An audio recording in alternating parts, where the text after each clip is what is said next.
The Man Who Was Thursday. A Nightmare. By G. K. Chesterton. A wild, mad, hilarious and profoundly moving tale. It is very difficult to classify The Man Who Was Thursday.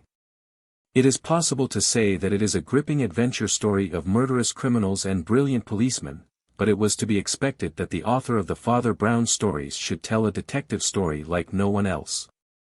On this level, therefore, The Man Who Was Thursday succeeds superbly. If nothing else, it is a magnificent tour de force of suspense writing. However, the reader will soon discover that it is much more than that. Carried along on the boisterous rush of the narrative by Chesterton's wonderful high-spirited style, he will soon see that he is being carried into much deeper waters than he had planned on. And the totally unforeseeable denouement will prove for the modern reader, as it has for thousands of others since 1908 when the book was first published, an inevitable and moving experience, as the investigators finally discover who Sunday is. The Man Who Was Thursday. A Nightmare. To Edmund Clarihugh Bentley. A cloud was on the mind of men, and wailing went the weather. Yeah, a sick cloud upon the soul when we were boys together. Science announced nonentity and art admired decay. The world was old and ended, but you and I were gay. Round us in antic order their crippled vices came. Lust that had lost its laughter, fear that had lost its shame. Like the white lock of Whistler, that lit our aimless gloom. Men showed their own white feather as proudly as a plume. Life was a fly that faded, and death a drone that stung. The world was very old indeed when you and I were young. They twisted even decent sin to shapes not to be named. Men were ashamed of honor, but we were not ashamed. Weak if we were and foolish, not thus we failed, not thus. When that black ball blocked the heavens he had no hymns from us. Children we were, our forts of sand were even as weak as we. High as they went we piled them up to break that bitter sea. Fools as we were in motley, all jangling and absurd. When all church bells were silent our cap and bells were heard. Not all unhelped we held the fort, our tiny flags unfurled. Some giants labored in that cloud to lift it from the world. I find again the book we found, I feel the hour that flings. Far out of fish-shaped Paumanok some cry of cleaner things. And the green carnation withered, as in forest fires that pass.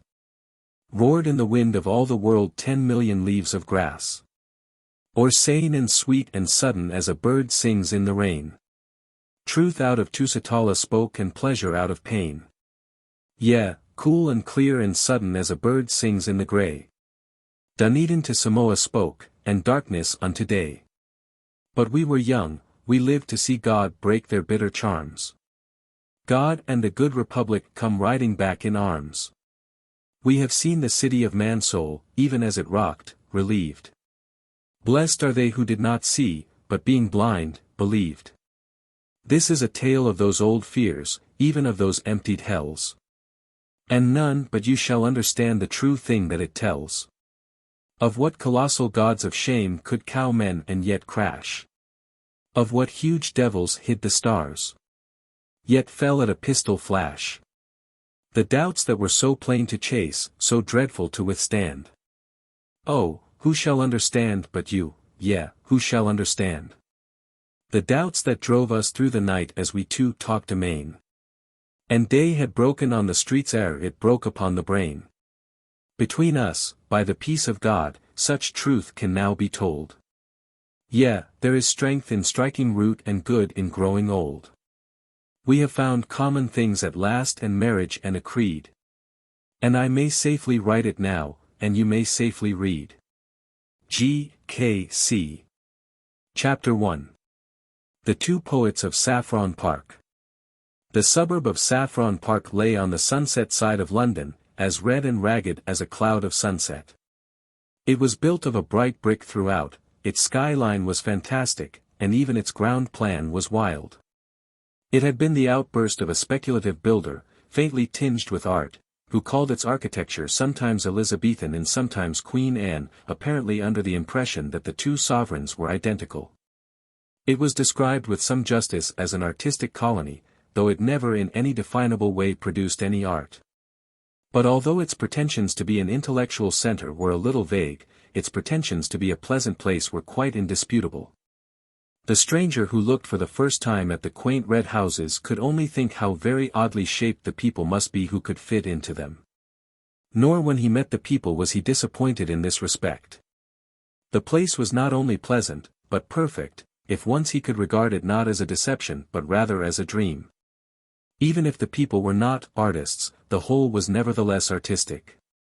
That young man with the long, auburn hair and the impudent face, that young man was not really a poet, but surely he was a poem. That old gentleman with the wild, white beard and the wild, white hat, that venerable humbug was not really a philosopher. But at least he was the cause of philosophy in others. That scientific gentleman with the bald, egg-like head and the bare, bird-like neck had no real right to the airs of science that he assumed. He had not discovered anything new in biology. But what biological creature could he have discovered more singular than himself? Thus, and thus only, the whole place had properly to be regarded. It had to be considered not so much as a workshop for artists, but as a frail but finished work of art.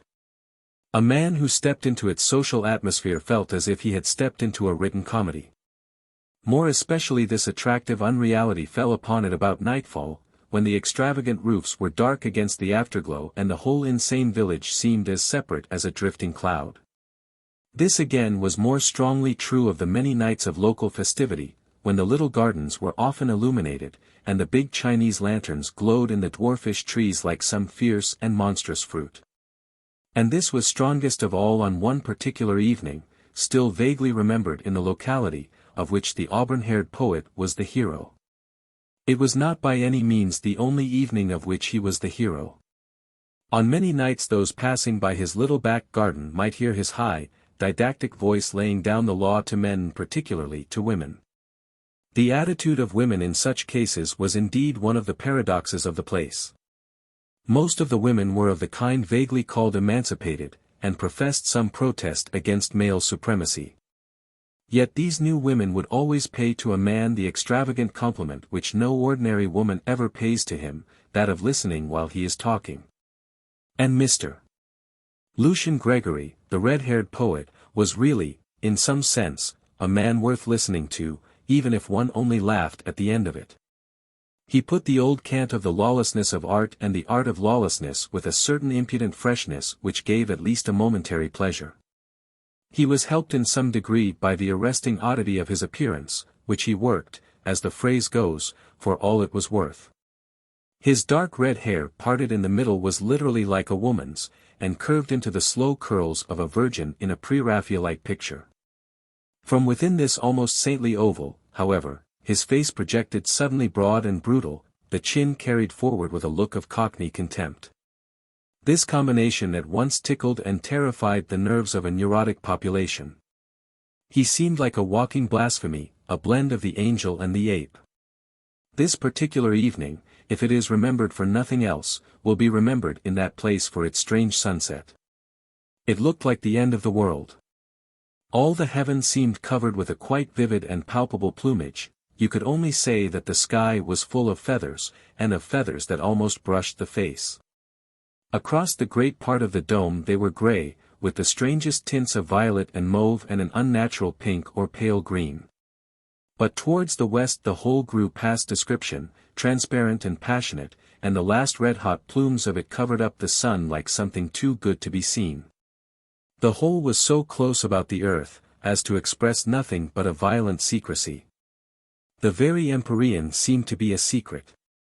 It expressed that splendid smallness which is the soul of local patriotism. The very sky seemed small. I say that there are some inhabitants who may remember the evening if only by that oppressive sky. There are others who may remember it because it marked the first appearance in the place of the second poet of Saffron Park. For a long time the red-haired revolutionary had reigned without a rival. It was upon the night of the sunset that his solitude suddenly ended. The new poet, who introduced himself by the name of Gabriel Syme, was a very mild-looking mortal, with a fair, pointed beard and faint, yellow hair. But an impression grew that he was less meek than he looked. He signalized his entrance by differing with the established poet, Gregory, upon the whole nature of poetry. He said that he, Syme, was poet of law, a poet of order, nay, he said he was a poet of respectability. So all the saffron Parkers looked at him as if he had that moment fallen out of that impossible sky. In fact, Mr. Lucian Gregory, the anarchic poet, connected the two events. It may well be, he said, in his sudden lyrical manner, it may well be on such a night of clouds and cruel colors that there is brought forth upon the earth such a portent as a respectable poet. You say you are a poet of law. I say you are a contradiction in terms. I only wonder there were not comets and earthquakes on the night you appeared in this garden.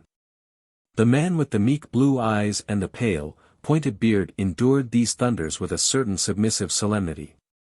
The third party of the group, Gregory's sister Rosamond, who had her brother's braids of red hair, but a kindlier face underneath them, laughed with such mixture of admiration and disapproval as she gave commonly to the family oracle. Gregory resumed in high oratorical good humor. An artist is identical with an anarchist, he cried. You might transpose the words anywhere. An anarchist is an artist. The man who throws a bomb is an artist, because he prefers a great moment to everything. He sees how much more valuable is one burst of blazing light, one peal of perfect thunder, than the mere common bodies of a few shapeless policemen. An artist disregards all governments, abolishes all conventions. The poet delights in disorder only. If it were not so, the most poetical thing in the world would be the Underground Railway. So it is, said Mr. Syme. Nonsense, said Gregory, who was very rational when anyone else attempted paradox. Why do all the clerks and navvies in the railway trains look so sad and tired, so very sad and tired? I will tell you. It is because they know that the train is going right. It is because they know that whatever place they have taken a ticket for that place they will reach. It is because after they have passed Sloane Square they know that the next station must be Victoria, and nothing but Victoria. Oh, their wild rapture! Oh, their eyes like stars and their souls again in Eden, if the next station were unaccountably Baker Street.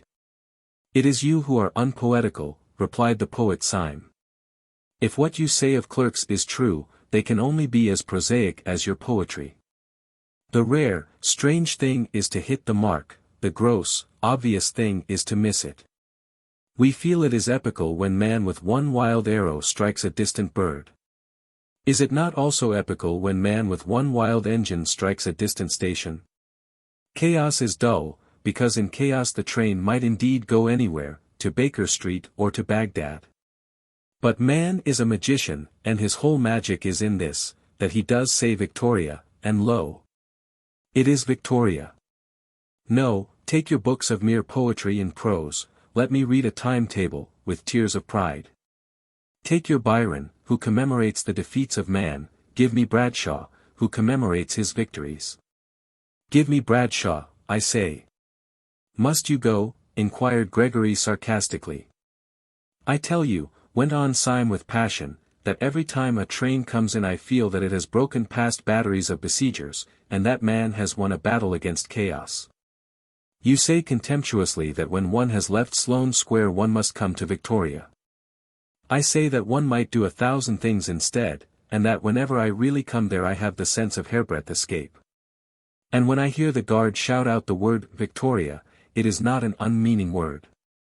It is to me the cry of a herald announcing conquest. It is to me indeed, Victoria, it is the victory of Adam. Gregory wagged his heavy, red head with a slow and sad smile. And even then, he said, we poets always ask the question, and what is Victoria now that you have got there? You think Victoria is like the New Jerusalem. We know that the New Jerusalem will only be like Victoria. Yes, the poet will be discontented even in the streets of heaven. The poet is always in revolt. There again, said Syme irritably, what is there poetical about being in revolt? You might as well say that it is poetical to be seasick. Being sick is a revolt. Both being sick and being rebellious may be the wholesome thing on certain desperate occasions, but I'm hanged if I can see why they are poetical. Revolt in the abstract is revolting. It's mere vomiting. The girl winced for a flash at the unpleasant word, but Syme was too hot to heed her. It is things going right, he cried, that is poetical. Our digestions, for instance, going sacredly and silently right, that is the foundation of all poetry. Yes, the most poetical thing, more poetical than the flowers, more poetical than the stars, the most poetical thing in the world is not being sick. Really, said Gregory superciliously, the examples you choose. I beg your pardon, said Syme grimly, I forgot we had abolished all conventions. For the first time a red patch appeared on Gregory's forehead. You don't expect me, he said, to revolutionize society on this lawn. Syme looked straight into his eyes and smiled sweetly. No, I don't, he said, but I suppose that if you were serious about your anarchism, that is exactly what you would do. Gregory's big bull's eyes blinked suddenly like those of an angry lion, and one could almost fancy that his red mane rose. Don't you think, then, he said in a dangerous voice, that I am serious about my anarchism? I beg your pardon, said Syme. Am I not serious about my anarchism? Cried Gregory, with knotted fists. My dear fellow, said Syme, and strolled away. With surprise, but with a curious pleasure, he found Rosamond Gregory still in his company. Mr. Syme, she said, do the people who talk like you and my brother often mean what they say? Do you mean what you say now? Syme smiled. Do you? He asked. What do you mean? Asked the girl, with grave eyes. My dear Miss Gregory, said Syme gently, there are many kinds of sincerity and insincerity. When you say, thank you for the salt, do you mean what you say? No. When you say, the world is round, do you mean what you say? No. It is true, but you don't mean it. Now, sometimes a man like your brother really finds a thing he does mean. It may be only a half-truth, quarter-truth, tenth truth, but then he says more than he means, from sheer force of meaning it. She was looking at him from under level brows. Her face was grave and open, and there had fallen upon it the shadow of that unreasoning responsibility which is at the bottom of the most frivolous woman, the maternal watch which is as old as the world. Is he really an anarchist, then? She asked. Only in that sense I speak of, replied Syme, or if you prefer it, in that nonsense. She drew her broad brows together and said abruptly. He wouldn't really use bombs or that sort of thing. Syme broke into a great laugh, that seemed too large for his slight and somewhat dandified figure.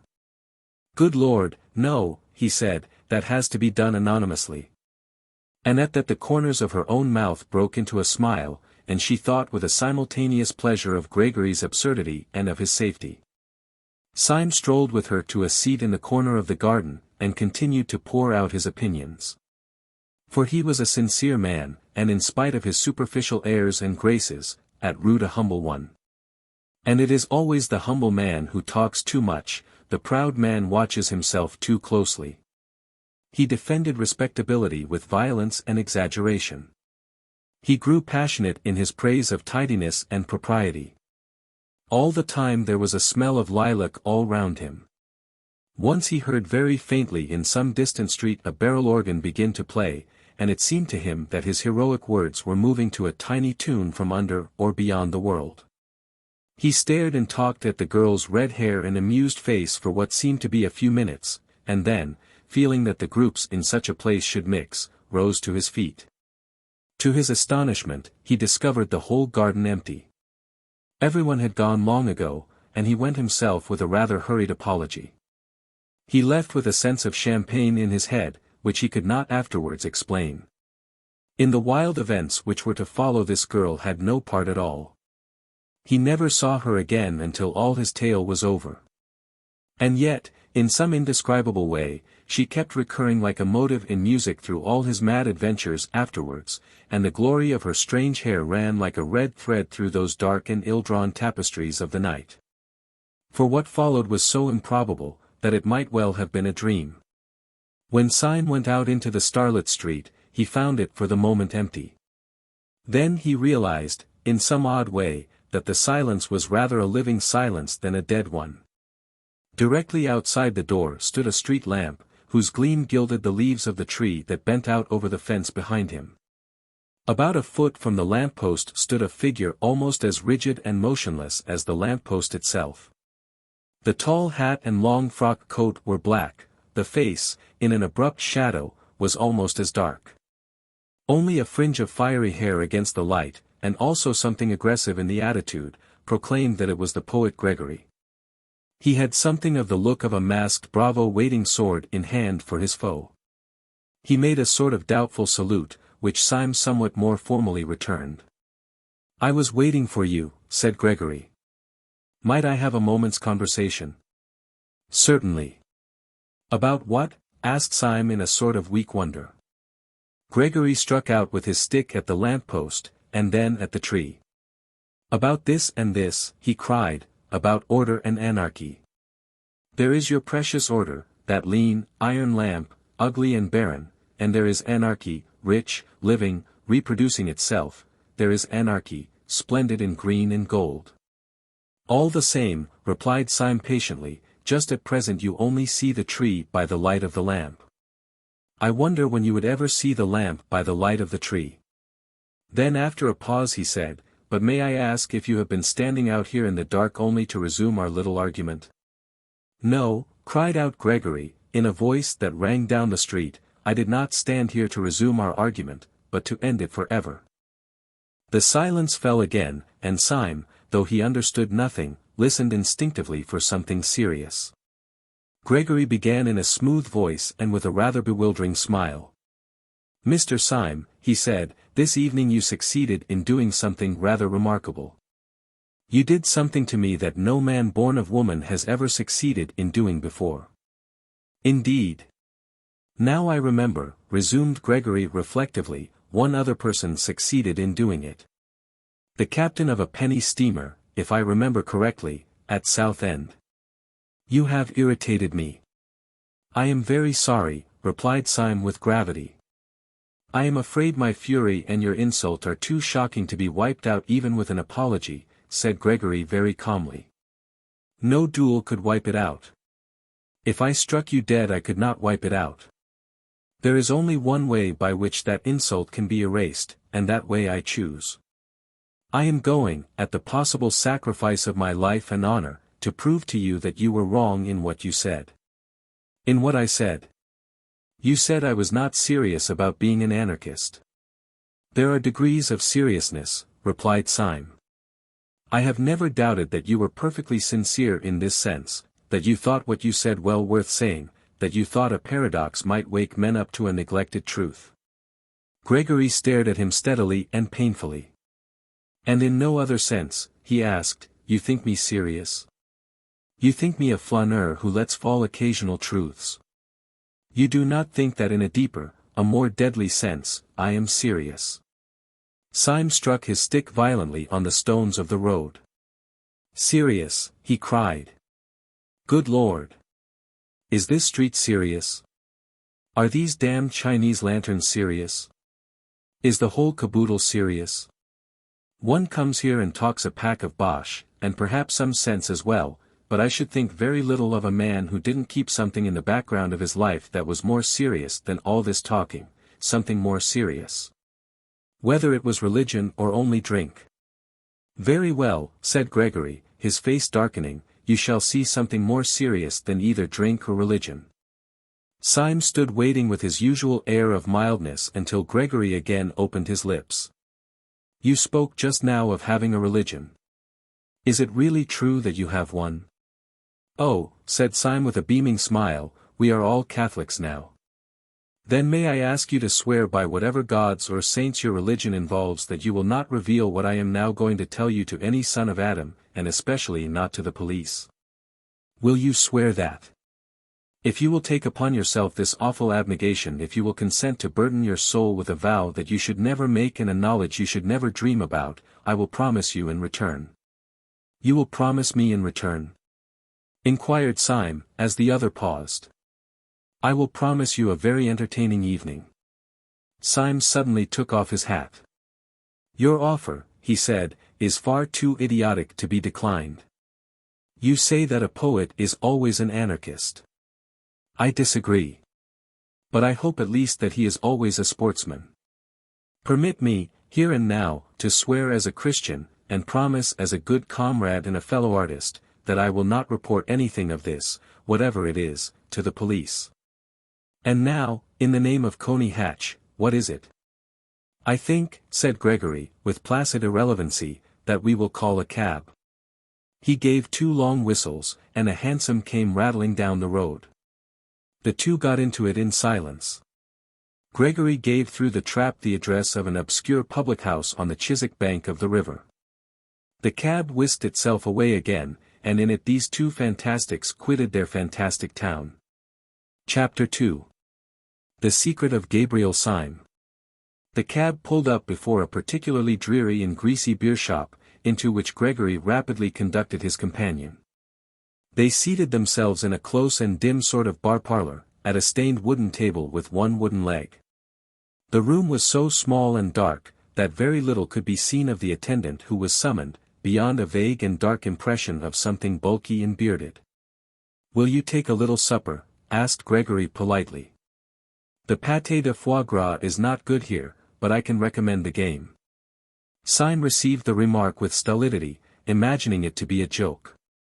Accepting the vein of humor, he said, with a well-bred indifference.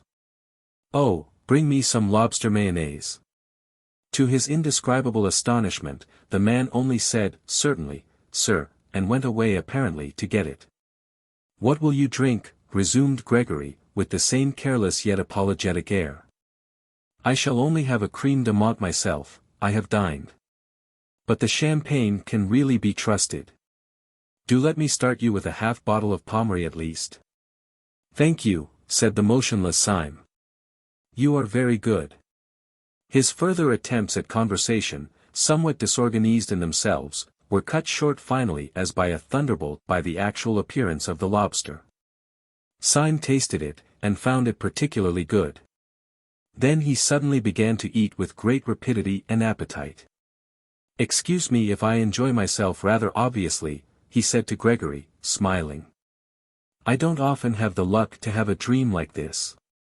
It is new to me for a nightmare to lead to a lobster. It is commonly the other way. You are not asleep, I assure you, said Gregory. You are, on the contrary, close to the most actual and rousing moment of your existence. Ah, here comes your champagne. I admit that there may be a slight disproportion, let us say, between the inner arrangements of this excellent hotel and its simple and unpretentious exterior. But that is all our modesty. We are the most modest men that ever lived on earth. And who are we? Asked Syme, emptying his champagne glass. It is quite simple, replied Gregory. We are the serious anarchists, in whom you do not believe. Oh, said Syme shortly. You do yourselves well in drinks. Yes, we are serious about everything, answered Gregory. Then after a pause he added. If in a few moments this table begins to turn round a little, don't put it down to your inroads into the champagne. I don't wish you to do yourself an injustice. Well, if I am not drunk, I am mad, replied Syme with perfect calm, but I trust one can behave like a gentleman in either condition. May I smoke? Certainly, said Gregory, producing a cigar case. Try one of mine. Syme took the cigar, clipped the end off with a cigar cutter out of his waistcoat pocket, put it in his mouth, lit it slowly, and let out a long cloud of smoke. It is not a little to his credit that he performed these rites with so much composure, for almost before he had begun them the table at which he sat had begun to revolve, first slowly, and then rapidly, as if at an insane séance. You must not mind it, said Gregory, it's a kind of screw. Quite so, said Syme placidly, a kind of screw. How simple that is.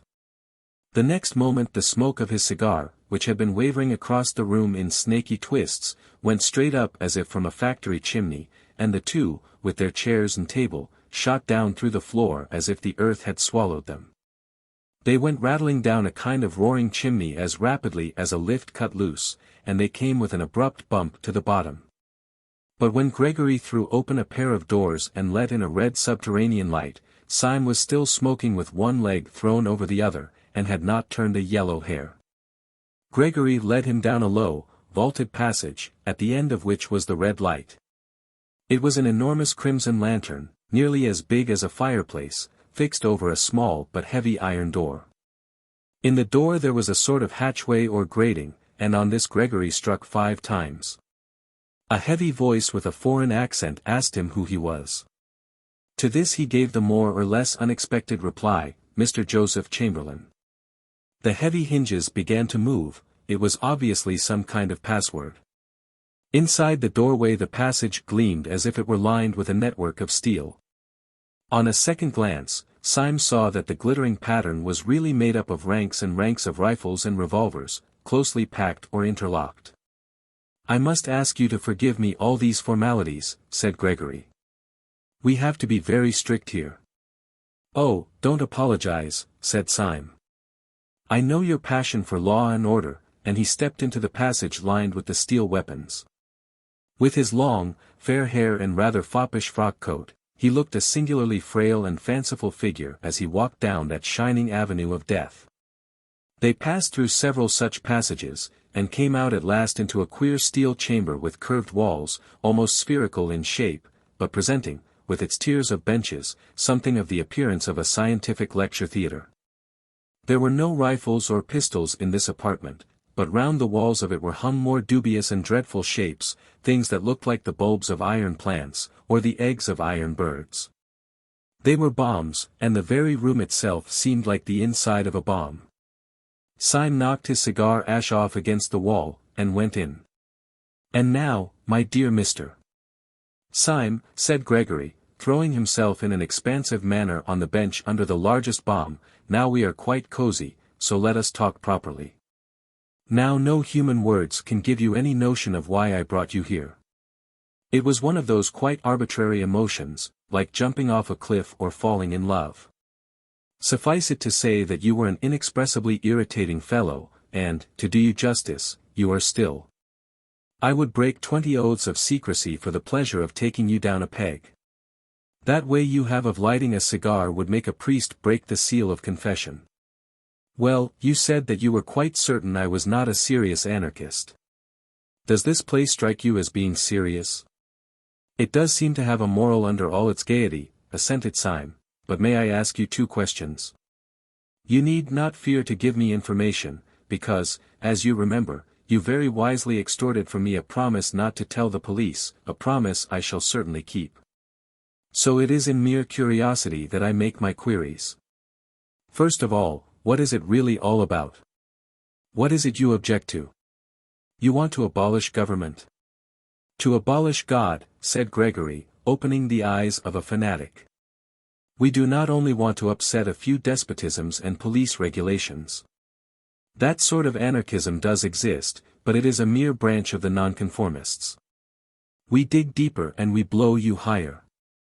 We wish to deny all those arbitrary distinctions of vice and virtue, honor and treachery, upon which mere rebels base themselves. The silly sentimentalists of the French Revolution talked of the rights of man. We hate rights as we hate wrongs.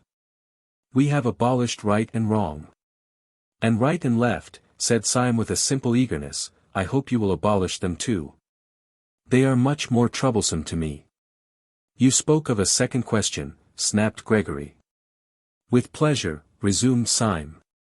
"In all your present acts and surroundings there is a scientific attempt at secrecy.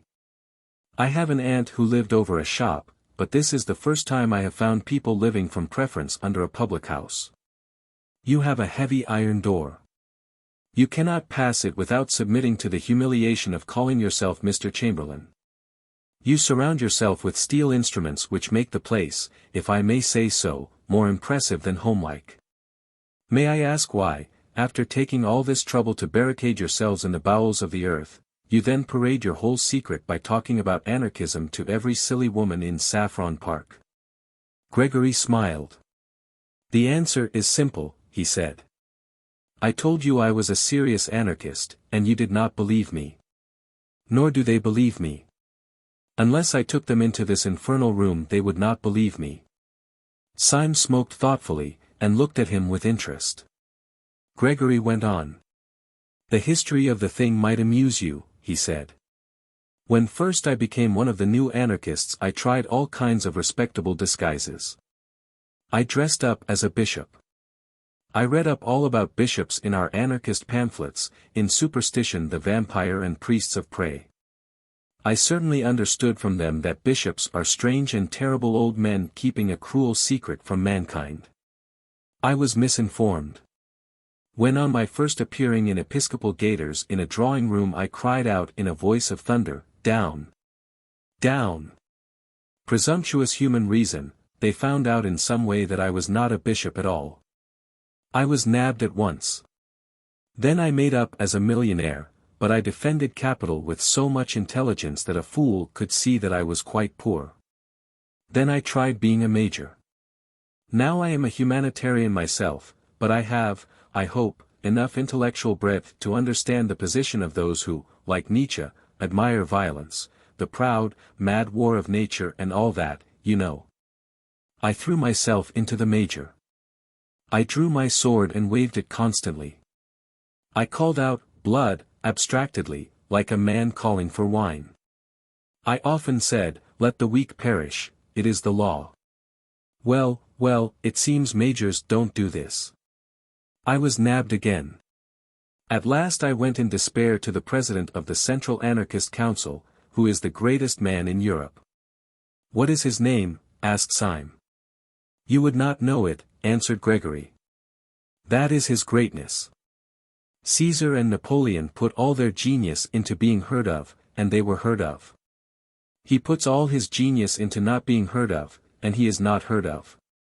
But you cannot be for 5 minutes in the room with him without feeling that Caesar and Napoleon would have been children in his hands." He was silent and even pale for a moment, and then resumed. "But whenever he gives advice it is always something as startling as an epigram, and yet as practical as the Bank of England. I said to him, 'What disguise will hide me from the world? What can I find more respectable than bishops and majors?' He looked at me with his large but indecipherable face. 'You want a safe disguise, do you? You want a dress which will guarantee you harmless.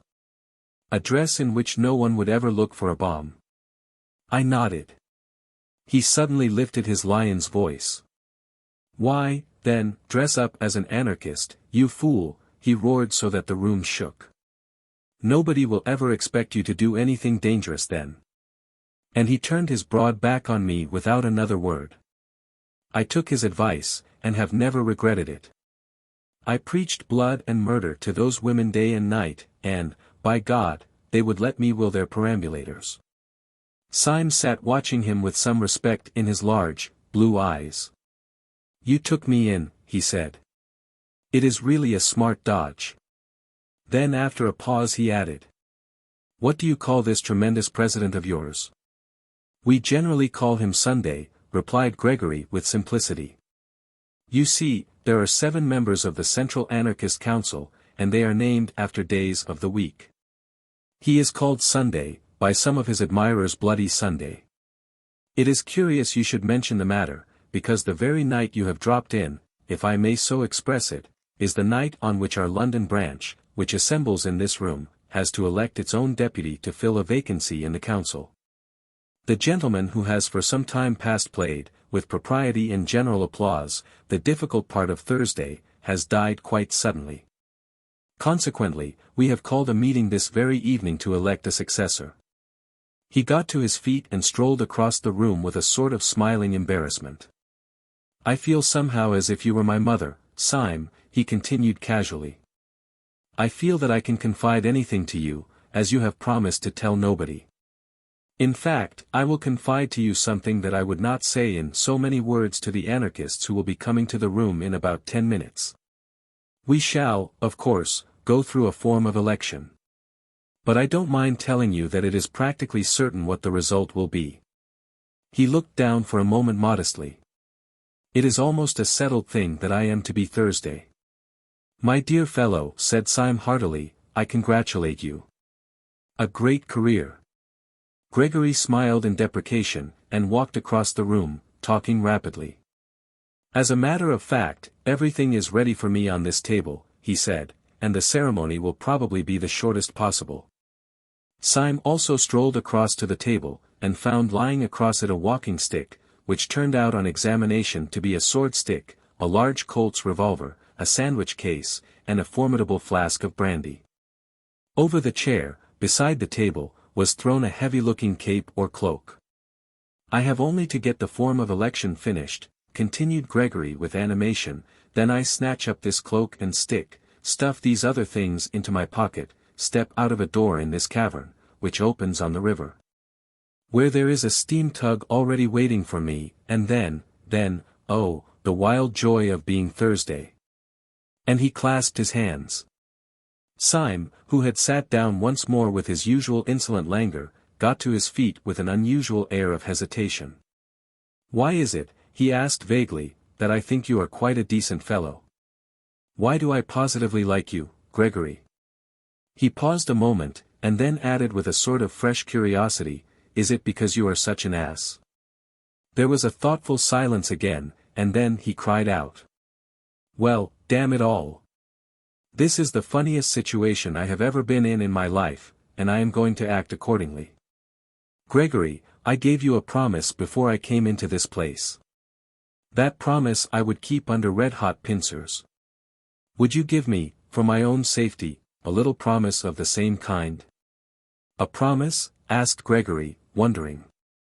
Yes, said Syme very seriously, a promise.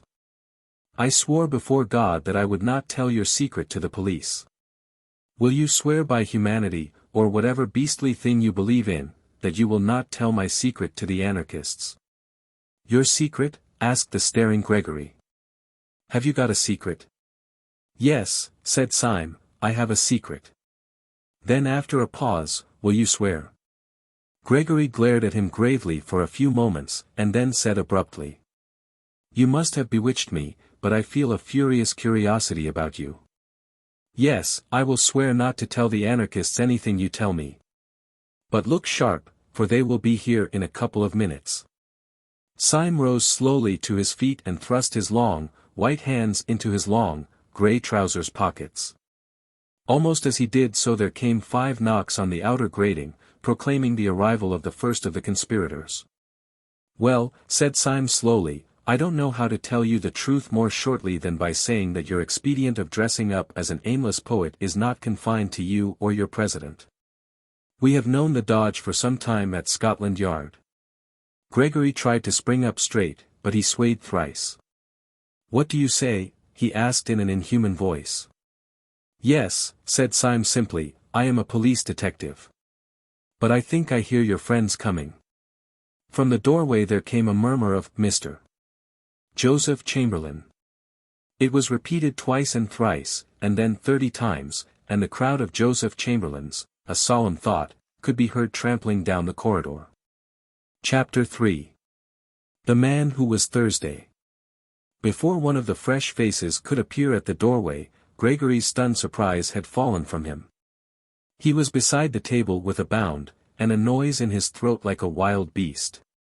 He caught up the Colt's revolver and took aim at Syme. Syme did not flinch, but he put up a pale and polite hand. Don't be such a silly man, he said, with the effeminate dignity of a curate. Don't you see it's not necessary? Don't you see that we're both in the same boat? Yes, and jolly seasick. Gregory could not speak, but he could not fire either, and he looked his question. Don't you see we've checkmated each other? Cried Syme. I can't tell the police you are an anarchist. You can't tell the anarchists I'm a policeman.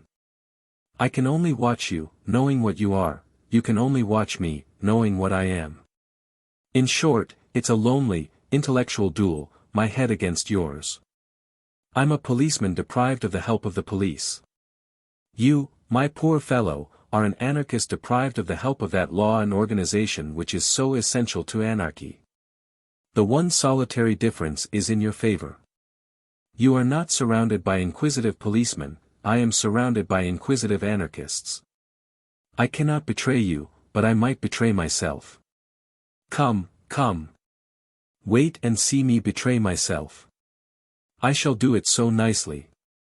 Gregory put the pistol slowly down, still staring at Syme as if he were a sea monster. I don't believe in immortality, he said at last, but if, after all this, you were to break your word, God would make a hell only for you, to howl in forever. I shall not break my word, said Syme sternly, nor will you break yours. Here are your friends.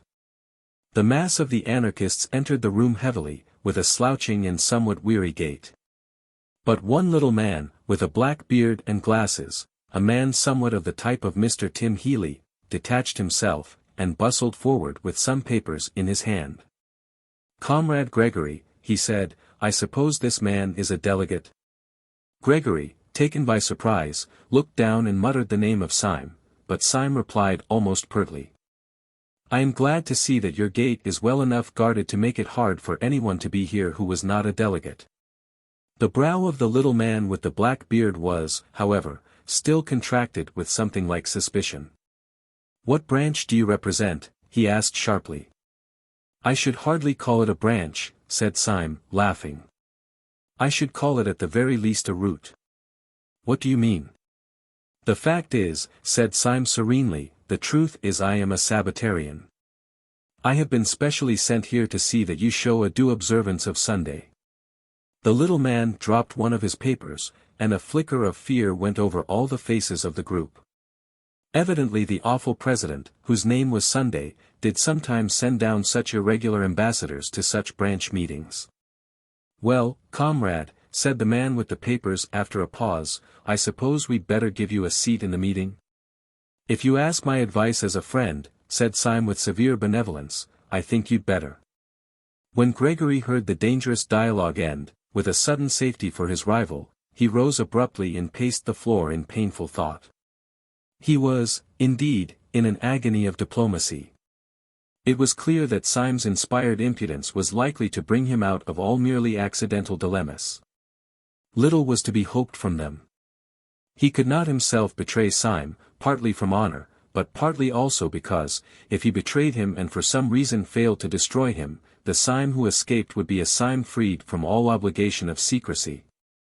A Syme who would simply walk to the nearest police station. After all, it was only one night's discussion, and only one detective who would know of it. He would let out as little as possible of their plans that night, and then let Syme go, and chance it. He strode across to the group of anarchists, which was already distributing itself along the benches. I think it is time we began, he said, the steam tug is waiting on the river already. I move that Comrade Buttons takes the chair.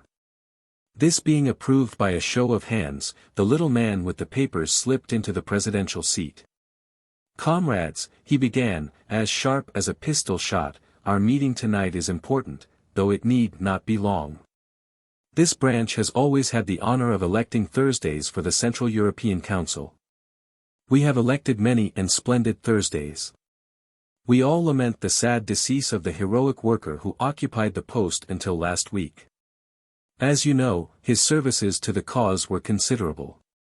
He organized the great dynamite coup of Brighton which, under happier circumstances, ought to have killed everybody on the pier. As you also know, his death was as self-denying as his life, for he died through his faith in a hygienic mixture of chalk and water as a substitute for milk, which beverage he regarded as barbaric, and as involving cruelty to the cow. Cruelty, or anything approaching to cruelty, revolted him always. But it is not to acclaim his virtues that we are met, but for a harder task. It is difficult properly to praise his qualities, but it is more difficult to replace them. Upon you, comrades, it devolves this evening to choose out of the company present the man who shall be Thursday. If any comrade suggests a name I will put it to the vote. If no comrade suggests a name, I can only tell myself that that dear dynamiter, who is gone from us, has carried into the unknowable abysses the last secret of his virtue and his innocence. There was a stir of almost inaudible applause, such as is sometimes heard in church. Then a large old man, with a long and venerable white beard, perhaps the only real working man present, rose lumberingly and said, "I move that Comrade Gregory be elected Thursday," and sat lumberingly down again. "Does anyone second?" asked the chairman. A little man with a velvet coat and pointed beard seconded. "Before I put the matter to the vote," said the chairman, "I will call on Comrade Gregory to make a statement." Gregory rose amid a great rumble of applause. His face was deadly pale, so that by contrast his queer red hair looked almost scarlet. But he was smiling and altogether at ease. He had made up his mind, and he saw his best policy quite plain in front of him like a white road. His best chance was to make a softened and ambiguous speech, such as would leave on the detective's mind the impression that the anarchist brotherhood was a very mild affair after all. He believed in his own literary power, his capacity for suggesting fine shades and picking perfect words. He thought that with care he could succeed, in spite of all the people around him, in conveying an impression of the institution, subtly and delicately false. Syme had once thought that anarchists, under all their bravado, were only playing the fool. Could he not now, in the hour of peril, make Syme think so again? "Comrades," began Gregory, in a low but penetrating voice, "it is not necessary for me to tell you what is my policy, for it is your policy also. Our belief has been slandered, it has been disfigured, it has been utterly confused and concealed, but it has never been altered. Those who talk about anarchism and its dangers go everywhere and anywhere to get their information, except to us, except to the fountainhead. They learn about anarchists from sixpenny novels, they learn about anarchists from tradesmen's newspapers. They learn about anarchists from Ally Sloper's Half-Holiday and the Sporting Times. They never learn about anarchists from anarchists. We have no chance of denying the mountainous slanders which are heaped upon our heads from one end of Europe to another.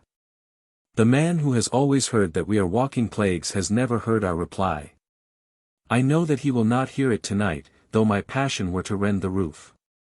For it is deep, deep under the earth that the persecuted are permitted to assemble, as the Christians assembled in the catacombs. But if, by some incredible accident, there were here tonight a man who all his life had thus immensely misunderstood us, I would put this question to him, when those Christians met in those catacombs. What sort of moral reputation had they in the streets above? What tales were told of their atrocities by one educated Roman to another? Suppose, I would say to him, suppose that we are only repeating that still mysterious paradox of history. Suppose we seem as shocking as the Christians because we are really as harmless as the Christians. Suppose we seem as mad as the Christians because we are really as meek. The applause that had greeted the opening sentences had been gradually growing fainter, and at the last word it stopped suddenly. In the abrupt silence, the man with the velvet jacket said, in a high, squeaky voice, "I'm not meek." "Comrade Witherspoon tells us," resumed Gregory, "that he is not meek. Ah, how little he knows himself. His words are, indeed, extravagant, his appearance is ferocious, and even, to an ordinary taste, unattractive. But only the eye of a friendship as deep and delicate as mine can perceive the deep foundation of solid meekness which lies at the base of him, too deep even for himself to see. I repeat, we are the true early Christians, only that we come too late. We are simple, as they revere simple, look at Comrade Witherspoon. We are modest, as they were modest, look at me. We are merciful." "No, no," called out Mr. Witherspoon with the velvet jacket. "I say we are merciful," repeated Gregory furiously, "as the early Christians were merciful. Yet this did not prevent their being accused of eating human flesh. We do not eat human flesh." "Shame," cried Witherspoon. "Why not?" "Comrade Witherspoon," said Gregory, with a feverish gaiety, "is anxious to know why nobody eats him." Laughter. "In our society, at any rate, which loves him sincerely, which is founded upon love." "No, no," said Witherspoon, "down with love." "Which is founded upon love," repeated Gregory, grinding his teeth, "there will be no difficulty about the aims which we shall pursue as a body, or which I should pursue were I chosen as the representative of that body. Superbly careless of the slanders that represent us as assassins and enemies of human society, we shall pursue with moral courage and quiet intellectual pressure, the permanent ideals of brotherhood and simplicity. Gregory resumed his seat and passed his hand across his forehead. The silence was sudden and awkward, but the chairman rose like an automaton, and said in a colorless voice, "Does anyone oppose the election of Comrade Gregory?" The assembly seemed vague and subconsciously disappointed, and Comrade Witherspoon moved restlessly on his seat and muttered in his thick beard. By the sheer rush of routine, however, the motion would have been put and carried. But as the chairman was opening his mouth to put it, Syme sprang to his feet and said in a small and quiet voice, "Yes, Mr. Chairman, I oppose." The most effective fact in oratory is an unexpected change in the voice. Mr. Gabriel Syme evidently understood oratory. Having said these first formal words in a moderated tone and with a brief simplicity, he made his next word ring and volley in the vault as if one of the guns had gone off. "Comrades!" he cried, in a voice that made every man jump out of his boots, "have we come here for this? Do we live underground like rats in order to listen to talk like this? This is talk we might listen to while eating buns at a Sunday school treat. Do we line these walls with weapons and bar that door with death lest anyone should come and hear Comrade Gregory saying to us, 'Be good, and you will be happy, honesty is the best policy, and virtue is its own reward'?" There was not a word in Comrade Gregory's address to which a curate could not have listened with pleasure. Here. "But I am not a curate," loud cheers, "and I did not listen to it with pleasure," renewed cheers. The man who is fitted to make a good curate is not fitted to make a resolute, forcible, and efficient Thursday. Here. Comrade Gregory has told us, in only too apologetic a tone, that we are not the enemies of society. But I say that we are the enemies of society, and so much the worse for society. We are the enemies of society, for society is the enemy of humanity, its oldest and its most pitiless enemy. Here.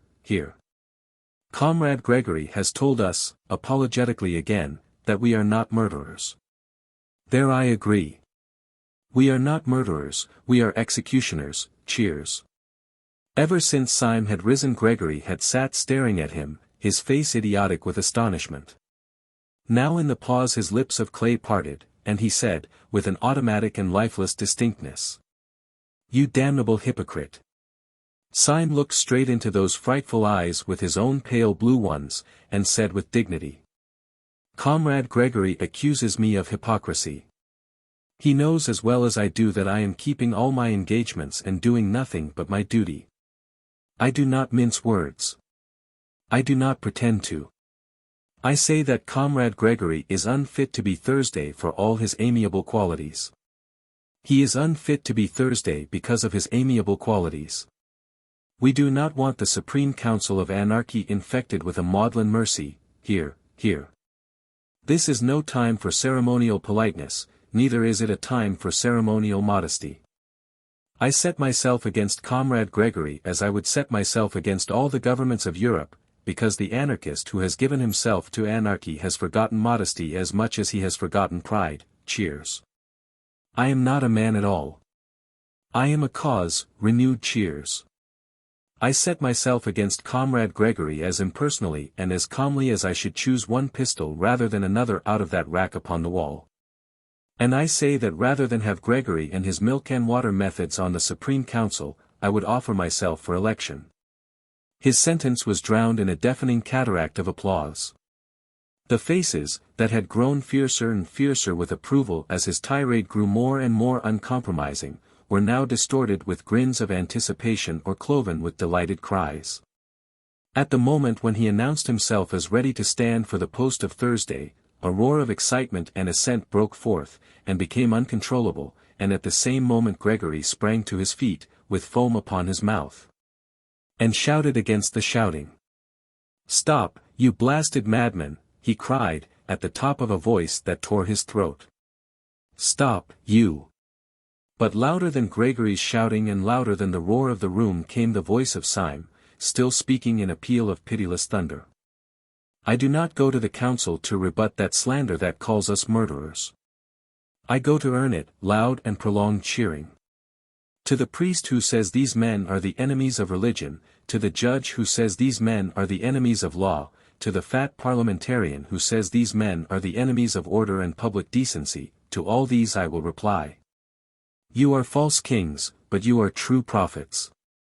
I am come to destroy you, and to fulfill your prophecies. The heavy clamor gradually died away, but before it had ceased Witherspoon had jumped to his feet, his hair and beard all on end, and had said, I move, as an amendment, that Comrade Syme be appointed to the post. Stop all this, I tell you, cried Gregory, with frantic face and hands. Stop it, it is all. The voice of the chairman clove his speech with a cold accent. Does anyone second this amendment? He said. A tall, tired man, with melancholy eyes and an American chin beard, was observed on the back bench to be slowly rising to his feet. Gregory had been screaming for some time past, now there was a change in his accent, more shocking than any scream. I end all this, he said, in a voice as heavy as stone. This man cannot be elected. He is a... Yes, said Syme, quite motionless, what is he? Gregory's mouth worked twice without sound. Then slowly the blood began to crawl back into his dead face. He is a man quite inexperienced in our work, he said, and sat down abruptly. Before he had done so, the long, lean man with the American beard was again upon his feet, and was repeating in a high American monotone. I beg to second the election of Comrade Syme. The amendment will, as usual, be put first, said Mr. Buttons, the chairman, with mechanical rapidity. The question is that Comrade Syme. Gregory had again sprung to his feet, panting and passionate. Comrades, he cried out, I am not a madman. Oh, said Mr. Witherspoon. I am not a madman, reiterated Gregory, with a frightful sincerity which for a moment staggered the room, but I give you a counsel which you can call mad if you like. No, I will not call it a counsel, for I can give you no reason for it. I will call it a command. Call it a mad command, but act upon it. Strike, but hear me. Kill me, but obey me. Do not elect this man. Truth is so terrible, even in fetters, that for a moment Syme's slender and insane victory swayed like a reed. But you could not have guessed it from Syme's bleak blue eyes. He merely began. Comrade Gregory commands. Then the spell was snapped, and one anarchist called out to Gregory. Who are you? You are not Sunday. And another anarchist added in a heavier voice, and you are not Thursday. Comrades, cried Gregory, in a voice like that of a martyr who in an ecstasy of pain has passed beyond pain, it is nothing to me whether you detest me as a tyrant or detest me as a slave. If you will not take my command, accept my degradation. I kneel to you. I throw myself at your feet. I implore you.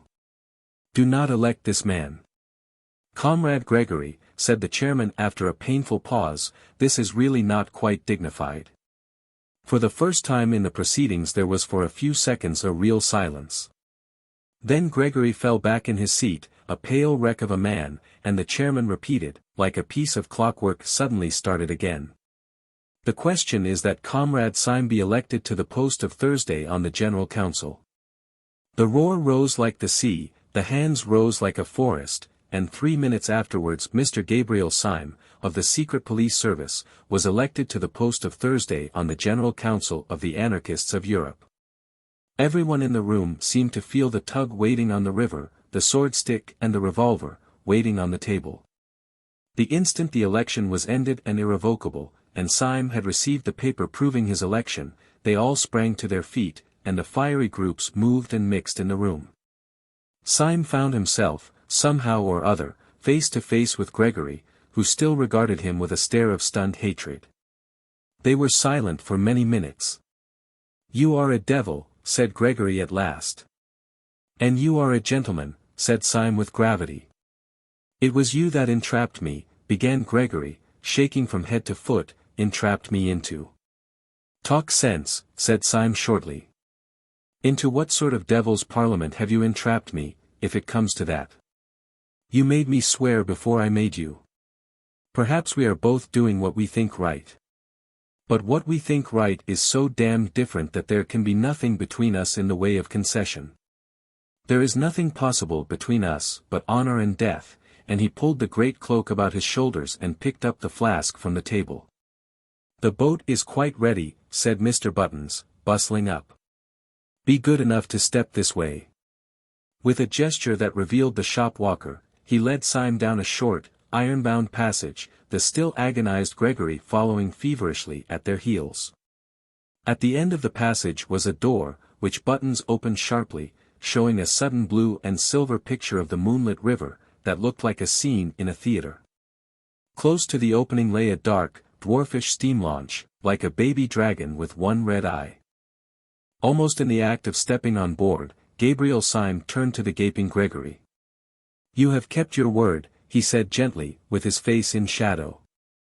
You are a man of honor, and I thank you. You have kept it even down to a small particular. There was one special thing you promised me at the beginning of the affair, and which you have certainly given me by the end of it. What do you mean? Cried the chaotic Gregory. What did I promise you? A very entertaining evening, said Syme, and he made a military salute with the sword stick as the steamboat slid away. Chapter 4. The Tale of a Detective. Gabriel Syme was not merely a detective who pretended to be a poet, he was really a poet who had become a detective. Nor was his hatred of anarchy hypocritical. He was one of those who are driven early in life into too conservative an attitude by the bewildering folly of most revolutionists. He had not attained it by any tame tradition. His respectability was spontaneous and sudden, a rebellion against rebellion. He came of a family of cranks, in which all the oldest people had all the newest notions. One of his uncles always walked about without a hat, and another had made an unsuccessful attempt to walk about with a hat and nothing else. His father cultivated art and self-realization, his mother went in for simplicity and hygiene. Hence the child, during his tenderer years, was wholly unacquainted with any drink between the extremes of absinthe and cocoa, of both of which he had a healthy dislike. The more his mother preached a more than Puritan abstinence, the more did his father expand into a more than pagan latitude. And by the time the former had come to enforcing vegetarianism, the latter had pretty well reached the point of defending cannibalism. Being surrounded with every conceivable kind of revolt from infancy, Gabriel had to revolt into something, so he revolted into the only thing left, sanity. But there was just enough in him of the blood of these fanatics to make even his protest for common sense a little too fierce to be sensible. His hatred of modern lawlessness had been crowned also by an accident. It happened that he was walking in a side street at the instant of a dynamite outrage. He had been blind and deaf for a moment, and then seen, the smoke clearing, the broken windows and the bleeding faces. After that he went about as usual, quiet, courteous, rather gentle, but there was a spot on his mind that was not sane. He did not regard anarchists, as most of us do, as a handful of morbid men, combining ignorance with intellectualism. He regarded them as a huge and pitiless peril, like a Chinese invasion. He poured perpetually into newspapers and their waste paper baskets a torrent of tales, verses, and violent articles, warning men of this deluge of barbaric denial. But he seemed to be getting no nearer his enemy, and, what was worse, no nearer a living. As he paced the Thames embankment, bitterly biting a cheap cigar and brooding on the advance of anarchy, there was no anarchist with a bomb in his pocket so savage or so solitary as he. Indeed, he always felt that government stood alone and desperate, with its back to the wall. He was too quixotic to have cared for it otherwise. He walked on the embankment once under a dark red sunset. The red river reflected the red sky, and they both reflected his anger. The sky, indeed, was so swarthy, and the light on the river relatively so lurid, that the water almost seemed of fiercer flame than the sunset it mirrored. It looked like a stream of literal fire winding under the vast caverns of a subterranean country. Syme was shabby in those days. He wore an old-fashioned black chimney-pot hat, he was wrapped in a yet more old-fashioned cloak, black and ragged. And the combination gave him the look of the early villains in Dickens and Bulwer Lytton. Also his yellow beard and hair were more unkempt and leonine than when they appeared long afterwards, cut and pointed, on the lawns of Saffron Park. A long, lean, black cigar, bought in Soho for twopence, stood out from between his tightened teeth, and altogether he looked a very satisfactory specimen of the anarchists upon whom he had vowed a holy war. Perhaps this was why a policeman on the embankment spoke to him, and said, "Good evening." Syme, at a crisis of his morbid fears for humanity, seemed stung by the mere stolidity of the automatic official, a mere bulk of blue in the twilight. "A good evening is it?" he said sharply. "You fellows would call the end of the world a good evening. Look at that bloody red sun and that bloody river. I tell you that if that were literally human blood, spilt and shining, you would still be standing here as solid as ever, looking out for some poor harmless tramp whom you could move on. You policemen are cruel to the poor, but I could forgive you even your cruelty if it were not for your calm." "If we are calm," replied the policeman, "it is the calm of organized resistance." "Eh?" said Syme, staring. "The soldier must be calm in the thick of the battle," pursued the policeman. "The composure of an army is the anger of a nation." "Good God, the board schools," said Syme. "Is this undenominational education?" "No," said the policeman sadly, "I never had any of those advantages. The board schools came after my time. What education I had was very rough and old-fashioned, I am afraid." "Where did you have it?" asked Syme, wondering. "Oh, at Harrow," said the policeman. "The class sympathies which, false as they are the truest things in so many men," broke out of Syme before he could control them. "But, good Lord, man," he said, "you oughtn't to be a policeman." The policeman sighed and shook his head. "I know," he said solemnly, "I know I am not worthy." "But why did you join the police?" asked Syme with rude curiosity. "For much the same reason that you abused the police," replied the other. "I found that there was a special opening in the service for those whose fears for humanity were concerned rather with the aberrations of the scientific intellect than with the normal and excusable, though excessive, outbreaks of the human will. I trust one make myself clear." "If you mean that you make your opinion clear," said Syme, "I suppose you do. But as for making yourself clear, it is the last thing you do. How comes a man like you to be talking philosophy in a blue helmet on the Thames embankment?" "You have evidently not heard of the latest development in our police system," replied the other. "I am not surprised at it. We are keeping it rather dark from the educated class, because that class contains most of our enemies. But you seem to be exactly in the right frame of mind. I think you might almost join us." "Join you in what?" asked Syme. "I will tell you," said the policeman slowly. "This is the situation. The head of one of our departments, one of the most celebrated detectives in Europe, has long been of opinion that a purely intellectual conspiracy would soon threaten the very existence of civilization. He is certain that the scientific and artistic worlds are silently bound in a crusade against the family and the state. He has, therefore, formed a special corps of policemen who are also philosophers. It is their business to watch the beginnings of this conspiracy, not merely in a criminal but in a controversial sense. I am a Democrat myself, and I am fully aware of the value of the ordinary man in matters of ordinary valor or virtue. But it would obviously be undesirable to employ the common policeman in an investigation which is also a heresy hunt." Syme's eyes were bright with a sympathetic curiosity. "What do you do, then?" he said. "The work of the philosophical policeman," replied the man in blue, "is at once bolder and more subtle than that of the ordinary detective. The ordinary detective goes to pothouses to arrest thieves. We go to artistic tea parties to detect pessimists. The ordinary detective discovers from a ledger or a diary that a crime has been committed. We discover from a book of sonnets that a crime will be committed. We have to trace the origin of those dreadful thoughts that drive men on at last to intellectual fanaticism and intellectual crime. We were only just in time to prevent the assassination at Hartlepool, and that was entirely due to the fact that our Mr. Wilkes, a smart young fellow, thoroughly understood a trilet. Do you mean, asked Syme, that there is really as much connection between crime and the modern intellect as all that? You are not sufficiently democratic, answered the policeman, but you were right when you said just now that our ordinary treatment of the poor criminal was a pretty brutal business. I tell you I am sometimes sick of my trade when I see how perpetually it means merely a war upon the ignorant and the desperate. But this new movement of ours is a very different affair. We deny the snobbish English assumption that the uneducated are the dangerous criminals. We remember the Roman emperors.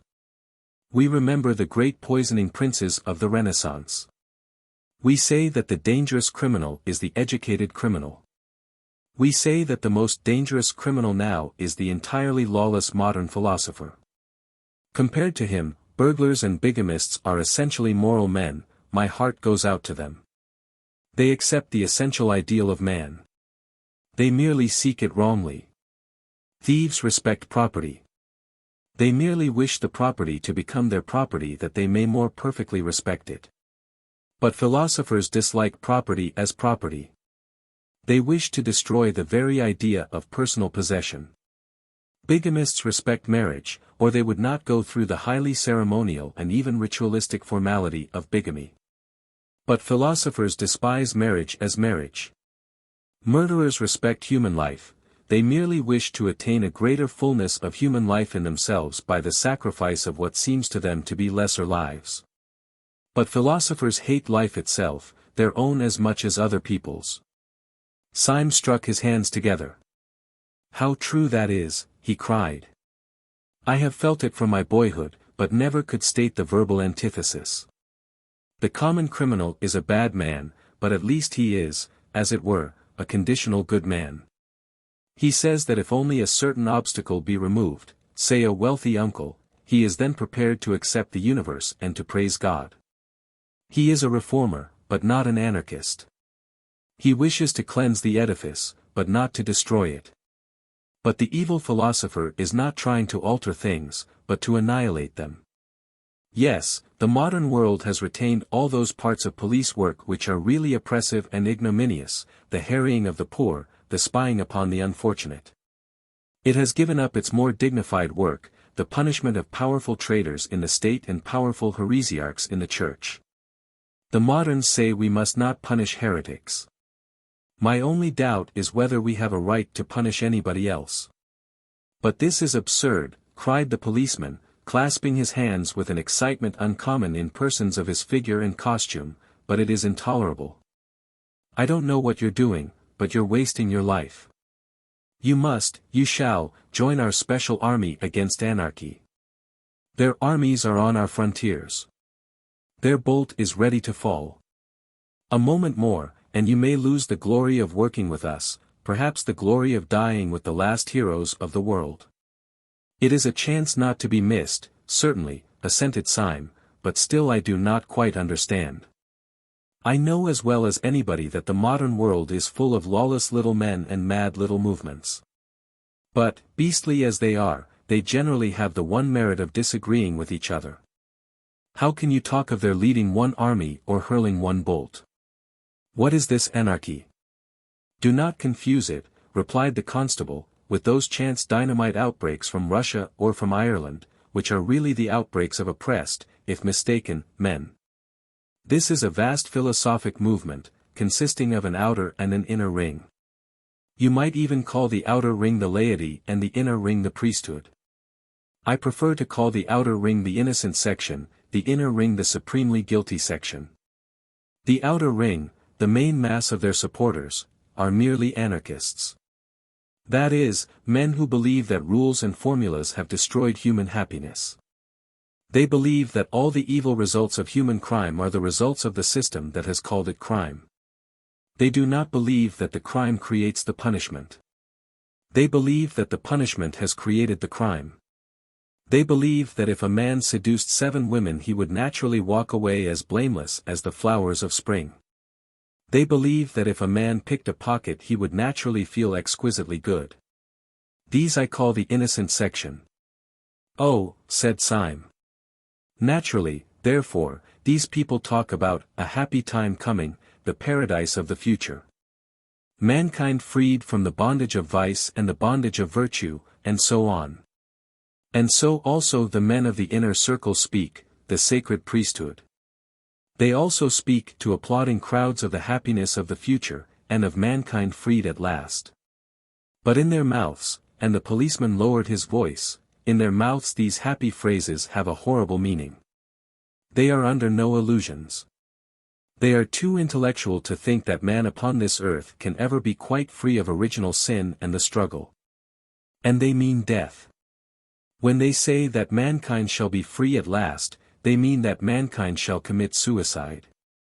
When they talk of a paradise without right or wrong, they mean the grave. They have but two objects, to destroy first humanity and then themselves.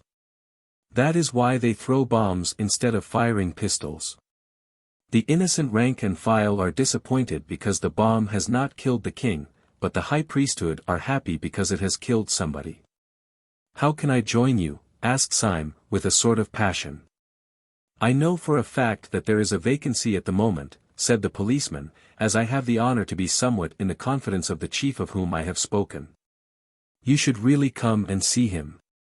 Or rather, I should not say see him, nobody ever sees him, but you can talk to him if you like." "Telephone?" inquired Syme, with interest.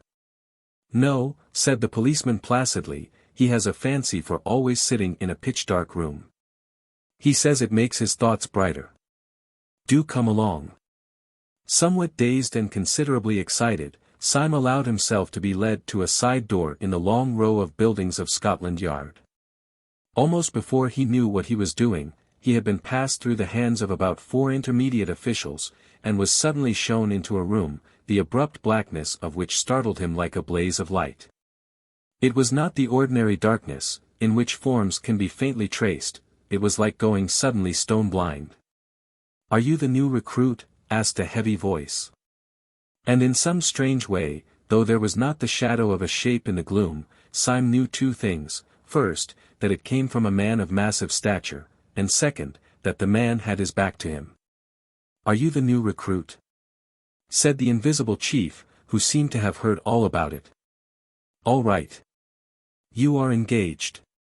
Syme, quite swept off his feet, made a feeble fight against this irrevocable phrase. "I really have no experience," he began. "No one has any experience," said the other, "of the Battle of Armageddon. But I am really unfit." "You are willing, that is enough," said the unknown. "Well, really," said Syme, "I don't know any profession of which mere willingness is the final test." "I do," said the other, "martyrs. I am condemning you to death. Good day." Thus it was that when Gabriel Syme came out again into the crimson light of evening, in his shabby black hat and shabby, lawless cloak, he came out a member of the new detective corps for the frustration of the great conspiracy. Acting under the advice of his friend the policeman, who was professionally inclined to neatness, he trimmed his hair and beard, bought a good hat, clad himself in an exquisite summer suit of light blue-grey, with a pale yellow flower in the buttonhole, and, in short, became that elegant and rather insupportable person whom Gregory had first encountered in the little garden of Saffron Park. Before he finally left the police premises his friend provided him with a small blue card, on which was written, "The Last Crusade," and a number, the sign of his official authority. He put this carefully in his upper waistcoat pocket, lit a cigarette, and went forth to track and fight the enemy in all the drawing-rooms of London. Where his adventure ultimately led him we have already seen. At about 1:30 on a February night he found himself steaming in a small tug up the silent Thames, armed with sword stick and revolver, the duly elected Thursday of the Central Council of Anarchists. When Syme stepped out onto the steam tug he had a singular sensation of stepping out into something entirely new, not merely into the landscape of a new land, but even into the landscape of a new planet. This was mainly due to the insane yet solid decision of that evening, though partly also to an entire change in the weather and the sky since he entered the little tavern some 2 hours before. Every trace of the passionate plumage of the cloudy sunset had been swept away, and a naked moon stood in a naked sky. The moon was so strong and full that, by a paradox often to be noticed, it seemed like a weaker sun. It gave, not the sense of bright moonshine, but rather of a dead daylight. Over the whole landscape lay a luminous and unnatural discoloration, as of that disastrous twilight which Milton spoke of as shed by the sun in eclipse.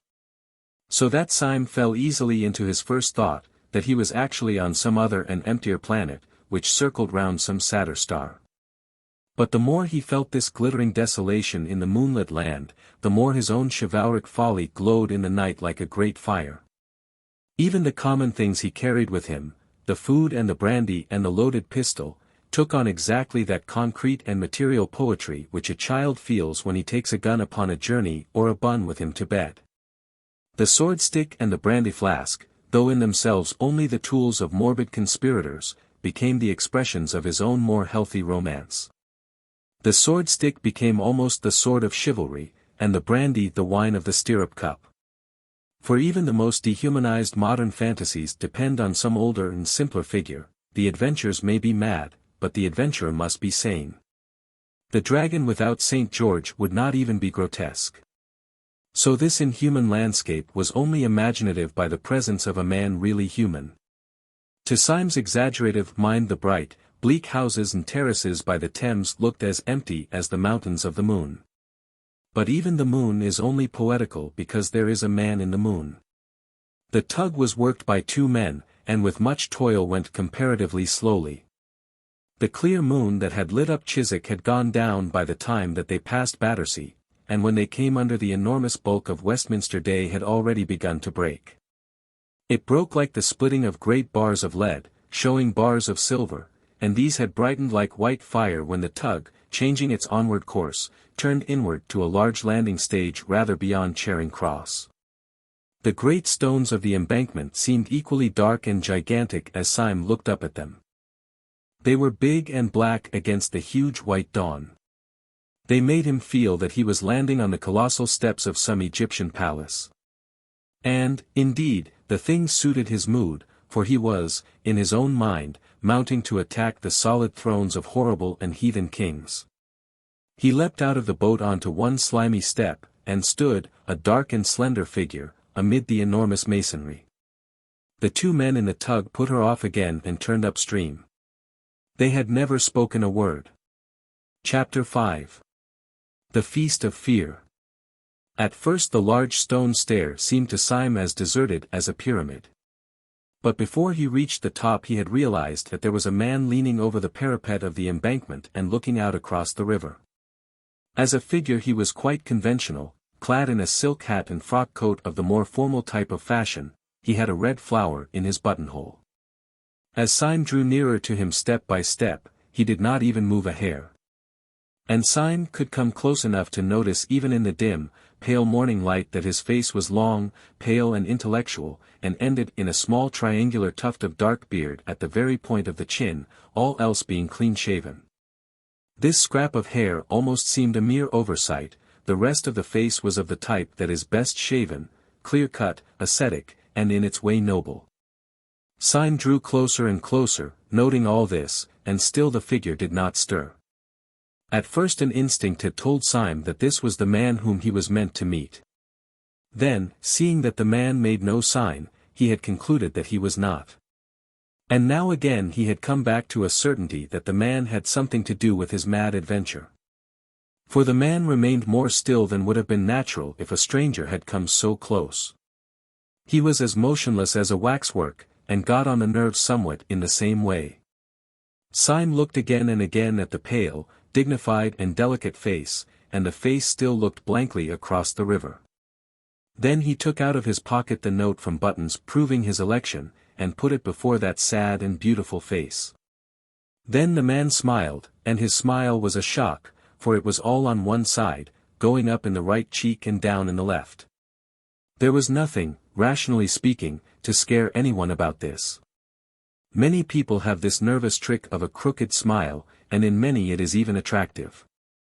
But in all Syme's circumstances, with the dark dawn and the deadly errand and the loneliness on the great dripping stones, there was something unnerving in it. There was the silent river and the silent man, a man of even classic face. And there was the last nightmare touch that his smile suddenly went wrong. The spasm of smile was instantaneous, and the man's face dropped at once into its harmonious melancholy. He spoke without further explanation or inquiry, like a man speaking to an old colleague. "If we walk up towards Leicester Square," he said, "we shall just be in time for breakfast. Sunday always insists on an early breakfast. Have you had any sleep?" "No," said Syme. "Nor have I," answered the man in an ordinary tone. "I shall try to get to bed after breakfast." He spoke with casual civility, but in an utterly dead voice that contradicted the fanaticism of his face. It seemed almost as if all friendly words were to him lifeless conveniences, and that his only life was hate. After a pause the man spoke again. "Of course, the secretary of the branch told you everything that can be told.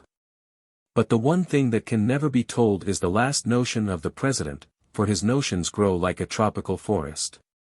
So in case you don't know, I'd better tell you that he is carrying out his notion of concealing ourselves by not concealing ourselves to the most extraordinary lengths just now.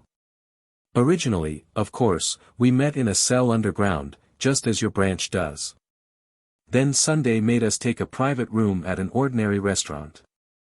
He said that if you didn't seem to be hiding nobody hunted you out. Well, he is the only man on earth, I know, but sometimes I really think that his huge brain is going a little mad in its old age. For now we flaunt ourselves before the public. We have our breakfast on a balcony, if you please, overlooking Leicester Square." "And what do the people say?" asked Syme. "It's quite simple what they say," answered his guide. "They say we are a lot of jolly gentlemen who pretend they are anarchists." "It seems to me a very clever idea," said Syme. "Clever? God blast your impudence." "Clever!" cried out the other in a sudden, shrill voice which was as startling and discordant as his crooked smile. "When you've seen Sunday for a split second you'll leave off calling him clever."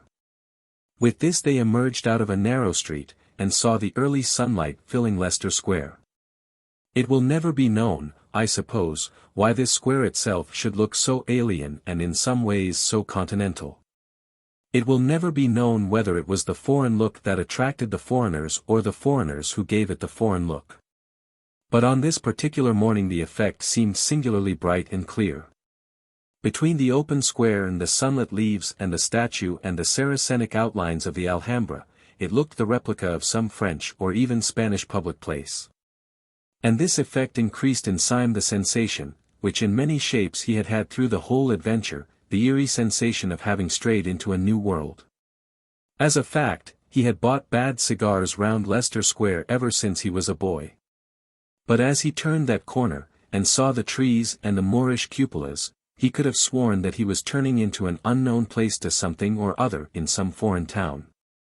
At one corner of the square there projected a kind of angle of a prosperous but quiet hotel, the bulk of which belonged to a street behind. In the wall there was one large French window, probably the window of a large coffee room. And outside this window, almost literally overhanging the square, was a formidably buttressed balcony, big enough to contain a dining table. In fact, it did contain a dining table, or more strictly a breakfast table. And round the breakfast table, glowing in the sunlight and evident to the street, were a group of noisy and talkative men, all dressed in the insolence of fashion, with white waistcoats and expensive buttonholes. Some of their jokes could almost be heard across the square. Then the grave secretary gave his unnatural smile, and Syme knew that this boisterous breakfast party was the secret conclave of the European dynamiters. Then, as Syme continued to stare at them, he saw something that he had not seen before. He had not seen it literally because it was too large to see.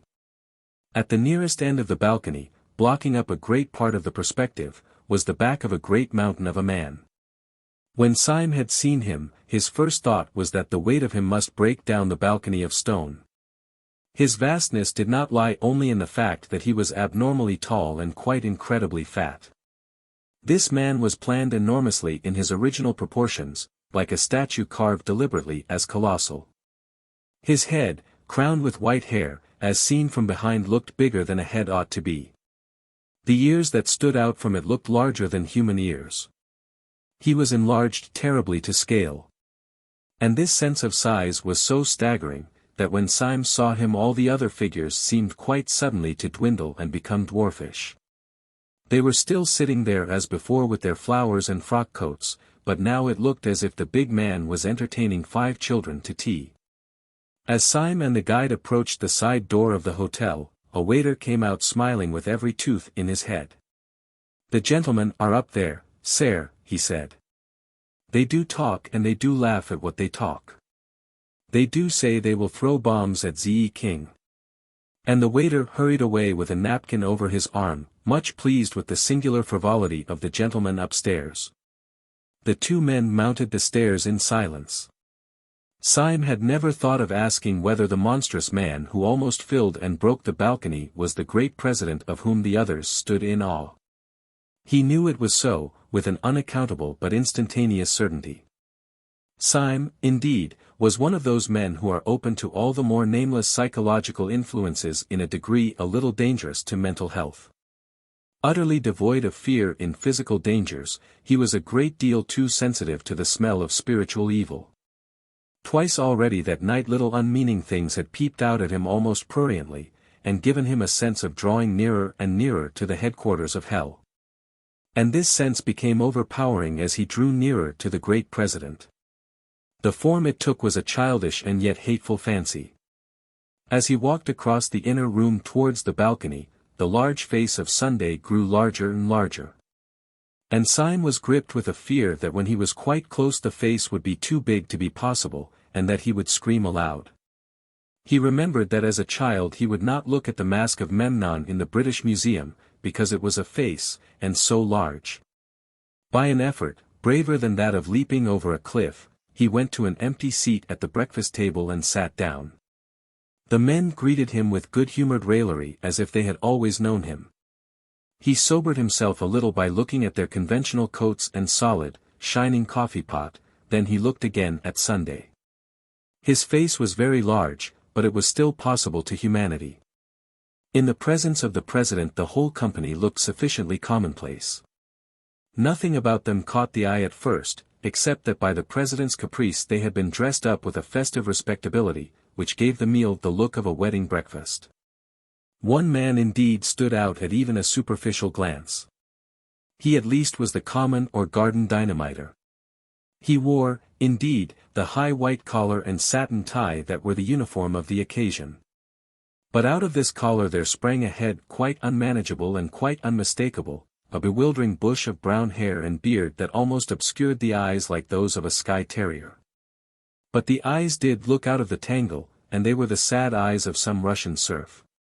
The effect of this figure was not terrible like that of the president, but it had every diablerie that can come from the utterly grotesque. If out of that stiff tie and collar there had come abruptly the head of a cat or a dog, it could not have been a more idiotic contrast. The man's name, it seemed, was Gogol. He was a Pole, and in this circle of days he was called Tuesday. His soul and speech were incurably tragic. He could not force himself to play the prosperous and frivolous part demanded of him by President Sunday. And, indeed, when Syme came in the president, with that daring disregard of public suspicion which was his policy, was actually chaffing Gogol upon his inability to assume conventional graces. "Our friend Tuesday," said the president in a deep voice at once of quietude and volume, "our friend Tuesday doesn't seem to grasp the idea. He dresses up like a gentleman, but he seems to be too great a soul to behave like one. He insists on the ways of the stage conspirator. Now if a gentleman goes about London in a top hat and a frock coat, no one need know that he is an anarchist. But if a gentleman puts on a top hat and a frock coat, and then goes about on his hands and knees, well, he may attract attention. That's what Brother Gogol does. He goes about on his hands and knees with such inexhaustible diplomacy, that by this time he finds it quite difficult to walk upright." "I am not good at concealment," said Gogol sulkily, with a thick foreign accent, I am not ashamed of the cause. Yes, you are, my boy, and so is the cause of you, said the president good-naturedly. You hide as much as anybody, but you can't do it, you see, you're such an ass. You try to combine two inconsistent methods. When a householder finds a man under his bed, he will probably pause to note the circumstance. But if he finds a man under his bed in a top hat, you will agree with me, my dear Tuesday, that he is not likely even to forget it. Now when you were found under Admiral Biffin's bed. I am not good at deception, said Tuesday gloomily, flushing. Right, my boy, right, said the president with a ponderous heartiness, you aren't good at anything. While this stream of conversation continued, Syme was looking more steadily at the men around him. As he did so, he gradually felt all his sense of something spiritually queer return. He had thought at first that they were all of common stature and costume, with the evident exception of the hairy Gogol. But as he looked at the others, he began to see in each of them exactly what he had seen in the man by the river, a demoniac detail somewhere. That lopsided laugh, which would suddenly disfigure the fine face of his original guide, was typical of all these types. Each man had something about him, perceived perhaps at the 10th or 20th glance, which was not normal, and which seemed hardly human. The only metaphor he could think of was this, that they all looked as men of fashion and presence would look, with the additional twist given in a false and curved mirror. Only the individual examples will express this half-concealed eccentricity. Syme's original cicerone bore the title of Monday, he was the secretary of the council, and his twisted smile was regarded with more terror than anything, except the president's horrible, happy laughter. But now that Syme had more space and light to observe him, there were other touches. His fine face was so emaciated, that Syme thought it must be wasted with some disease, yet somehow the very distress of his dark eyes denied this. It was no physical ill that troubled him. His eyes were alive with intellectual torture, as if pure thought was pain. He was typical of each of the tribe, each man was subtly and differently wrong. Next to him sat Tuesday, the tousle-headed Gogol, a man more obviously mad. Next was Wednesday, a certain Marquis de Saint-Eustache, a sufficiently characteristic figure. The first few glances found nothing unusual about him, except that he was the only man at table who wore the fashionable clothes as if they were really his own. He had a black French beard cut square and a black English frock coat cut even squarer. But Syme, sensitive to such things, felt somehow that the man carried a rich atmosphere with him, a rich atmosphere that suffocated. It reminded one irrationally of drowsy odors and of dying lamps in the darker poems of Byron and Poe. With this went a sense of his being clad, not in lighter colors, but in softer materials. His black seemed richer and warmer than the black shades about him, as if it were compounded of profound color. His black coat looked as if it were only black by being too dense a purple. His black beard looked as if it were only black by being too deep a blue. And in the gloom and thickness of the beard his dark red mouth showed sensual and scornful.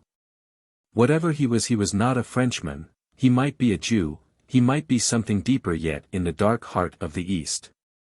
In the bright-colored Persian tiles and pictures showing tyrants hunting, you may see just those almond eyes, those blue-black beards, those cruel, crimson lips. Then came Syme, and next a very old man, Professor de Worms, who still kept the chair of Friday, though every day it was expected that his death would leave it empty. Save for his intellect, he was in the last dissolution of senile decay. His face was as grey as his long grey beard, his forehead was lifted and fixed finally in a furrow of mild despair.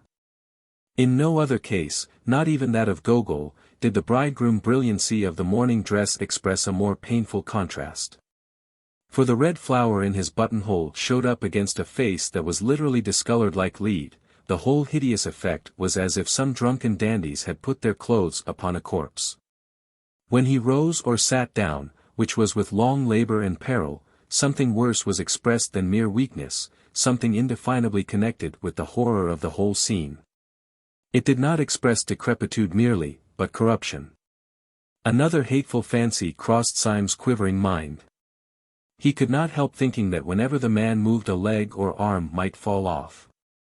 Right at the end sat the man called Saturday, the simplest and the most baffling of all. He was a short, square man with a dark, square face clean-shaven, a medical practitioner going by the name of Bull. He had that combination of savoir-faire with a sort of well-groomed coarseness which is not uncommon in young doctors. He carried his fine clothes with confidence rather than ease, and he mostly wore a set smile. There was nothing whatever odd about him, except that he wore a pair of dark, almost opaque spectacles. It may have been merely a crescendo of nervous fancy that had gone before, but those black discs were dreadful to Syme. They reminded him of half-remembered ugly tales, of some story about pennies being put on the eyes of the dead. Syme's eye always caught the black glasses and the blind grin. Had the dying professor worn them, or even the pale secretary, they would have been appropriate. But on the younger and grosser man they seemed only an enigma. They took away the key of the face. You could not tell what his smile or his gravity meant. Partly from this, and partly because he had a vulgar virility wanting in most of the others, it seemed to Syme that he might be the wickedest of all those wicked men. Syme even had the thought that his eyes might be covered up because they were too frightful to see. Chapter 6. The Exposure. Such were the 6 men who had sworn to destroy the world. Again and again Syme strove to pull together his common sense in their presence. Sometimes he saw for an instant that these notions were subjective, that he was only looking at ordinary men, one of whom was old, another nervous, another short-sighted. The sense of an unnatural symbolism always settled back on him again. Each figure seemed to be, somehow, on the borderland of things, just as their theory was on the borderland of thought.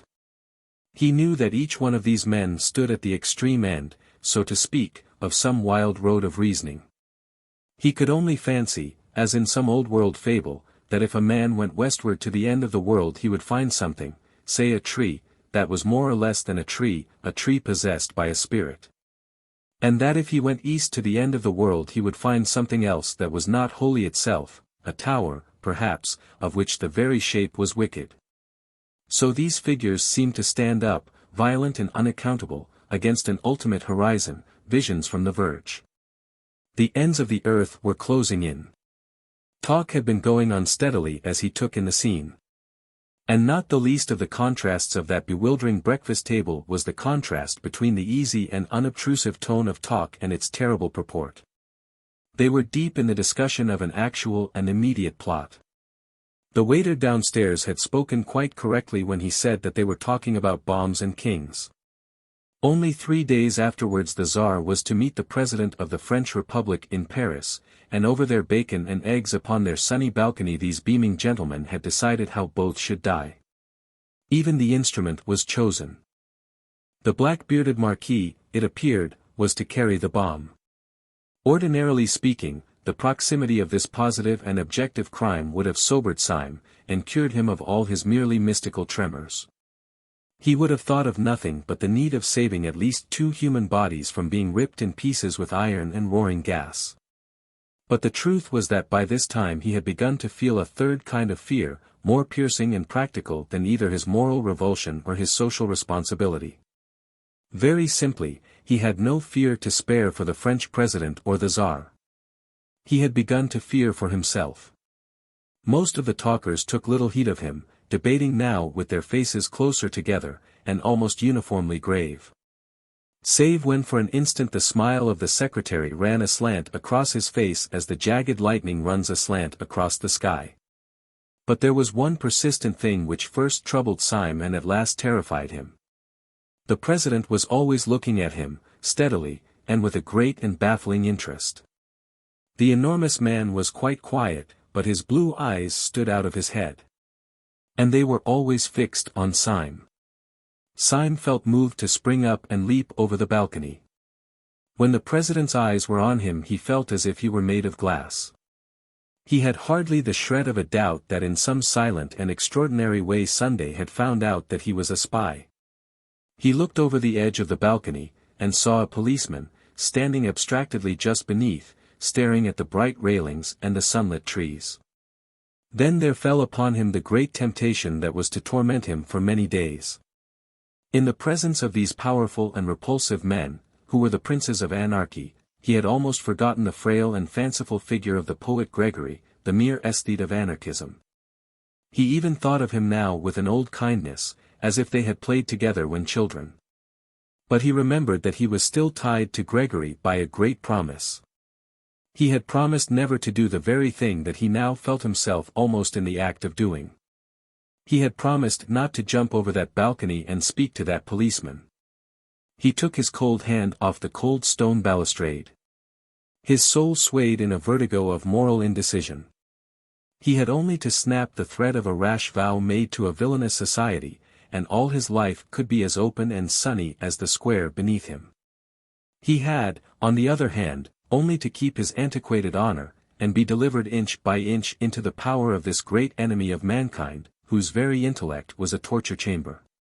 Whenever he looked down into the square he saw the comfortable policeman, a pillar of common sense and common order. Whenever he looked back at the breakfast table he saw the president still quietly studying him with big, unbearable eyes. In all the torrent of his thought there were two thoughts that never crossed his mind. First, it never occurred to him to doubt that the president and his council could crush him if he continued to stand alone. The place might be public, the project might seem impossible.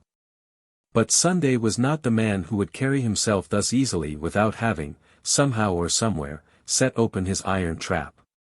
Either by anonymous poison or sudden street accident, by hypnotism or by fire from hell, Sunday could certainly strike him. If he defied the man he was probably dead, either struck stiff there in his chair or long afterwards as by an innocent ailment. If he called in the police promptly, arrested everyone, told all, and set against them the whole energy of England, he would probably escape, certainly not otherwise. They were a balcony full of gentlemen overlooking a bright and busy square. But he felt no more safe with them than if they had been a boatful of armed pirates overlooking an empty sea. There was a second thought that never came to him. It never occurred to him to be spiritually won over to the enemy. Many moderns, inured to a weak worship of intellect and force, might have wavered in their allegiance under this oppression of a great personality. They might have called Sunday the Superman. If any such creature be conceivable, he looked, indeed, somewhat like it, with his earth-shaking abstraction, as of a stone statue walking. He might have been called something above man, with his large plans, which were too obvious to be detected, with his large face, which was too frank to be understood. But this was a kind of modern meanness to which Syme could not sink even in his extreme morbidity. Like any man, he was coward enough to fear great force, but he was not quite coward enough to admire it. The men were eating as they talked, and even in this they were typical. Dr. Bull and the Marquis ate casually and conventionally of the best things on the table, cold pheasant or Strasbourg pie. But the secretary was a vegetarian, and he spoke earnestly of the projected murder over half a raw tomato and 3/4 of a glass of tepid water. The old professor had such slops as suggested a sickening second childhood. And even in this President Sunday preserved his curious predominance of mere mass. For he ate like 20 men, he ate incredibly, with a frightful freshness of appetite, so that it was like watching a sausage factory. Yet continually, when he had swallowed a dozen crumpets or drunk a quart of coffee, he would be found with his great head on one side staring at Syme. "I have often wondered," said the Marquis, taking a great bite out of a slice of bread and jam, "whether it wouldn't be better for me to do it with a knife. Most of the best things have been brought off with a knife. And it would be a new emotion to get a knife into a French president and wriggle it round." "You are wrong," said the secretary, drawing his black brows together. The knife was merely the expression of the old personal quarrel with a personal tyrant. Dynamite is not only our best tool, but our best symbol. It is as perfect a symbol of us as is incense of the prayers of the Christians. It expands. It only destroys because it broadens, even so, thought only destroys because it broadens. "A man's brain is a bomb," he cried out, loosening suddenly his strange passion and striking his own skull with violence. "My brain feels like a bomb, night and day. It must expand. It must expand. A man's brain must expand, if it breaks up the universe. I don't want the universe broken up just yet, drawled the Marquis. I want to do a lot of beastly things before I die. I thought of one yesterday in bed. No, if the only end of the thing is nothing, said Dr. Bull with his sphinx-like smile, it hardly seems worth doing. The old professor was staring at the ceiling with dull eyes. Every man knows in his heart, he said, that nothing is worth doing. There was a singular silence, and then the secretary said. We are wandering, however, from the point. The only question is how Wednesday is to strike the blow. I take it we should all agree with the original notion of a bomb. As to the actual arrangements, I should suggest that tomorrow morning he should go first of all to. The speech was broken off short under a vast shadow. President Sunday had risen to his feet, seeming to fill the sky above them. Before we discuss that, he said in a small, quiet voice, let us go into a private room. I have something very particular to say. Syme stood up before any of the others. The instant of choice had come at last, the pistol was at his head. On the pavement before he could hear the policeman idly stir and stamp, for the morning, though bright, was cold. A barrel organ in the street suddenly sprang with a jerk into a jovial tune. Syme stood up taut, as if it had been a bugle before the battle. He found himself filled with a supernatural courage that came from nowhere. That jingling music seemed full of the vivacity, the vulgarity, and the irrational valor of the poor, who in all those unclean streets were all clinging to the decencies and the charities of Christendom. His youthful prank of being a policeman had faded from his mind. He did not think of himself as the representative of the corps of gentlemen turned into fancy constables, or of the old eccentric who lived in the dark room. But he did feel himself as the ambassador of all these common and kindly people in the street, who every day marched into battle to the music of the barrel organ. And this high pride in being human had lifted him unaccountably to an infinite height above the monstrous men around him. For an instant, at least, he looked down upon all their sprawling eccentricities from the starry pinnacle of the commonplace. He felt towards them all that unconscious and elementary superiority that a brave man feels over powerful beasts or a wise man over powerful errors. He knew that he had neither the intellectual or the physical strength of President Sunday. But in that moment he minded it no more than the fact that he had not the muscles of a tiger or a horn on his nose like a rhinoceros. All was swallowed up in an ultimate certainty that the president was wrong and that the barrel organ was right. There clanged in his mind that unanswerable and terrible truism in the Song of Roland. Paeans ont tort et cretins ont droit. Which in the old nasal French has the clang and groan of great iron. This liberation of his spirit from the load of his weakness went with a quite clear decision to embrace death. If the people of the barrel organ could keep their old-world obligations, so could he. This very pride in keeping his word was that he was keeping it to miscreants. It was his last triumph over these lunatics to go down into their dark room and die for something that they could not even understand. The barrel organ seemed to give the marching tune with the energy and the mingled noises of a whole orchestra, and he could hear deep and rolling, under all the trumpets of the pride of life, the drums of the pride of death. The conspirators were already filing through the open window and into the rooms behind. Syme went last, outwardly calm, but with all his brain and body throbbing with romantic rhythm. The president led them down an irregular side stair, such as might be used by servants, and into a dim, cold, empty room, with a table and benches, like an abandoned boardroom. When they were all in, he closed and locked the door. The first to speak was Gogol, the irreconcilable, who seemed bursting with inarticulate grievance. Zo! Zo! He cried, with an obscure excitement, his heavy Polish accent becoming almost impenetrable. You say you nod-eyed. You say you show himselves. It is all nozinks. When you vant talk importance you run yourselves in a dark box. The president seemed to take the foreigner's incoherent satire with entire good humor. You can't get hold of it yet, Gogol, he said in a fatherly way. When once they have heard us talking nonsense on that balcony they will not care where we go afterwards. If we had come here first, we should have had the whole staff at the keyhole. You don't seem to know anything about mankind. I die for them, cried the Pole in thick excitement, and I slay their oppressors. I care not for these games of concealment. I would smite the tyrant in the open square. I see, said the president, nodding kindly as he seated himself at the top of a long table. You die for mankind first, and then you get up and smite their oppressors. So that's all right. And now may I ask you to control your beautiful sentiments, and sit down with the other gentlemen at this table. For the first time this morning something intelligent is going to be said. Syme, with the perturbed promptitude he had shown since the original summons, sat down first. Gogol sat down last, grumbling in his brown beard about compromise. No one except Syme seemed to have any notion of the blow that was about to fall. As for him, he had merely the feeling of a man mounting the scaffold with the intention, at any rate, of making a good speech. Comrades, said the president, suddenly rising, we have spun out this farce long enough. I have called you down here to tell you something so simple and shocking that even the waiters upstairs, long inured to our levities, might hear some new seriousness in my voice.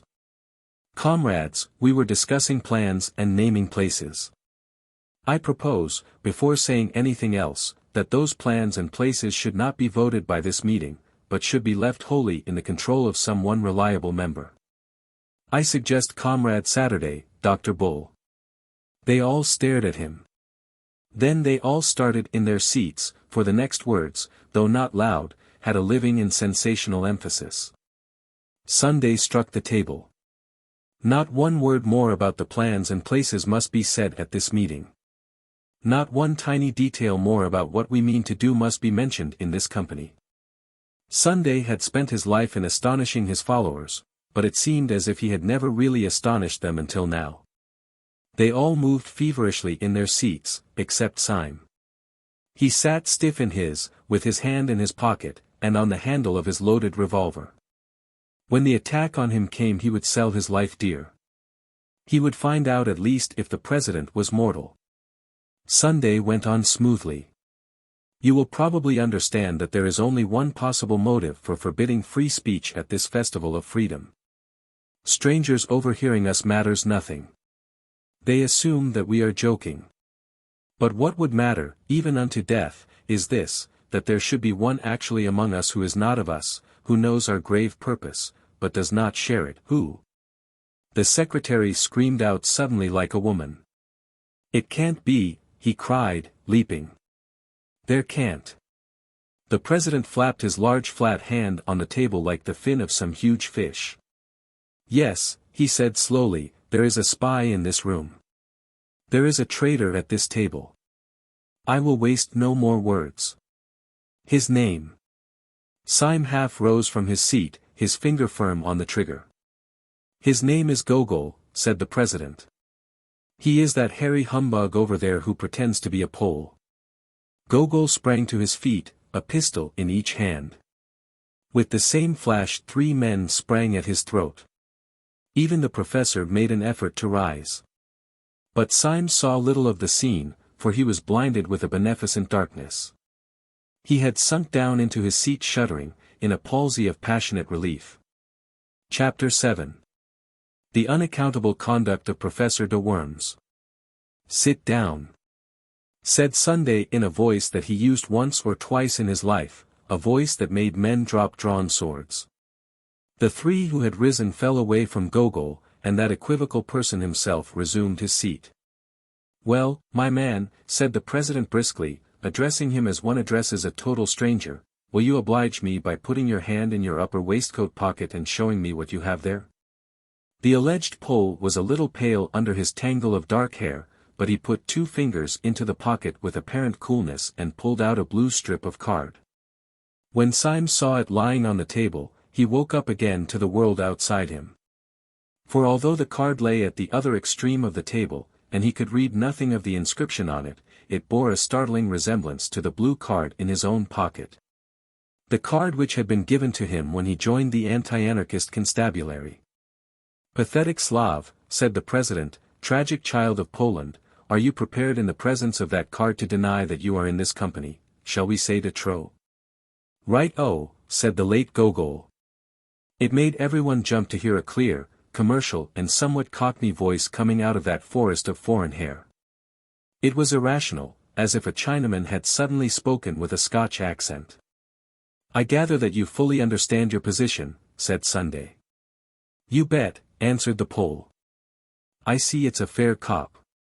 All I say is, I don't believe any Pole could have imitated my accent like I did his. I concede the point, said Sunday. I believe your own accent to be inimitable, though I shall practice it in my bath. Do you mind leaving your beard with your card? Not a bit, answered Gogol.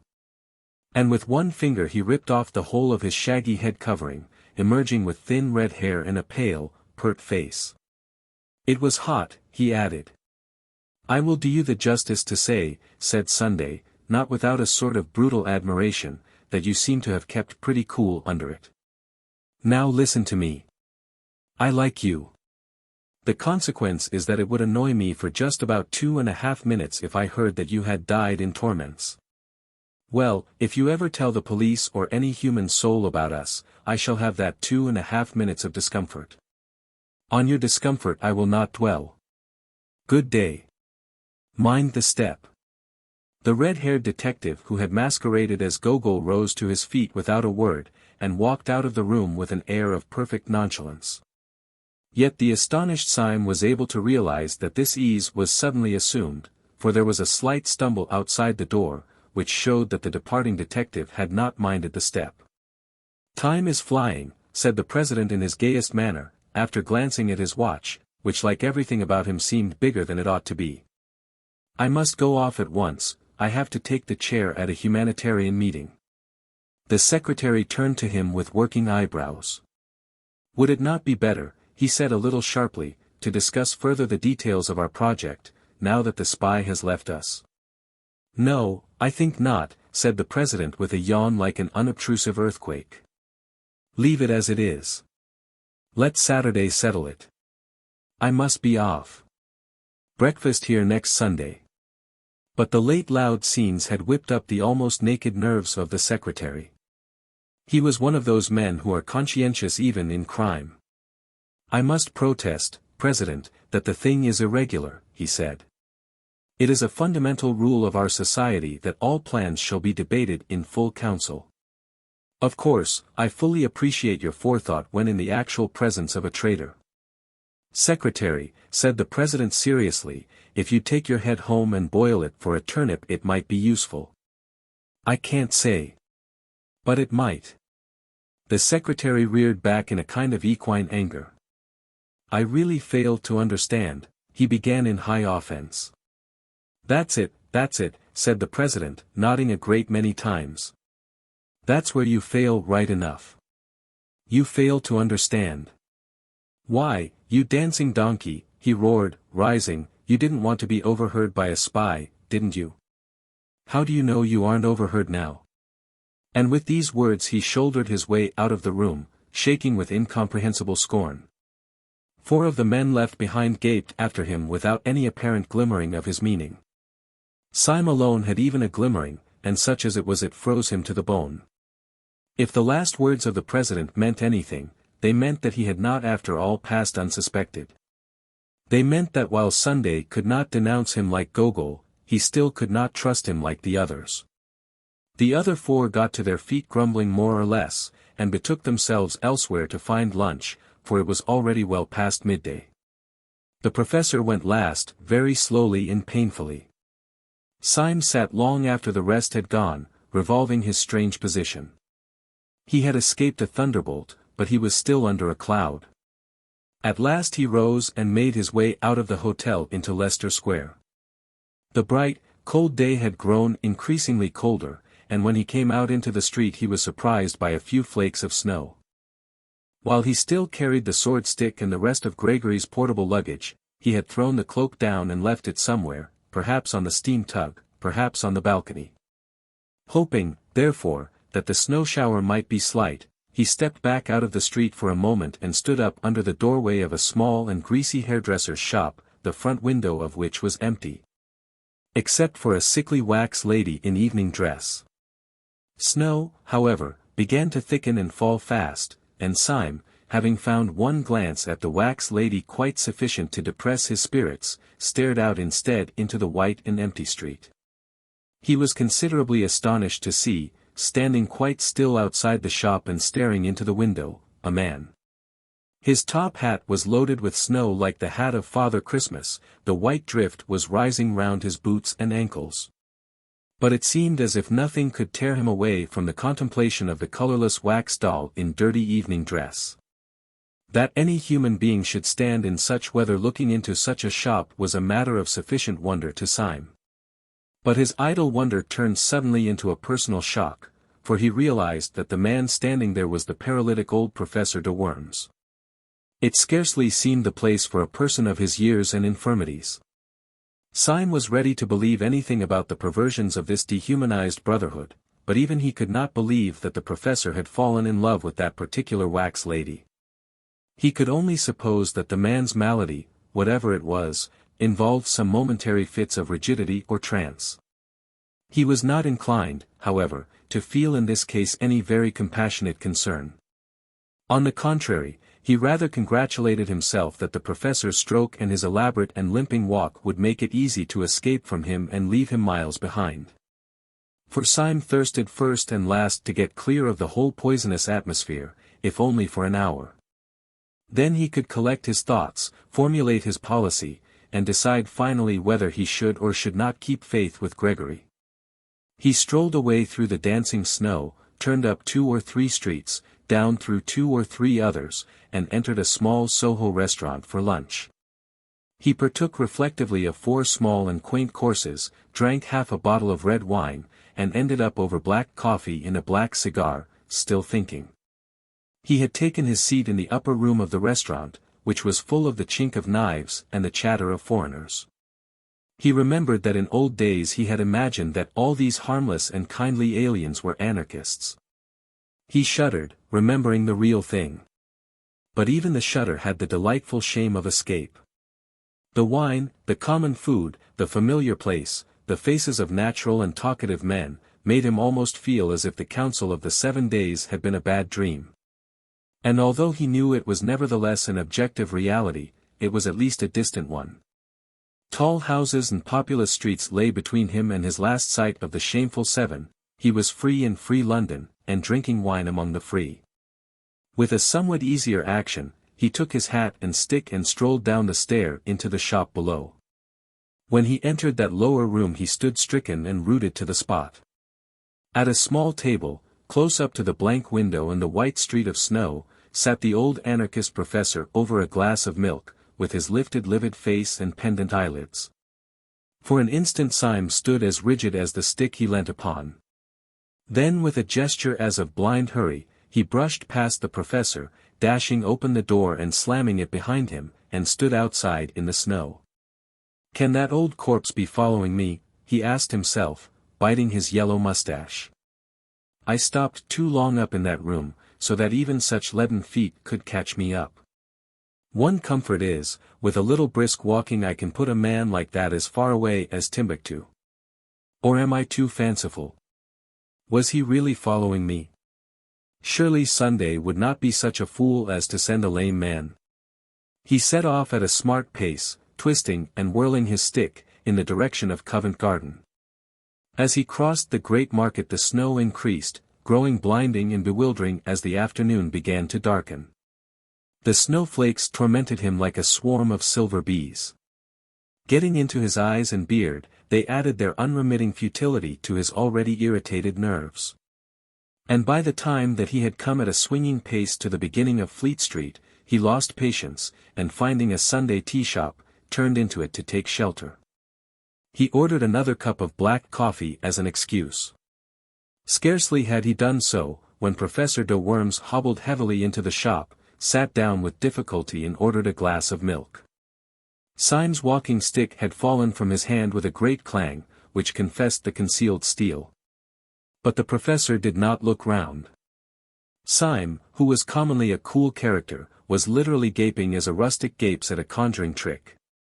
He had seen no cab following, he had heard no wheels outside the shop. To all mortal appearances the man had come on foot. But the old man could only walk like a snail, and Syme had walked like the wind. He started up and snatched his stick, half crazy with the contradiction in mere arithmetic, and swung out of the swinging doors, leaving his coffee untasted. An omnibus going to the bank went rattling by with an unusual rapidity.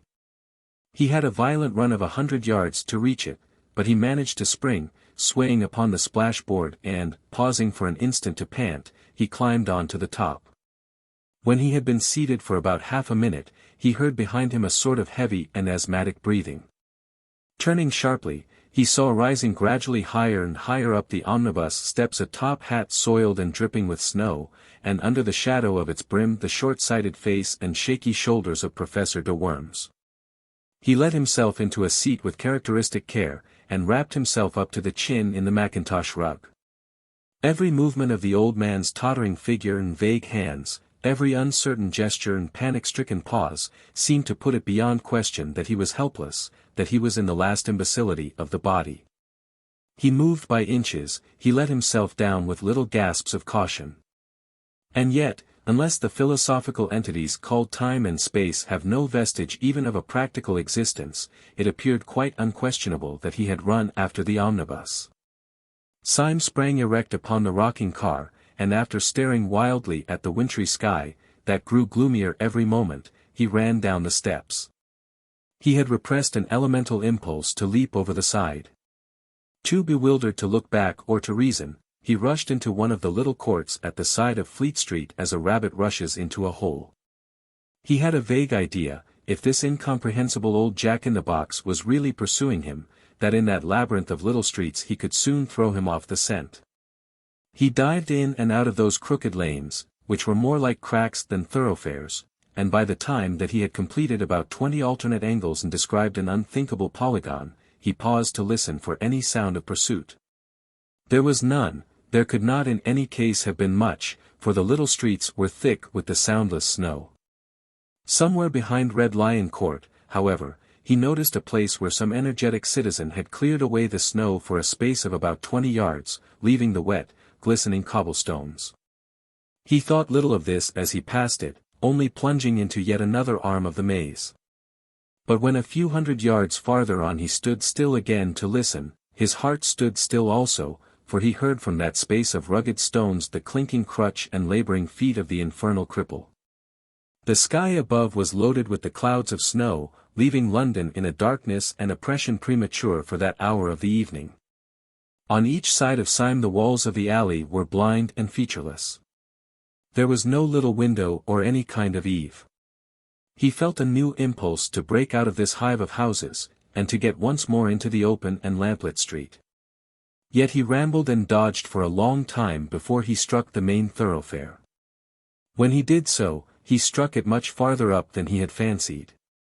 He came out into what seemed the vast and void of Ludgate Circus, and saw St. Paul's Cathedral sitting in the sky. At first he was startled to find these great roads so empty, as if a pestilence had swept through the city. Then he told himself that some degree of emptiness was natural. First because the snowstorm was even dangerously deep, and secondly because it was Sunday. And at the very word Sunday he bit his lip, the word was henceforth for hire like some indecent pun. Under the white fog of snow high up in the heaven the whole atmosphere of the city was turned to a very queer kind of green twilight, as of men under the sea. The sealed and sullen sunset behind the dark dome of St. Paul's had in its smoky and sinister colors of sickly green, dead red or decaying bronze, that were just bright enough to emphasize the solid whiteness of the snow. But right up against these dreary colors rose the black bulk of the cathedral, and upon the top of the cathedral was a random splash and great stain of snow, still clinging as to an alpine peak. It had fallen accidentally, but just so fallen as to half drape the dome from its very topmost point, and to pick out in perfect silver the great orb and the cross. When Syme saw it he suddenly straightened himself, and made with his sword-stick an involuntary salute. He knew that that evil figure, his shadow, was creeping quickly or slowly behind him, and he did not care. It seemed a symbol of human faith and valor that while the skies were darkening that high place of the earth was bright. The devils might have captured heaven, but they had not yet captured the cross. He had a new impulse to tear out the secret of this dancing, jumping and pursuing paralytic, and at the entrance of the court as it opened upon the circus he turned, stick in hand, to face his pursuer. Professor de Worms came slowly round the corner of the irregular alley behind him, his unnatural form outlined against a lonely gas lamp, irresistibly recalling that very imaginative figure in the nursery rhymes. The crooked man who went a crooked mile. He really looked as if he had been twisted out of shape by the tortuous streets he had been threading. He came nearer and nearer, the lamplight shining on his lifted spectacles, his lifted, patient face. Syme waited for him as St. George waited for the dragon, as a man waits for a final explanation or for death. And the old professor came right up to him and passed him like a total stranger, without even a blink of his mournful eyelids. There was something in this silent and unexpected innocence that left Syme in a final fury. The man's colorless face and manner seemed to assert that the whole following had been an accident. Syme was galvanized with an energy that was something between bitterness and a burst of boyish derision. He made a wild gesture as if to knock the old man's hat off, called out something like, "Catch me if you can," and went racing away across the white, open circus. Concealment was impossible now. And looking back over his shoulder, he could see the black figure of the old gentleman coming after him with long, swinging strides like a man winning a mile race. But the head upon that bounding body was still pale, grave and professional, like the head of a lecturer upon the body of a harlequin. This outrageous chase sped across Ludgate Circus, up Ludgate Hill, round St. Paul's Cathedral, along Cheapside, Syme remembering all the nightmares he had ever known. Then Syme broke away towards the river, and ended almost down by the docks. He saw the yellow panes of a low, lighted public house, flung himself into it and ordered beer. It was a foul tavern, sprinkled with foreign sailors, a place where opium might be smoked or knives drawn. A moment later Professor de Worms entered the place, sat down carefully, and asked for a glass of milk. Chapter 8. The Professor explains. When Gabriel Syme found himself finally established in a chair, and opposite to him, fixed and final also, the lifted eyebrows and leaden eyelids of the Professor, his fears fully returned. This incomprehensible man from the fierce council, after all, had certainly pursued him. If the man had one character as a paralytic and another character as a pursuer, the antithesis might make him more interesting, but scarcely more soothing. It would be a very small comfort that he could not find the Professor out, if by some serious accident the Professor should find him out. He emptied a whole pewter pot of ale before the Professor had touched his milk. One possibility, however, kept him hopeful and yet helpless. It was just possible that this escapade signified something other than even a slight suspicion of him. Perhaps it was some regular form or sign. Perhaps the foolish scamper was some sort of friendly signal that he ought to have understood. Perhaps it was a ritual. Perhaps the new Thursday was always chased along Cheapside, as the new Lord Mayor is always escorted along it. He was just selecting a tentative inquiry, when the old Professor opposite suddenly and simply cut him short.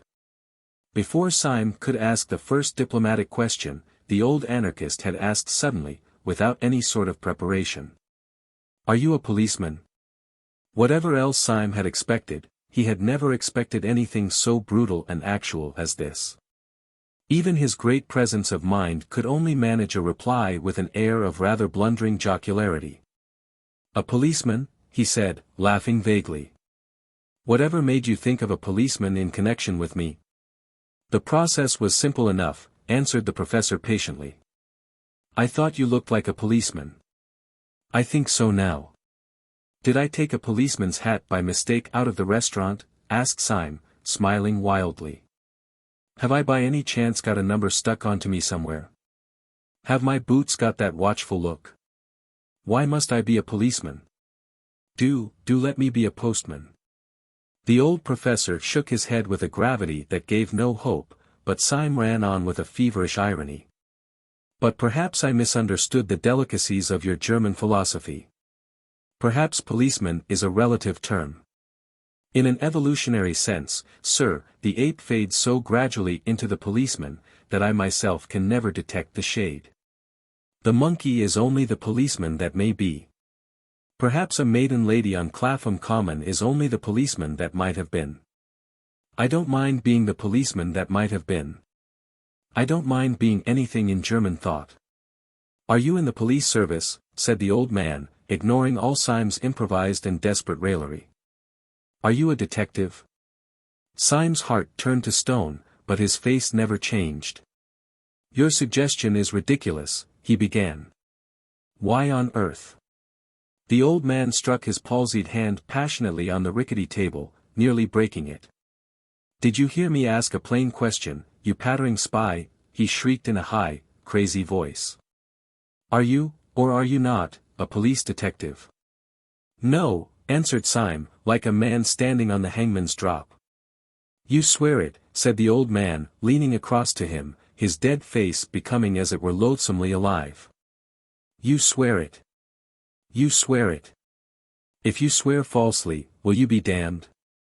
Will you be sure that the devil dances at your funeral? Will you see that the nightmare sits on your grave? Will there really be no mistake?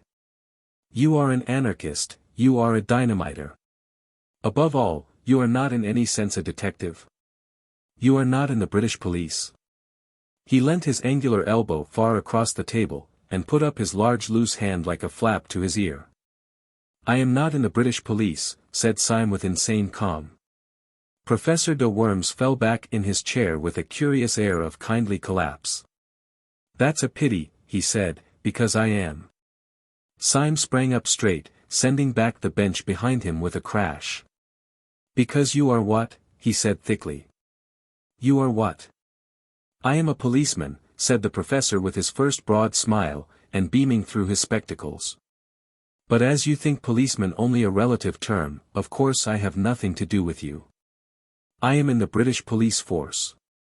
But as you tell me you are not in the British police force, I can only say that I met you in a dynamiters club. I suppose I ought to arrest you.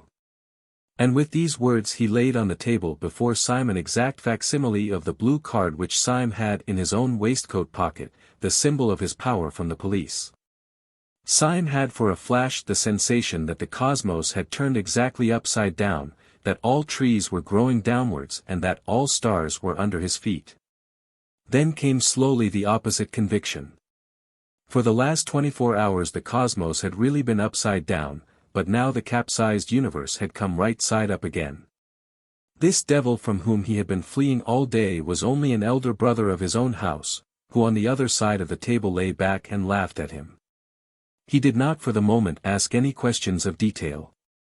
He only knew the happy and silly fact that this shadow, which had pursued him with an intolerable oppression of peril, was only the shadow of a friend trying to catch him up. He knew simultaneously that he was a fool and a free man. For with any recovery from morbidity there must go a certain healthy humiliation. There comes a certain point in such conditions when only three things are possible: first a perpetuation of satanic pride, secondly tears, and third laughter. Syme's egotism held hard to the first course for a few seconds, and then suddenly adopted the third. Taking his own blue police ticket from his own waistcoat pocket, he tossed it on to the table. Then he flung his head back until his spike of yellow beard almost pointed at the ceiling, and shouted with a barbaric laughter. Even in that close den, perpetually filled with the din of knives, plates, cans, clamorous voices, sudden struggles and stampedes, there was something Homeric in Syme's mirth which made many half-drunken men look round. "What you're laughing at, governor?" asked one wondering laborer from the docks. "At myself," answered Syme, and went off again into the agony of his ecstatic reaction. "Pull yourself together," said the professor, "or you'll get hysterical. Have some more beer. I'll join you." "You haven't drunk your milk," said Syme. "My milk," said the other, in tones of withering and unfathomable contempt, "my milk. Do you think I'd look at the beastly stuff when I'm out of sight of the bloody anarchists? We're all Christians in this room, though perhaps," he added, glancing around at the reeling crowd, "not strict ones. Finish my milk." "Great blazes! Yes, I'll finish it right enough, and he knocked the tumbler off the table, making a crash of glass and a splash of silver fluid. Syme was staring at him with a happy curiosity. I understand now, he cried. Of course, you're not an old man at all. I can't take my face off here, replied Professor de Worms. It's rather an elaborate make-up. As to whether I'm an old man, that's not for me to say. I was 38 last birthday.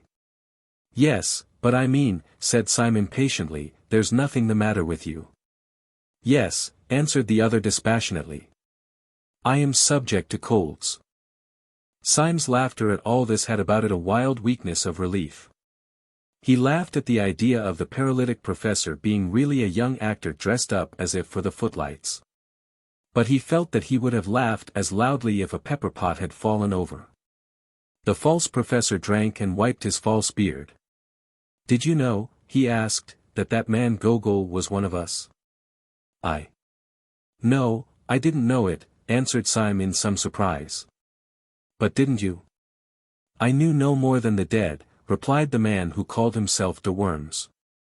I thought the president was talking about me, and I rattled in my boots. And I thought he was talking about me, said Syme, with his rather reckless laughter. I had my hand on my revolver all the time. So had I, said the professor grimly. So had Gogol evidently. Syme struck the table with an exclamation. Why, there were 3 of us there, he cried. 3 out of 7 is a fighting number. If we had only known that we were 3. The face of Professor de Worms darkened, and he did not look up. We were 3, he said. If we had been 300 we could still have done nothing. Not if we were 300 against 4, asked Syme, jeering rather boisterously. No, said the professor with sobriety, not if we were 300 against Sunday. And the mere name struck Syme cold and serious, his laughter had died in his heart before it could die on his lips. The face of the unforgettable president sprang into his mind as startling as a colored photograph, and he remarked this difference between Sunday and all his satellites, that their faces, however fierce or sinister, became gradually blurred by memory like other human faces, whereas Sunday's seemed almost to grow more actual during absence, as if a man's painted portrait should slowly come alive. They were both silent for a measure of moments, and then Syme's speech came with a rush, like the sudden foaming of champagne. Professor, he cried, it is intolerable. Are you afraid of this man? The professor lifted his heavy lids, and gazed at Syme with large, wide-open, blue eyes of an almost ethereal honesty. Yes, I am, he said mildly. So are you. Syme was dumb for an instant. Then he rose to his feet erect, like an insulted man, and thrust the chair away from him. Yes, he said in a voice indescribable, you are right. I am afraid of him. Therefore I swear by God that I will seek out this man whom I fear until I find him, and strike him on the mouth. If heaven were his throne and the earth his footstool, I swear that I would pull him down. How? Asked the staring professor. Why? Because I am afraid of him, said Syme, and no man should leave in the universe anything of which he is afraid. De Worms blinked at him with a sort of blind wonder. He made an effort to speak, but Syme went on in a low voice, but with an undercurrent of inhuman exaltation. Who would condescend to strike down the mere things that he does not fear? Who would debase himself to be merely brave, like any common prizefighter? Who would stoop to be fearless, like a tree? Fight the thing that you fear. You remember the old tale of the English clergyman who gave the last rites to the brigand of Sicily, and how on his deathbed the great robber said, I can give you no money, but I can give you advice for a lifetime, your thumb on the blade. And strike upwards. So I say to you, strike upwards, if you strike at the stars. The other looked at the ceiling, one of the tricks of his pose. Sunday is a fixed star, he said. You shall see him a falling star, said Syme, and put on his hat. The decision of his gesture drew the professor vaguely to his feet. Have you any idea, he asked, with a sort of benevolent bewilderment, exactly where you are going? Yes, replied Syme shortly, I am going to prevent this bomb being thrown in Paris. Have you any conception how? Inquired the other. No, said Syme with equal decision. You remember, of course, resumed the soi-disant de Worms, pulling his beard and looking out of the window, that when we broke up rather hurriedly the whole arrangements for the atrocity were left in the private hands of the Marquis and Dr. Bull. The Marquis is by this time probably crossing the Channel.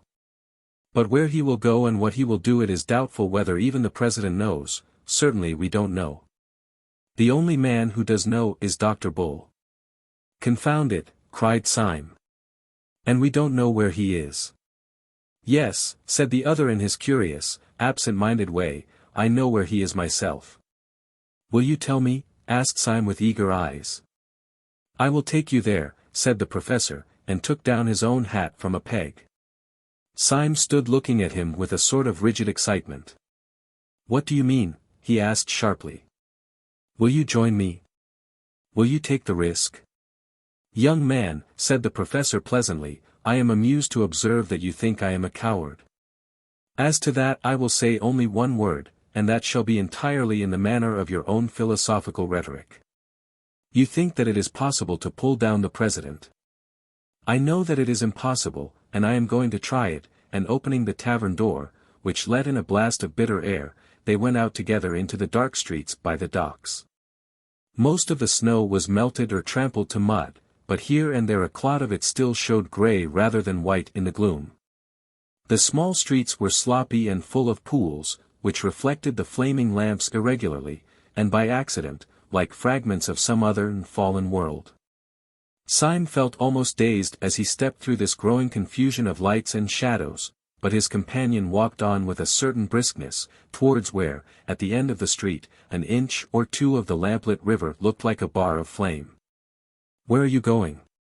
Syme inquired. Just now, answered the professor, I am going just round the corner to see whether Dr. Bull has gone to bed.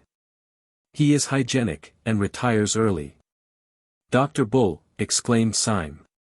Does he live round the corner? No, answered his friend. As a matter of fact he lives some way off, on the other side of the river, but we can tell from here whether he has gone to bed. Turning the corner as he spoke, and facing the dim river, flecked with flame, he pointed with his stick to the other bank. On the Surrey side at this point there ran out into the Thames, seeming almost to overhang it, a bulk and cluster of those tall tenements, dotted with lighted windows, and rising like factory chimneys to an almost insane height. Their special poise and position made one block of buildings especially look like a Tower of Babel with 100 eyes. Syme had never seen any of the skyscraping buildings in America, so he could only think of the buildings in a dream. Even as he stared, the highest light in this innumerably lighted turret abruptly went out, as if this black Argus had winked at him with one of his innumerable eyes. Professor de Worms swung round on his heel, and struck his stick against his boot. We are too late, he said, the hygienic doctor has gone to bed. What do you mean? Asked Syme. Does he live over there, then? Yes, said de Worms, behind that particular window which you can't see. Come along and get some dinner. We must call on him tomorrow morning. Without further parley, he led the way through several byways until they came out into the flare and clamour of the East India Dock Road. The professor, who seemed to know his way about the neighbourhood, proceeded to a place where the line of lighted shops fell back into a sort of abrupt twilight and quiet, in which an old white inn, all out of repair, stood back some 20 feet from the road. You can find good English inns left by accident everywhere, like fossils, explained the professor. I once found a decent place in the West End. I suppose, said Syme, smiling, that this is the corresponding decent place in the East End? It is, said the professor reverently, and went in. In that place they dined and slept, both very thoroughly. The beans and bacon, which these unaccountable people cooked well, the astonishing emergence of Burgundy from their cellars, crowned Syme's sense of a new comradeship and comfort. Through all this ordeal his root horror had been isolation, and there are no words to express the abyss between isolation and having one ally. It may be conceded to the mathematicians that 4 is twice 2. But 2 is not twice 1. 2 is 2000 times 1. That is why, in spite of 100 disadvantages, the world will always return to monogamy. Syme was able to pour out for the first time the whole of his outrageous tale, from the time when Gregory had taken him to the little tavern by the river. He did it idly and amply, in a luxuriant monologue, as a man speaks with very old friends.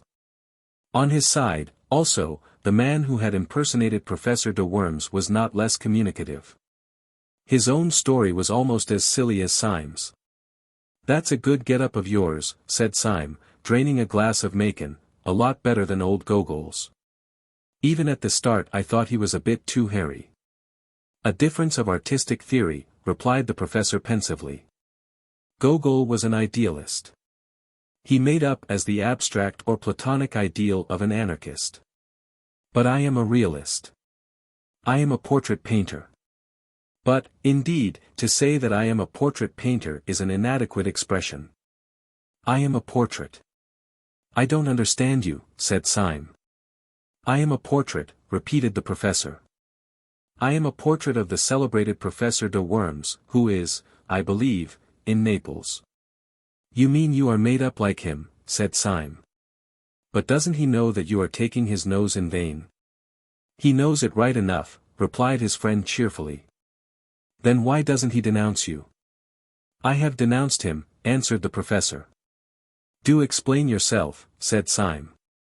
"With pleasure, if you don't mind hearing my story," replied the eminent foreign philosopher. "I am by profession an actor, and my name is Wilkes. When I was on the stage I mixed with all sorts of bohemian and blackguard company. Sometimes I touched the edge of the turf, sometimes the riff-raff of the arts, and occasionally the political refugee. In some den of exiled dreamers I was introduced to the great German nihilist philosopher, Professor de Worms. I did not gather much about him beyond his appearance, which was very disgusting, and which I studied carefully.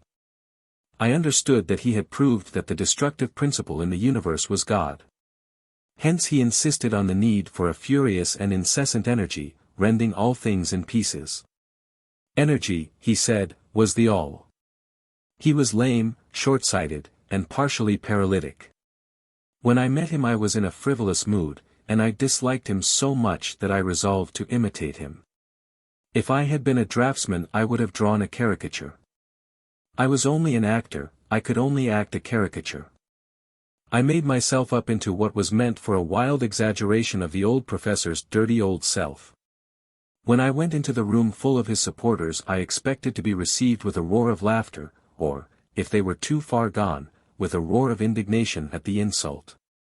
I cannot describe the surprise I felt when my entrance was received with a respectful silence, followed, when I had first opened my lips, with a murmur of admiration. The curse of the perfect artist had fallen upon me. I had been too subtle, I had been too true. They thought I really was the great nihilist professor. I was a healthy-minded young man at the time, and I confess that it was a blow. Before I could fully recover, however, 2 or 3 of these admirers ran up to me radiating indignation, and told me that a public insult had been put upon me in the next room. I inquired its nature. It seemed that an impertinent fellow had dressed himself up as a preposterous parody of myself. I had drunk more champagne than was good for me, and in a flash of folly I decided to see the situation through. Consequently it was to meet the glare of the company and my own lifted eyebrows and freezing eyes that the real professor came into the room. I need hardly say there was a collision. The pessimists all round me looked anxiously from one professor to the other professor to see which was really the more feeble. But I won. An old man in poor health, like my rival, could not be expected to be so impressively feeble as a young actor in the prime of life. You see, he really had paralysis, and working within this definite limitation, he couldn't be so jolly paralytic as I was. Then he tried to blast my claims intellectually. I countered that by a very simple dodge. Whenever he said something that nobody but he could understand, I replied with something which I could not even understand myself. I don't fancy, he said, that you could have worked out the principle that evolution is only negation, since there inheres in it the introduction of lacuna, which are an essential of differentiation. I replied quite scornfully, you read all that up in Pinkworks. The notion that involution functioned eugenically was exposed long ago by Glump. It is unnecessary for me to say that there never were such people as Pinkworts and Glump. But the people all round, rather to my surprise, seemed to remember them quite well, and the professor, finding that the learned and mysterious method left him rather at the mercy of an enemy slightly deficient in scruples, fell back upon a more popular form of wit. I see, he sneered, you prevail like the false pig in Aesop. And you fail, I answered, smiling, like the hedgehog in Montaigne. Need I say that there is no hedgehog in Montaigne? Your claptrap comes off, he said, so would your beard. I had no intelligent answer to this, which was quite true and rather witty. But I laughed heartily, answered, like the pantheist's boots, at random, and turned on my heel with all the honors of victory. The real professor was thrown out, but not with violence, though one man tried very patiently to pull off his nose. He is now, I believe, received everywhere in Europe as a delightful impostor. His apparent earnestness and anger, you see, make him all the more entertaining. Well, said Syme, I can understand your putting on his dirty old beard for a night's practical joke, but I don't understand your never taking it off again. That is the rest of the story, said the impersonator. When I myself left the company, followed by reverent applause, I went limping down the dark street, hoping that I should soon be far enough away to be able to walk like a human being. To my astonishment, as I was turning the corner, I felt a touch on the shoulder, and turning, found myself under the shadow of an enormous policeman. He told me I was wanted. I struck a sort of paralytic attitude, and cried in a high German accent, yes, I am wanted, by the oppressed of the world. You are arresting me on the charge of being the great anarchist, Professor de Worms. The policeman impassively consulted a paper in his hand. No, sir, he said civilly, at least, not exactly, sir. I am arresting you on the charge of not being the celebrated anarchist, Professor de Worms. This charge, if it was criminal at all, was certainly the lighter of the two, and I went along with the man, doubtful, but not greatly dismayed. I was shown into a number of rooms, and eventually into the presence of a police officer, who explained that a serious campaign had been opened against the centers of anarchy, and that this, my successful masquerade, might be of considerable value to the public safety. He offered me a good salary and this little blue card. Though our conversation was short, he struck me as a man of very massive common sense and humor, but I cannot tell you much about him personally, because... Syme laid down his knife and fork. I know, he said, because you talked to him in a dark room. Professor de Worms nodded and drained his glass. Chapter 9. The Man in Spectacles. Burgundy is a jolly thing, said the professor sadly, as he set his glass down. You don't look as if it were, said Syme, you drink it as if it were medicine. You must excuse my manner, said the professor dismally, my position is rather a curious one. Inside I am really bursting with boyish merriment. But I acted the paralytic professor so well, that now I can't leave off. So that when I am among friends, and have no need at all to disguise myself, I still can't help speaking slow and wrinkling my forehead, just as if it were my forehead. I can be quite happy, you understand, but only in a paralytic sort of way. The most buoyant exclamations leap up in my heart, but they come out of my mouth quite different. You should hear me say, buck up, old cock. It would bring tears to your eyes. It does, said Syme, but I cannot help thinking that apart from all that you are really a bit worried. The professor started a little and looked at him steadily. You are a very clever fellow, he said, it is a pleasure to work with you. Yes, I have rather a heavy cloud in my head. There is a great problem to face, and he sank his bald brow in his two hands. Then he said in a low voice. Can you play the piano? Yes, said Syme in simple wonder, I'm supposed to have a good touch. Then, as the other did not speak, he added. I trust the great cloud is lifted. After a long silence, the professor said out of the cavernous shadow of his hands. It would have done just as well if you could work a typewriter. Thank you, said Syme, you flatter me. Listen to me, said the other, and remember whom we have to see tomorrow. You and I are going tomorrow to attempt something which is very much more dangerous than trying to steal the crown jewels out of the tower. We are trying to steal a secret from a very sharp, very strong, and very wicked man. I believe there is no man, except the president, of course, who is so seriously startling and formidable as that little grinning fellow in goggles. He has not perhaps the white-hot enthusiasm unto death, the mad martyrdom for anarchy, which marks the secretary. But then that very fanaticism in the secretary has a human pathos, and is almost a redeeming trait. But the little doctor has a brutal sanity that is more shocking than the secretary's disease. Don't you notice his detestable virility and vitality? He bounces like an India rubber ball. Depend on it, Sunday was not asleep. I wonder if he ever sleeps.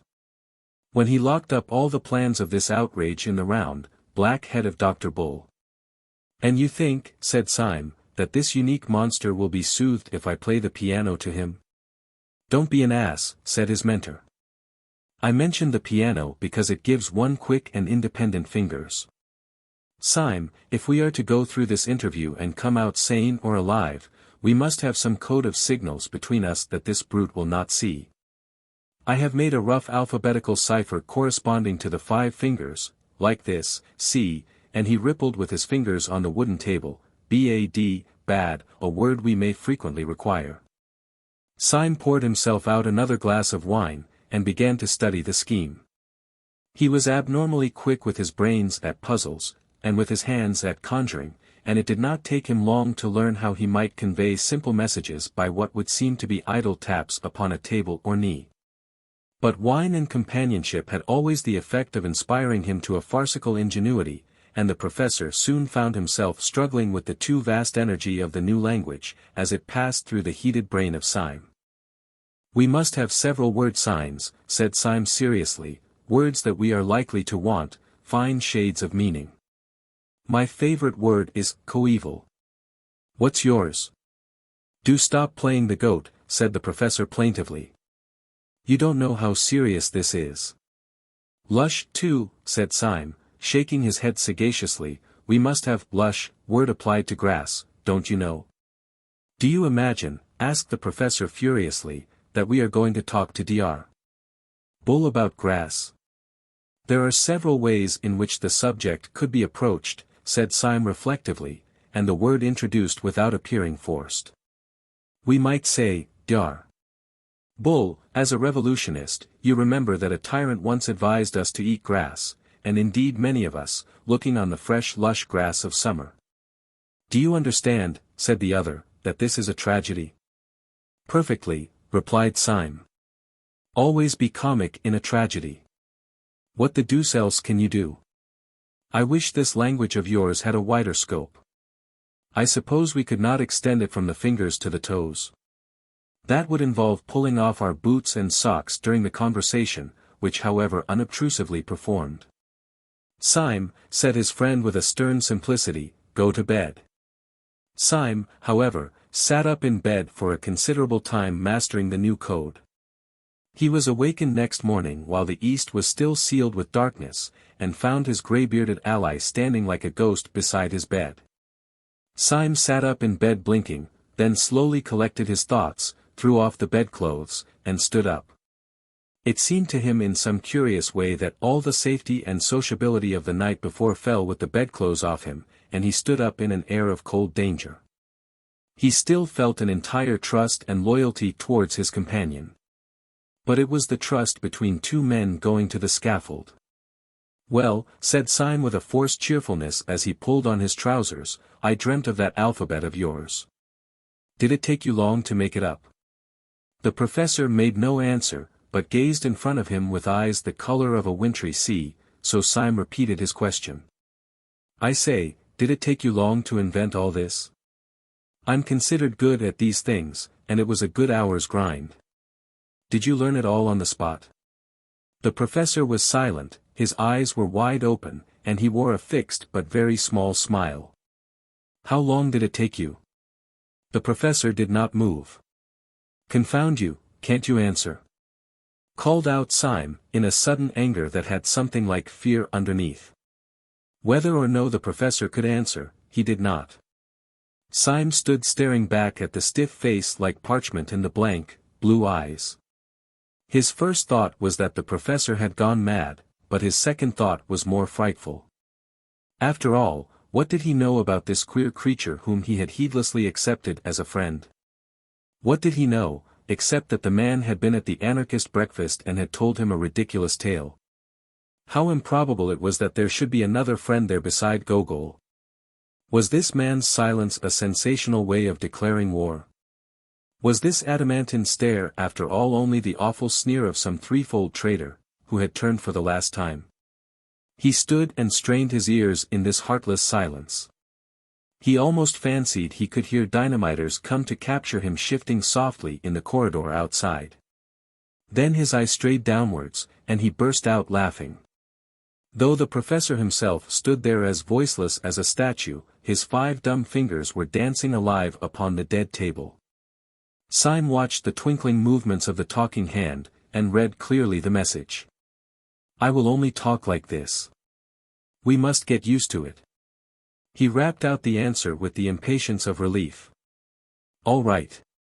Let's get out to breakfast."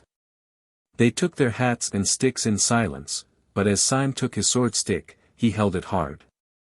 They paused for a few minutes only to stuff down coffee and coarse thick sandwiches at a coffee stall, and then made their way across the river, which under the grey and growing light looked as desolate as Acheron.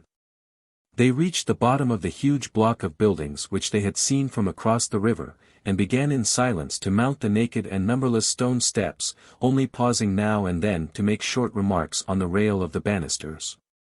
At about every other flight they passed a window, each window showed them a pale and tragic dawn lifting itself laboriously over London. From each the innumerable roofs of slate looked like the leaden surges of a grey, troubled sea after rain. Syme was increasingly conscious that his new adventure had somehow a quality of cold sanity worse than the wild adventures of the past. Last night, for instance, the tall tenements had seemed to him like a tower in a dream. As he now went up the weary and perpetual steps, he was daunted and bewildered by their almost infinite series. But it was not the hot horror of a dream or of anything that might be exaggeration or delusion. Their infinity was more like the empty infinity of arithmetic, something unthinkable, yet necessary to thought. Or it was like the stunning statements of astronomy about the distance of the fixed stars. He was ascending the house of reason, a thing more hideous than unreason itself. By the time they reached Dr. Bull's landing, a last window showed them a harsh, white dawn edged with banks of a kind of coarse red, more like red clay than red cloud. And when they entered Dr. Bull's bare garret it was full of light. Syme had been haunted by a half-historic memory in connection with these empty rooms and that austere daybreak. The moment he saw the garret and Dr. Bull sitting writing at a table, he remembered what the memory was, the French Revolution. There should have been the black outline of a guillotine against that heavy red and white of the morning. Dr. Bull was in his white shirt and black breeches only. His cropped, dark head might well have just come out of its wig, he might have been Marat or a more slipshod Robespierre. Yet when he was seen properly, the French fancy fell away. The Jacobins were idealists, there was about this man a murderous materialism. His position gave him a somewhat new appearance. The strong, white light of morning coming from one side creating sharp shadows, made him seem both more pale and more angular than he had looked at the breakfast on the balcony. Thus the 2 black glasses that encased his eyes might really have been black cavities in his skull, making him look like a death's head. And, indeed, if ever Death himself sat writing at a wooden table, it might have been he.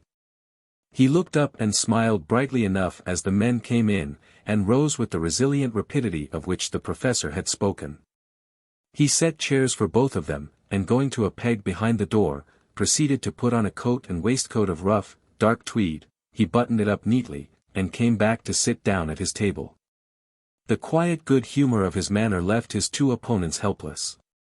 It was with some momentary difficulty that the professor broke silence and began. "I'm sorry to disturb you so early, comrade," said he, with a careful resumption of the slow de Worms manner. "You have no doubt made all the arrangements for the Paris affair."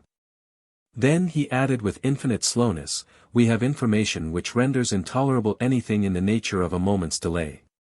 Dar. Bull smiled again, but continued to gaze on them without speaking. The professor resumed, a pause before each weary word. "Please do not think me excessively abrupt. But I advise you to alter those plans, or if it is too late for that, to follow your agent with all the support you can get for him. Comrade Syme and I have had an experience which it would take more time to recount than we can afford, if we are to act on it.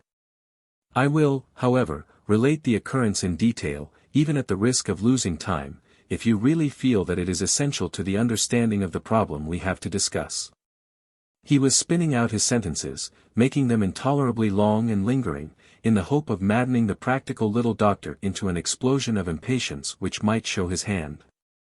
But the little doctor continued only to stare and smile, and the monologue was uphill work. Syme began to feel a new sickness and despair. The doctor's smile and silence were not at all like the cataleptic stare and horrible silence which he had confronted in the professor half an hour before. About the professor's makeup and all his antics there was always something merely grotesque, like a gollywog. Syme remembered those wild woes of yesterday as one remembers being afraid of bogey in childhood. But here was daylight. Here was a healthy, square-shouldered man in tweeds, not odd save for the accident of his ugly spectacles, not glaring or grinning at all, but smiling steadily and not saying a word. The whole had a sense of unbearable reality. Under the increasing sunlight the colors of the doctor's complexion, the pattern of his tweeds, grew and expanded outrageously, as such things grow too important in a realistic novel. But his smile was quite slight, the pose of his head polite. The only uncanny thing was his silence. "As I say," resumed the professor, like a man toiling through heavy sand, "the incident that has occurred to us and has led us to ask for information about the Marquis, is one which you may think it better to have narrated. But as it came in the way of Comrade Syme rather than me." His words he seemed to be dragging out like words in an anthem, but Syme, who was watching, saw his long fingers rattle quickly on the edge of the crazy table. He read the message, "You must go on. This devil has sucked me dry." Syme plunged into the breach with that bravado of improvisation which always came to him when he was alarmed. "Yes, the thing really happened to me," he said hastily. "I had the good fortune to fall into conversation with a detective who took me, thanks to my hat, for a respectable person. Wishing to clinch my reputation for respectability, I took him and made him very drunk at the Savoy. Under this influence he became friendly, and told me in so many words that within a day or two they hoped to arrest the Marquis in France. So unless you or I can get on his track." The doctor was still smiling in the most friendly way, and his protected eyes were still impenetrable. The professor signaled to Syme that he would resume his explanation, and he began again with the same elaborate calm. "Syme immediately brought this information to me, and we came here together to see what use you would be inclined to make of it. It seems to me unquestionably urgent that."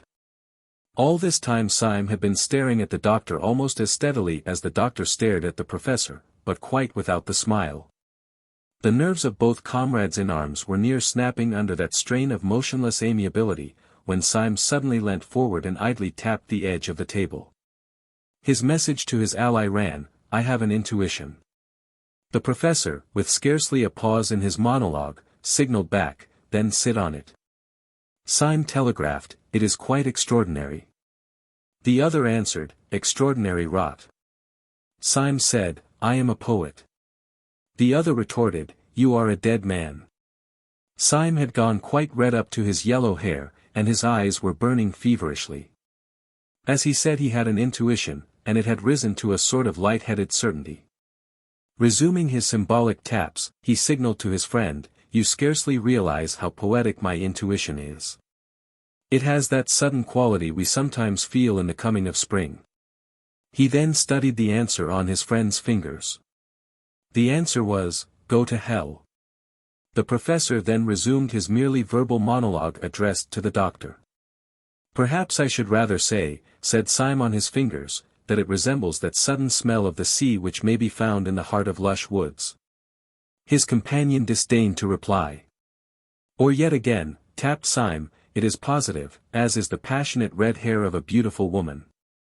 The professor was continuing his speech, but in the middle of it Syme decided to act. He leant across the table, and said in a voice that could not be neglected, "Dr. Bull." The doctor's sleek and smiling head did not move, but they could have sworn that under his dark glasses his eyes darted towards Syme. "Dr. Bull," said Syme, in a voice peculiarly precise and courteous, "would you do me a small favor?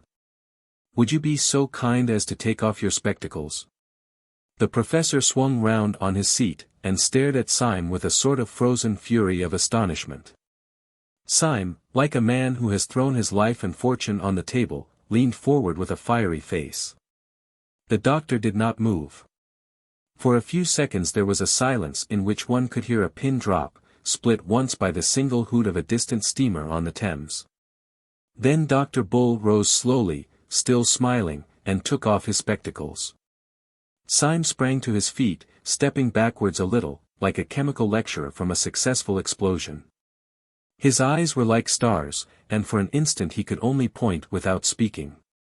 The professor had also started to his feet, forgetful of his supposed paralysis. He leant on the back of the chair and stared doubtfully at Dr. Bull, as if the doctor had been turned into a toad before his eyes. And indeed it was almost as great a transformation scene. The two detectives saw sitting in the chair before them a very boyish-looking young man, with very frank and happy hazel eyes, an open expression, cockney clothes like those of a city clerk, and an unquestionable breath about him of being very good and rather commonplace.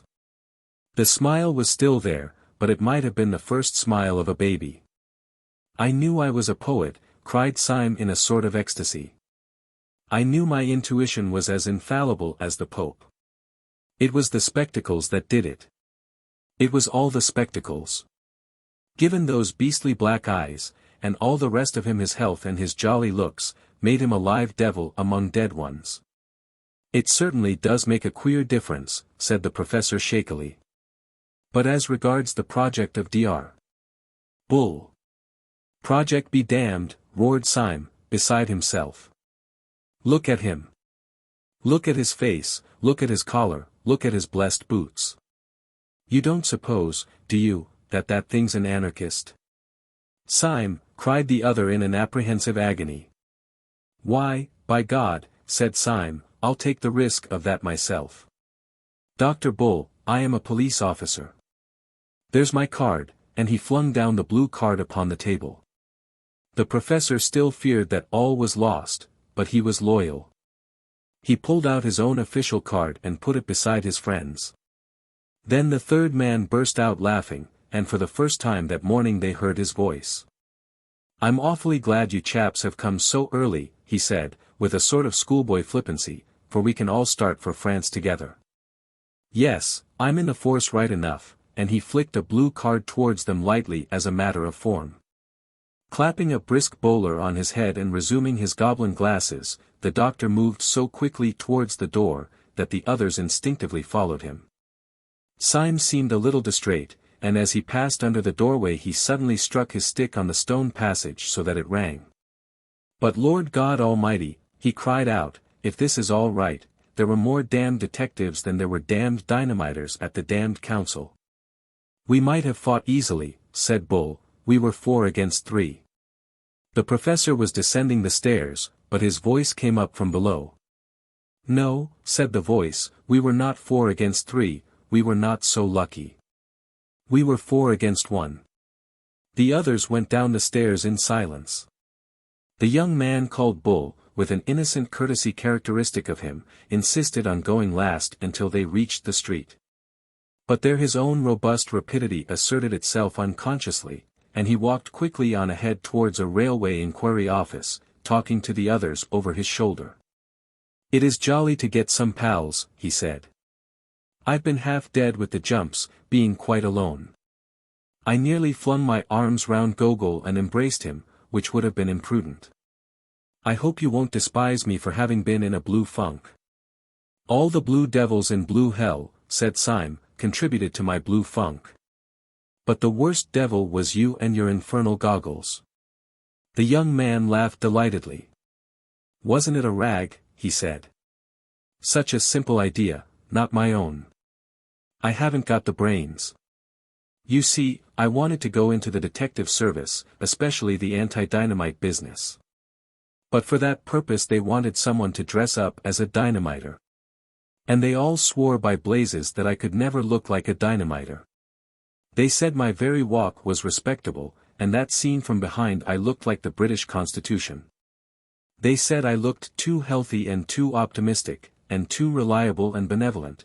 They called me all sorts of names at Scotland Yard. They said that if I had been a criminal, I might have made my fortune by looking so like an honest man. But as I had the misfortune to be an honest man, there was not even the remotest chance of my assisting them by ever looking like a criminal. But at last I was brought before some old josser who was high up in the force, and who seemed to have no end of a head on his shoulders. And there the others all talked hopelessly. One asked whether a bushy beard would hide my nice smile. Another said that if they blacked my face I might look like a Negro anarchist, but this old chap chipped in with a most extraordinary remark. A pair of smoked spectacles will do it, he said positively. Look at him now. He looks like an angelic office boy. Put him on a pair of smoked spectacles, and children will scream at the sight of him. And so it was, by George. When once my eyes were covered, all the rest, smile and big shoulders and short hair, made me look a perfect little devil. As I say, it was simple enough when it was done, like miracles, but that wasn't the really miraculous part of it. There was one really staggering thing about the business, and my head still turns at it. What was that? Asked Syme. I'll tell you, answered the man in spectacles. This big pot in the police who sized me up so that he knew how the goggles would go with my hair and socks, by God, he never saw me at all. Syme's eyes suddenly flashed on him. How was that? He asked. I thought you talked to him. So I did, said Bull brightly, but we talked in a pitch-dark room like a coal cellar. There, you would never have guessed that. I could not have conceived it, said Syme gravely. It is indeed a new idea, said the professor. Their new ally was in practical matters a whirlwind. At the inquiry office he asked with business-like brevity about the trains for Dover. Having got his information, he bundled the company into a cab, and put them and himself inside a railway carriage before they had properly realized the breathless process. They were already on the Calais boat before conversation flowed freely. I had already arranged, he explained, to go to France for my lunch, but I am delighted to have someone to lunch with me. You see, I had to send that beast, the Marquis, over with his bomb, because the President had his eye on me, though God knows how. I'll tell you the story some day. It was perfectly choking. Whenever I tried to slip out of it I saw the President somewhere, smiling out of the bow window of a club, or taking off his hat to me from the top of an omnibus. I tell you, you can say what you like, that fellow sold himself to the devil. He can be in 6 places at once. So you sent the Marquis off, I understand, asked the professor. Was it long ago? Shall we be in time to catch him? Yes, answered the new guide, I've timed it all. He'll still be at Calais when we arrive. But when we do catch him at Calais, said the professor, what are we going to do? At this question the countenance of Dr. Bull fell for the first time. He reflected a little, and then said. Theoretically, I suppose, we ought to call the police. Not I, said Syme. Theoretically I ought to drown myself first. I promised a poor fellow, who was a real modern pessimist, on my word of honor not to tell the police. I'm no hand at casuistry, but I can't break my word to a modern pessimist. It's like breaking one's word to a child. I'm in the same boat, said the professor. I tried to tell the police and I couldn't, because of some silly oath I took. You see, when I was an actor I was a sort of all-round beast. Perjury or treason is the only crime I haven't committed. If I did that I shouldn't know the difference between right and wrong. I've been through all that, said Dr. Bull, and I've made up my mind. I gave my promise to the secretary, you know him, man who smiles upside down.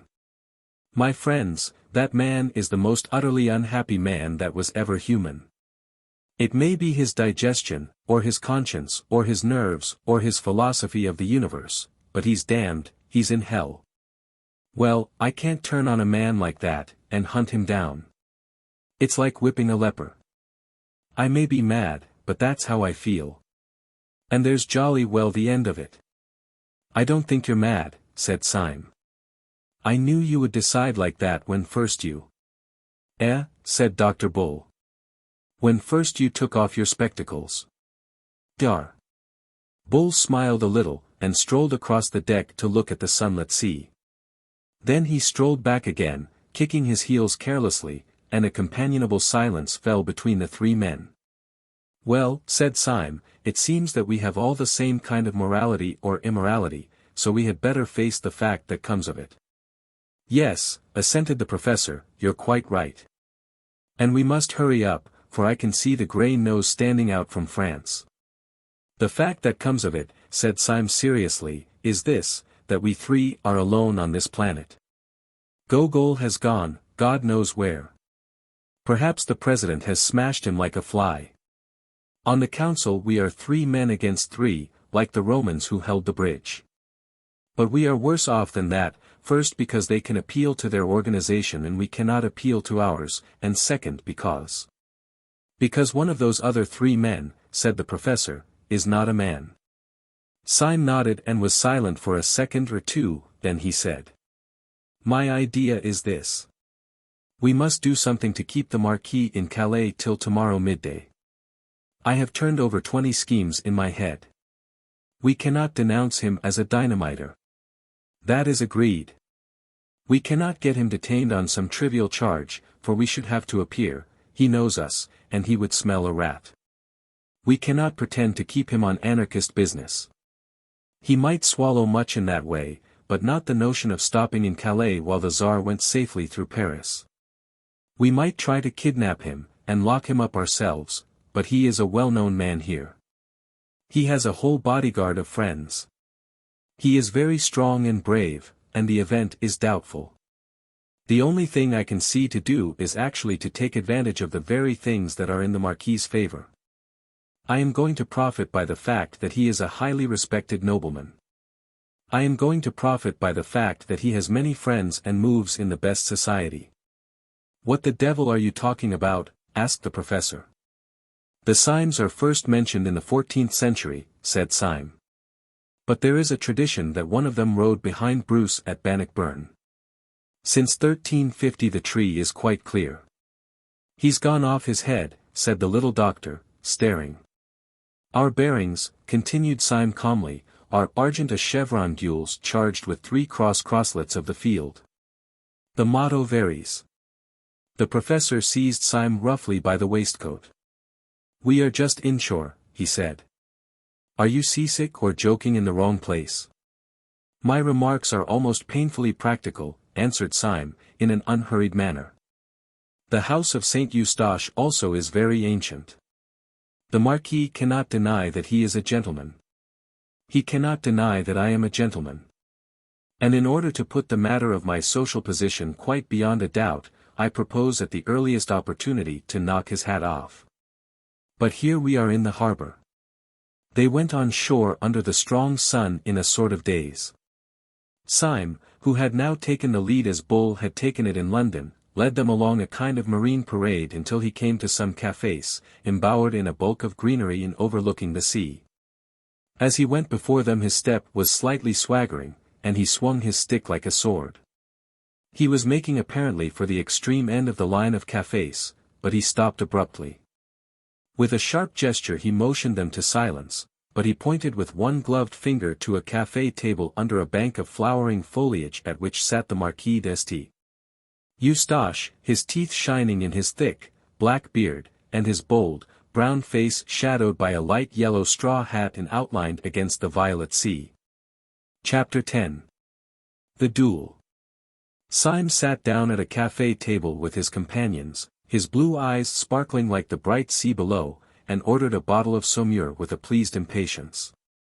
He was for some reason in a condition of curious hilarity.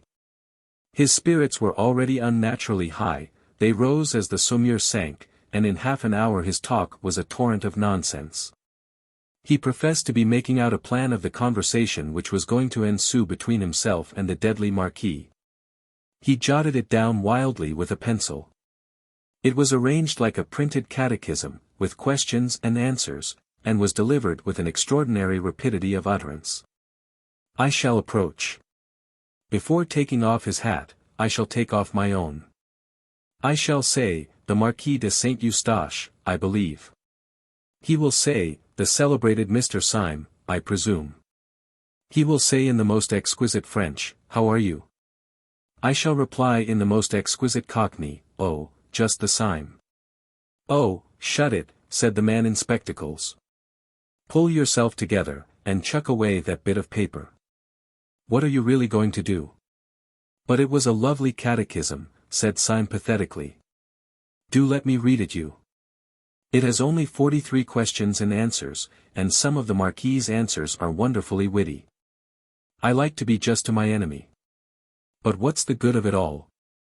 Asked Dr. Bull in exasperation. It leads up to my challenge, don't you see, said Syme, beaming. When the Marquis has given the 39th reply, which runs. Has it by any chance occurred to you, asked the professor, with a ponderous simplicity, that the Marquis may not say all the 43 things you have put down for him? In that case, I understand, your own epigrams may appear somewhat more forced. Syme struck the table with a radiant face. Why, how true that is, he said, and I never thought of it. Sir, you have an intellect beyond the common. You will make a name. Oh, you're as drunk as an owl, said the doctor. It only remains, continued Syme quite unperturbed, to adopt some other method of breaking the ice, if I may so express it, between myself and the man I wish to kill. And since the course of a dialogue cannot be predicted by one of its parties alone, as you have pointed out with such recondite acumen, the only thing to be done, I suppose, is for the one party, as far as possible, to do all the dialogue by himself. And so I will, by George. And he stood up suddenly, his yellow hair blowing in the slight sea breeze. A band was playing in a café chantant hidden somewhere among the trees, and a woman had just stopped singing. On Syme's heated head the bray of the brass band seemed like the jar and jingle of that barrel organ in Leicester Square, to the tune of which he had once stood up to die. He looked across to the little table where the Marquis sat. The man had two companions now, solemn Frenchmen in frock coats and silk hats, one of them with the red rosette of the Legion of Honor, evidently people of a solid social position. Besides these black, cylindrical costumes, the Marquis, in his loose straw hat and light spring clothes, looked bohemian and even barbaric, but he looked the Marquis. Indeed, one might say that he looked the king, with his animal elegance, his scornful eyes, and his proud head lifted against the purple sea. But he was no Christian king, at any rate. He was, rather, some swarthy despot, half Greek, half Asiatic, who in the days when slavery seemed natural looked down on the Mediterranean, on his galley and his groaning slaves.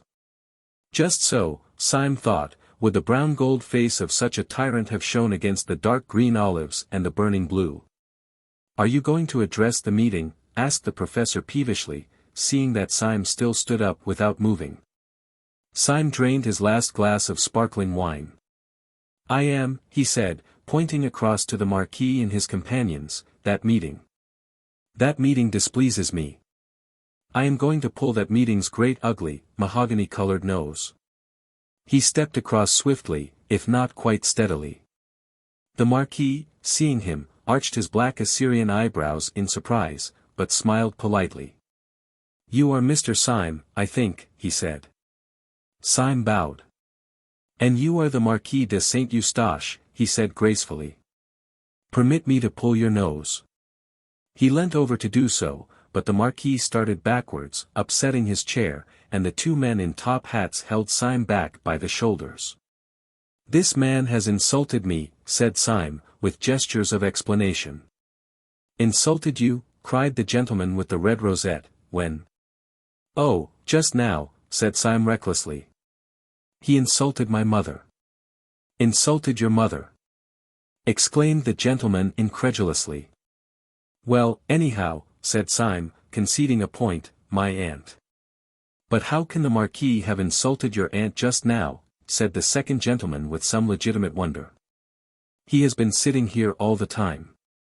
"Ah, it was what he said," said Syme darkly. "I said nothing at all," said the Marquis, "except something about the band. I only said that I liked Wagner played well." "It was an allusion to my family," said Syme firmly. "My aunt played Wagner badly. It was a painful subject. We are always being insulted about it." "This seems most extraordinary," said the gentleman who was décor, looking doubtfully at the Marquis. "Oh, I assure you," said Syme earnestly, "the whole of your conversation was simply packed with sinister allusions to my aunt's weaknesses." "This is nonsense," said the second gentleman. "I for one have said nothing for half an hour except that I liked the singing of that girl with black hair." "Well, there you are again," said Syme indignantly. "My aunt's was red." "It seems to me," said the other, "that you are simply seeking a pretext to insult the Marquis." "By George," said Syme, facing round and looking at him, "what a clever chap you are." The Marquis started up with eyes flaming like a tiger's. "Seeking a quarrel with me," he cried. "Seeking a fight with me. By God! There was never a man who had to seek long. These gentlemen will perhaps act for me. There are still 4 hours of daylight. Let us fight this evening." Syme bowed with a quite beautiful graciousness. "Marquis," he said, "your action is worthy of your fame and blood. Permit me to consult for a moment with the gentleman in whose hands I shall place myself." In 3 long strides he rejoined his companions, and they, who had seen his champagne-inspired attack and listened to his idiotic explanations, were quite startled at the look of him. For now that he came back to them he was quite sober, a little pale, and he spoke in a low voice of passionate practicality. "I have done it," he said hoarsely. "I have fixed a fight on the beast. But look here, and listen carefully. There is no time for talk. You are my seconds, and everything must come from you. Now you must insist, and insist absolutely, on the duel coming off after 7 tomorrow, so as to give me the chance of preventing him from catching the 7:45 for Paris. If he misses that, he misses his crime. He can't refuse to meet you on such a small point of time and place. But this is what he will do. He will choose a field somewhere near a wayside station, where he can pick up the train. He is a very good swordsman, and he will trust to killing me in time to catch it. But I can fence well too, and I think I can keep him in play, at any rate, until the train is lost. Then perhaps he may kill me to console his feelings. You understand? Very well then, let me introduce you to some charming friends of mine," and leading them quickly across the parade, he presented them to the Marquis's seconds by 2 very aristocratic names of which they had not previously heard. Syme was subject to spasms of singular common sense, not otherwise a part of his character. They were, as he said of his impulse about the spectacles, poetic intuitions, and they sometimes rose to the exaltation of prophecy. He had correctly calculated in this case the policy of his opponent. When the Marquis was informed by his seconds that Syme could only fight in the morning, he must fully have realized that an obstacle had suddenly arisen between him and his bomb-throwing business in the capital. Naturally he could not explain this objection to his friends, so he chose the course which Syme had predicted. He induced his seconds to settle on a small meadow not far from the railway, and he trusted to the fatality of the first engagement. When he came down very coolly to the field of honor, no one could have guessed that he had any anxiety about a journey. His hands were in his pockets, his straw hat on the back of his head, his handsome face brazen in the sun. But it might have struck a stranger as odd that there appeared in his train, not only his seconds carrying the sword case, but 2 of his servants carrying a portmanteau and a luncheon basket. Early as was the hour, the sun soaked everything in warmth, and Syme was vaguely surprised to see so many spring flowers burning gold and silver in the tall grass in which the whole company stood almost knee-deep. With the exception of the Marquis, all the men were in sombre and solemn morning dress, with hats like black chimney-pots. The little doctor especially, with the addition of his black spectacles, looked like an undertaker in a farce. Syme could not help feeling a comic contrast between this funereal church parade of apparel and the rich and glistening meadow, growing wild flowers everywhere. But, indeed, this comic contrast between the yellow blossoms and the black hats was but a symbol of the tragic contrast between the yellow blossoms and the black business. On his right was a little wood. Far away to his left lay the long curve of the railway line, which he was, so to speak, guarding from the Marquis, whose goal and escape it was. In front of him, behind the black group of his opponents, he could see, like a tinted cloud, a small almond bush in flower against the faint line of the sea. The member of the Legion of Honor, whose name it seemed was Colonel Ducroix, approached the professor and Dr. Bull with great politeness, and suggested that the play should terminate with the first considerable hurt. Dar. Bull, however, having been carefully coached by Syme upon this point of policy, insisted, with great dignity and in very bad French, that it should continue until one of the combatants was disabled. Syme had made up his mind that he could avoid disabling the Marquis and prevent the Marquis from disabling him for at least 20 minutes. In 20 minutes the Paris train would have gone by. To a man of the well-known skill and valor of Monsieur d'Este. Eustache, said the professor solemnly, it must be a matter of indifference which method is adopted, and our principal has strong reasons for demanding the longer encounter, reasons the delicacy of which prevent me from being explicit. But for the just and honorable nature of which I can. Peste! Broke from the Marquis behind, whose face had suddenly darkened, let us stop talking and begin, and he slashed off the head of a tall flower with his stick. Syme understood his rude impatience and instinctively looked over his shoulder to see whether the train was coming in sight. But there was no smoke on the horizon. Colonel Ducroix knelt down and unlocked the case, taking out a pair of twin swords, which took the sunlight and turned to 2 streaks of white fire. He offered one to the Marquis, who snatched it without ceremony, and another to Syme, who took it, bent it, and poised it with as much delay as was consistent with dignity. Then the colonel took out another pair of blades, and taking one himself and giving another to Dr. Bull, proceeded to place the men. Both combatants had thrown off their coats and waistcoats, and stood sword in hand. The seconds stood on each side of the line of fight with drawn swords also, but still sombre in their dark frock coats and hats. The principal saluted. The colonel said quietly, "Engage," and the 2 blades touched and tingled.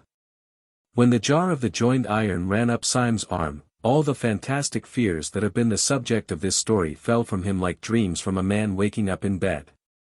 He remembered them clearly and in order as mere delusions of the nerves, how the fear of the professor had been the fear of the tyrannic accidents of nightmare, and how the fear of the doctor had been the fear of the airless vacuum of science. The first was the old fear that any miracle might happen, the second the more hopeless modern fear that no miracle can ever happen. But he saw that these fears were fancies, for he found himself in the presence of the great fact of the fear of death, with its coarse and pitiless common sense. He felt like a man who had dreamed all night of falling over precipices, and had woke up on the morning when he was to be hanged. For as soon as he had seen the sunlight run down the channel of his foe's foreshortened blade, and as soon as he had felt the 2 tongues of steel touch, vibrating like 2 living things, he knew that his enemy was a terrible fighter. And that probably his last hour had come. He felt a strange and vivid value in all the earth around him, in the grass under his feet. He felt the love of life in all living things. He could almost fancy that he heard the grass growing. He could almost fancy that even as he stood fresh flowers were springing up and breaking into blossom in the meadow, flowers blood red and burning gold and blue, fulfilling the whole pageant of the spring. And whenever his eyes strayed for a flash from the calm, staring, hypnotic eyes of the Marquis, they saw the little tuft of almond tree against the skyline. He had the feeling that if by some miracle he escaped he would be ready to sit forever before that almond tree, desiring nothing else in the world. But while earth and sky and everything had the living beauty of a thing lost, the other half of his head was as clear as glass, and he was parrying his enemy's point with a kind of clockwork skill of which he had hardly supposed himself capable. Once his enemy's point ran along his wrist, leaving a slight streak of blood, but it either was not noticed or was tacitly ignored. Every now and then he riposted, and once or twice he could almost fancy that he felt his point go home, but as there was no blood on blade or shirt he supposed he was mistaken. Then came an interruption and a change. At the risk of losing all, the Marquis, interrupting his quiet stare, flashed one glance over his shoulder at the line of railway on his right. Then he turned on Syme a face transfigured to that of a fiend, and began to fight as if with 20 weapons. The attack came so fast and furious, that the one shining sword seemed a shower of shining arrows. Syme had no chance to look at the railway, but also he had no need. He could guess the reason of the Marquis's sudden madness of battle. The Paris train was in sight. But the Marquis's morbid energy overreached itself. Twice Syme, parrying, knocked his opponent's point far out of the fighting circle, and the third time his riposte was so rapid, that there was no doubt about the hit this time. Syme's sword actually bent under the weight of the Marquis's body, which it had pierced. Syme was as certain that he had stuck his blade into his enemy as a gardener that he has stuck his spade into the ground. Yet the Marquis sprang back from the stroke without a stagger, and Syme stood staring at his own sword point like an idiot. There was no blood on it at all.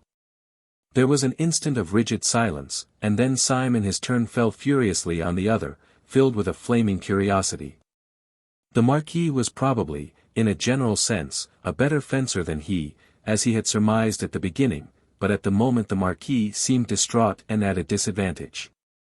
He fought wildly and even weakly, and he constantly looked away at the railway line, almost as if he feared the train more than the pointed steel.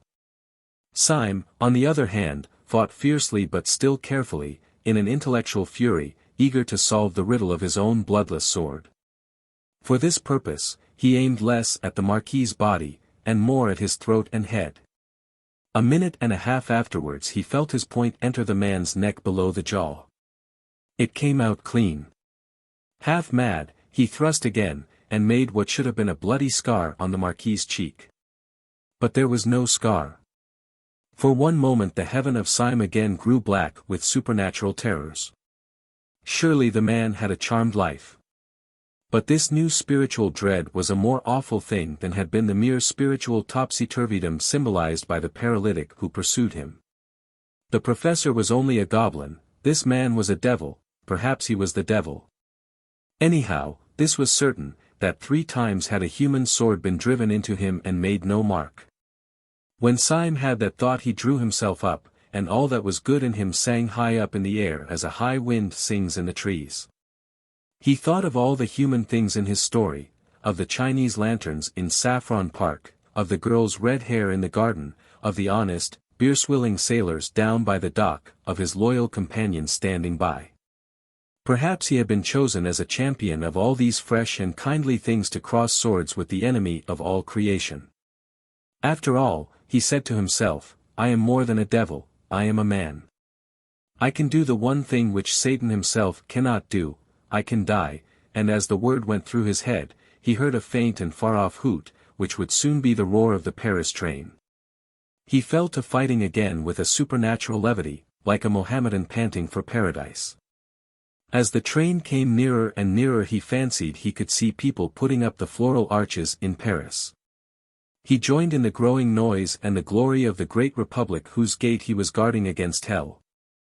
His thoughts rose higher and higher with the rising roar of the train, which ended, as if proudly, in a long and piercing whistle.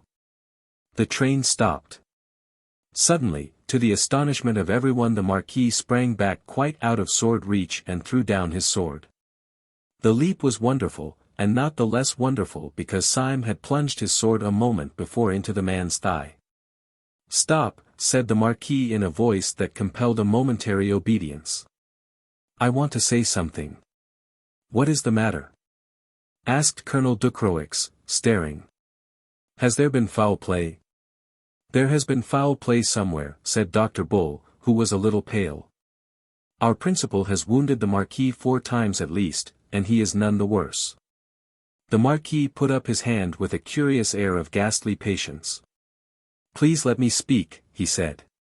It is rather important. Mr.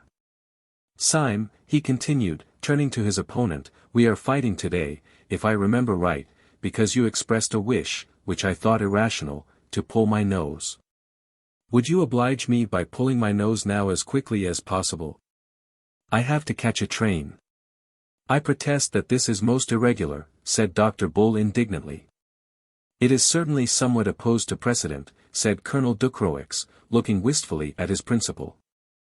There is, I think, one case on record, Captain Bellegarde and the Baron Zumpt, in which the weapons were changed in the middle of the encounter at the request of one of the combatants. But one can hardly call one's nose a weapon. Will you or will you not pull my nose, said the Marquis in exasperation. Come, Mr. Syme. You wanted to do it, do it. You can have no conception of how important it is to me. Don't be so selfish. Pull my nose at once, when I ask you. And he bent slightly forward with a fascinating smile. The Paris train, panting and groaning, had grated into a little station behind the neighboring hill. Syme had the feeling he had more than once had in these adventures, the sense that a horrible and sublime wave lifted to heaven was just toppling over. Walking in a world he half understood, he took 2 paces forward and seized the Roman nose of this remarkable nobleman. He pulled it hard, and it came off in his hand. He stood for some seconds with a foolish solemnity, with the pasteboard proboscis still between his fingers, looking at it, while the sun and the clouds and the wooded hills looked down upon this imbecile scene. The Marquis broke the silence in a loud and cheerful voice. If anyone has any use for my left eyebrow, he said, he can have it.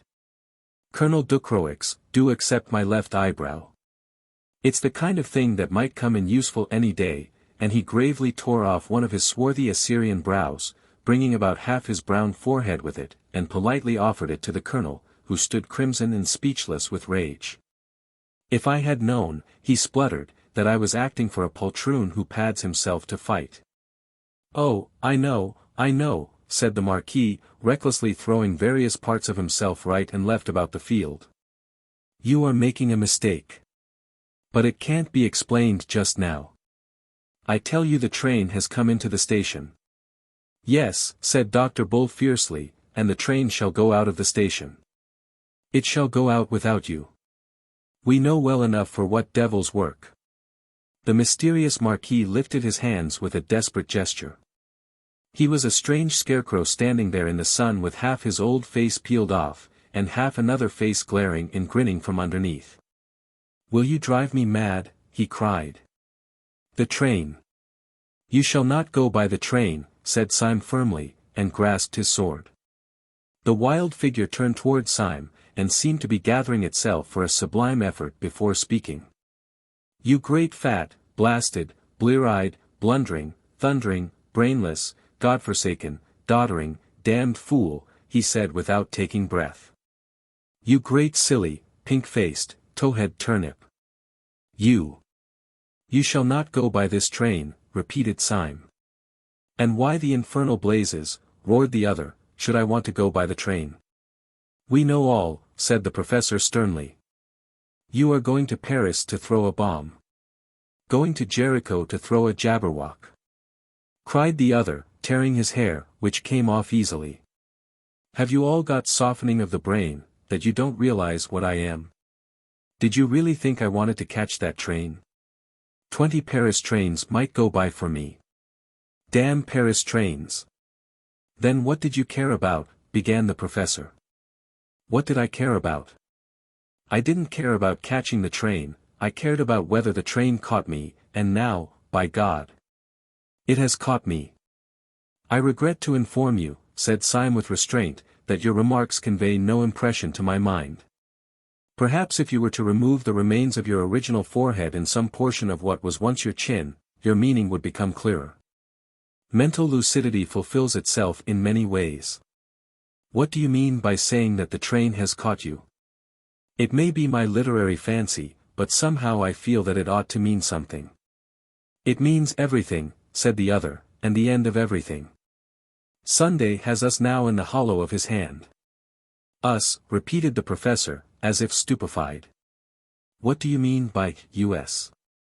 The police, of course, said the Marquis, and tore off his scalp and half his face. The head which emerged was the blonde, well-brushed, smooth-haired head which is common in the English constabulary, but the face was terribly pale. I am Inspector Ratcliffe, he said, with a sort of haste that verged on harshness. My name is pretty well known to the police, and I can see well enough that you belong to them. But if there is any doubt about my position, I have a card, and he began to pull a blue card from his pocket. The professor gave a tired gesture. Oh, don't show it us, he said wearily, we've got enough of them to equip a paper chase. The little man named Bull had, like many men who seem to be of a mere vivacious vulgarity, sudden movements of good taste. Here he certainly saved the situation. In the midst of this staggering transformation scene he stepped forward with all the gravity and responsibility of a second, and addressed the 2 seconds of the Marquis. Gentlemen, he said, we all owe you a serious apology, but I assure you that you have not been made the victims of such a low joke as you imagine, or indeed of anything undignified in a man of honor. You have not wasted your time. You have helped to save the world. We are not buffoons, but very desperate men at war with a vast conspiracy. A secret society of anarchists is hunting us like hares. Not such unfortunate madmen as may here or there throw a bomb through starvation or German philosophy, but a rich and powerful and fanatical church, a church of Eastern pessimism, which holds it holy to destroy mankind like vermin. How hard they hunt us you can gather from the fact that we are driven to such disguises as those for which I apologize, and to such pranks as this one by which you suffer. The younger second of the Marquis, a short man with a black mustache, bowed politely, and said, Of course, I accept the apology. But you will in your turn forgive me if I decline to follow you further into your difficulties, and permit myself to say good morning. The sight of an acquaintance and distinguished fellow-townsman coming to pieces in the open air is unusual, and, upon the whole, sufficient for one day. Colonel Ducroix, I would in no way influence your actions, but if you feel with me that our present society is a little abnormal, I am now going to walk back to the town. Colonel Ducroix moved mechanically, but then tugged abruptly at his white mustache and broke out. No, by George! I won't. If these gentlemen are really in a mess with a lot of low-wreckers like that, I'll see them through it. I have fought for France, and it is hard if I can't fight for civilization. Dr. Bull took off his hat and waved it, cheering as at a public meeting. Don't make too much noise, said Inspector Ratcliffe, Sunday may hear you. Sunday! Cried Bull, and dropped his hat. Yes, retorted Ratcliffe, he may be with them. With whom? Asked Syme. With the people out of that train, said the other. What you say seems utterly wild, began Syme. Why, as a matter of fact, but, my God, he cried out suddenly, like a man who sees an explosion a long way off, by God. If this is true the whole bally lot of us on the anarchist council were against anarchy. Every born man was a detective except the president and his personal secretary. What can it mean? Mean, said the new policeman with incredible violence. It means that we are struck dead. Don't you know Sunday? Don't you know that his jokes are always so big and simple that one has never thought of them? Can you think of anything more like Sunday than this, that he should put all his powerful enemies on the Supreme Council, and then take care that it was not supreme? I tell you he has bought every trust, he has captured every cable, he has control of every railway line, especially of that railway line, and he pointed a shaking finger towards the small wayside station. The whole movement was controlled by him. Half the world was ready to rise for him. But there were just 5 people, perhaps, who would have resisted him, and the old devil put them on the Supreme Council, to waste their time in watching each other. Idiots that we are, he planned the whole of our idiocies. Sunday knew that the professor would chase Syme through London, and that Syme would fight me in France. And he was combining great masses of capital, and seizing great lines of telegraphy, while we 5 idiots were running after each other like a lot of confounded babies playing blind man's buff. Well? Asked Syme with a sort of steadiness. Well, replied the other with sudden serenity, he has found us playing blind man's buff today in a field of great rustic beauty and extreme solitude. He has probably captured the world. It only remains to him to capture this field and all the fools in it. And since you really want to know what was my objection to the arrival of that train, I will tell you. My objection was that Sunday or his secretary has just this moment got out of it. Syme uttered an involuntary cry, and they all turned their eyes towards the far-off station. It was quite true that a considerable bulk of people seemed to be moving in their direction. But they were too distant to be distinguished in any way. It was a habit of the late Marquis d'Este. Eustache, said the new policeman, producing a leather case, always to carry a pair of opera glasses.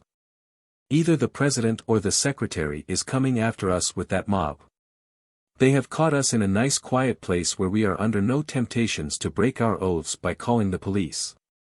Dr. Bull, I have a suspicion that you will see better through these than through your own highly decorative spectacles. He handed the field glasses to the doctor, who immediately took off his spectacles and put the apparatus to his eyes.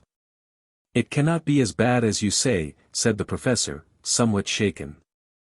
There are a good number of them certainly, but they may easily be ordinary tourists. Do ordinary tourists, asked Bull, with the field glasses to his eyes, wear black masks halfway down the face? Syme almost tore the glasses out of his hand, and looked through them. Most men in the advancing mob really looked ordinary enough, but it was quite true that 2 or 3 of the leaders in front wore black half-masks almost down to their mouths. This disguise is very complete, especially at such a distance, and Syme found it impossible to conclude anything from the clean-shaven jaws and chins of the men talking in the front. But presently as they talked they all smiled, and one of them smiled on one side. Chapter 11. The criminals chase the police. Syme put the field glasses from his eyes with an almost ghastly relief. The president is not with them, anyhow, he said, and wiped his forehead. But surely they are right away on the horizon, said the bewildered colonel, blinking and but half recovered from Bull's hasty though polite explanation. Could you possibly know your president among all those people? Could I know a white elephant among all those people? Answered Syme somewhat irritably.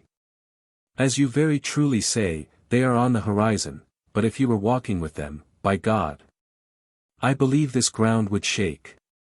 After an instant's pause the new man called Ratcliffe said with gloomy decision.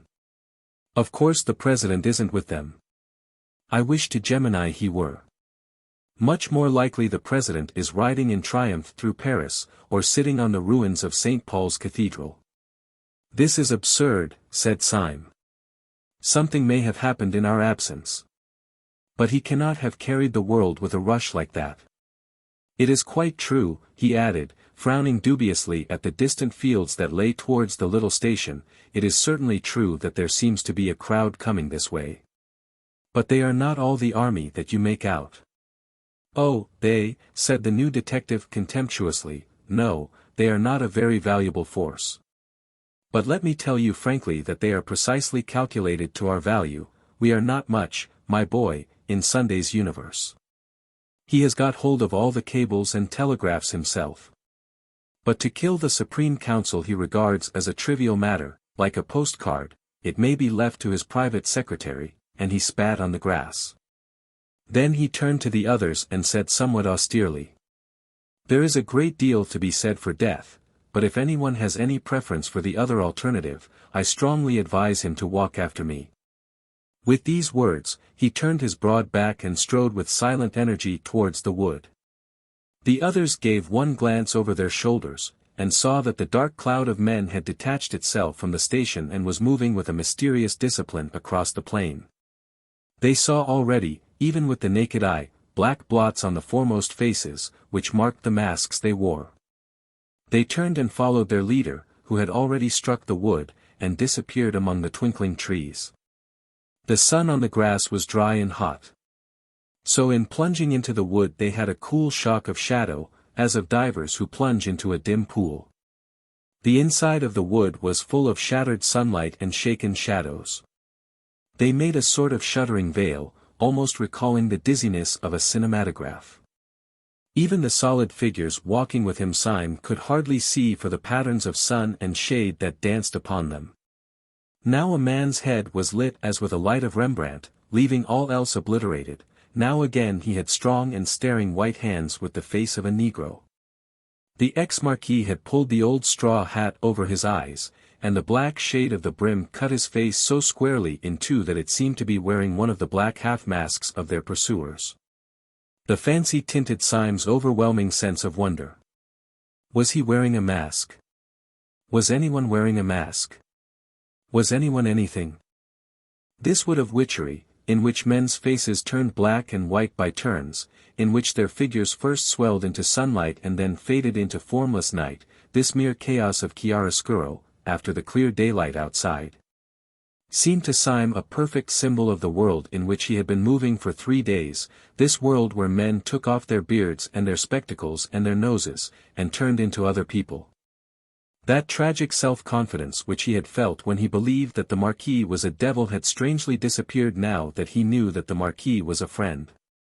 He felt almost inclined to ask after all these bewilderments what was a friend and what an enemy. Was there anything that was apart from what it seemed? The Marquis had taken off his nose and turned out to be a detective. Might he not just as well take off his head and turn out to be a hobgoblin? Was not everything, after all, like this bewildering woodland, this dance of dark and light? Everything only a glimpse, the glimpse always unforeseen, and always forgotten. For Gabriel Syme had found in the heart of that sun-splashed wood what many modern painters had found there. He had found the thing which the modern people call impressionism, which is another name for that final skepticism which can find no floor to the universe. As a man in an evil dream strains himself to scream and wake, Syme strove with a sudden effort to fling off this last and worst of his fancies. With 2 impatient strides he overtook the man in the Marquis's straw hat, the man whom he had come to address as Ratcliffe. In a voice exaggeratively loud and cheerful, he broke the bottomless silence and made conversation. "May I ask," he said, "where on earth we are all going to?" So genuine had been the doubts of his soul, that he was quite glad to hear his companion speak in an easy, human voice. "We must get down through the town of Lancy to the sea," he said.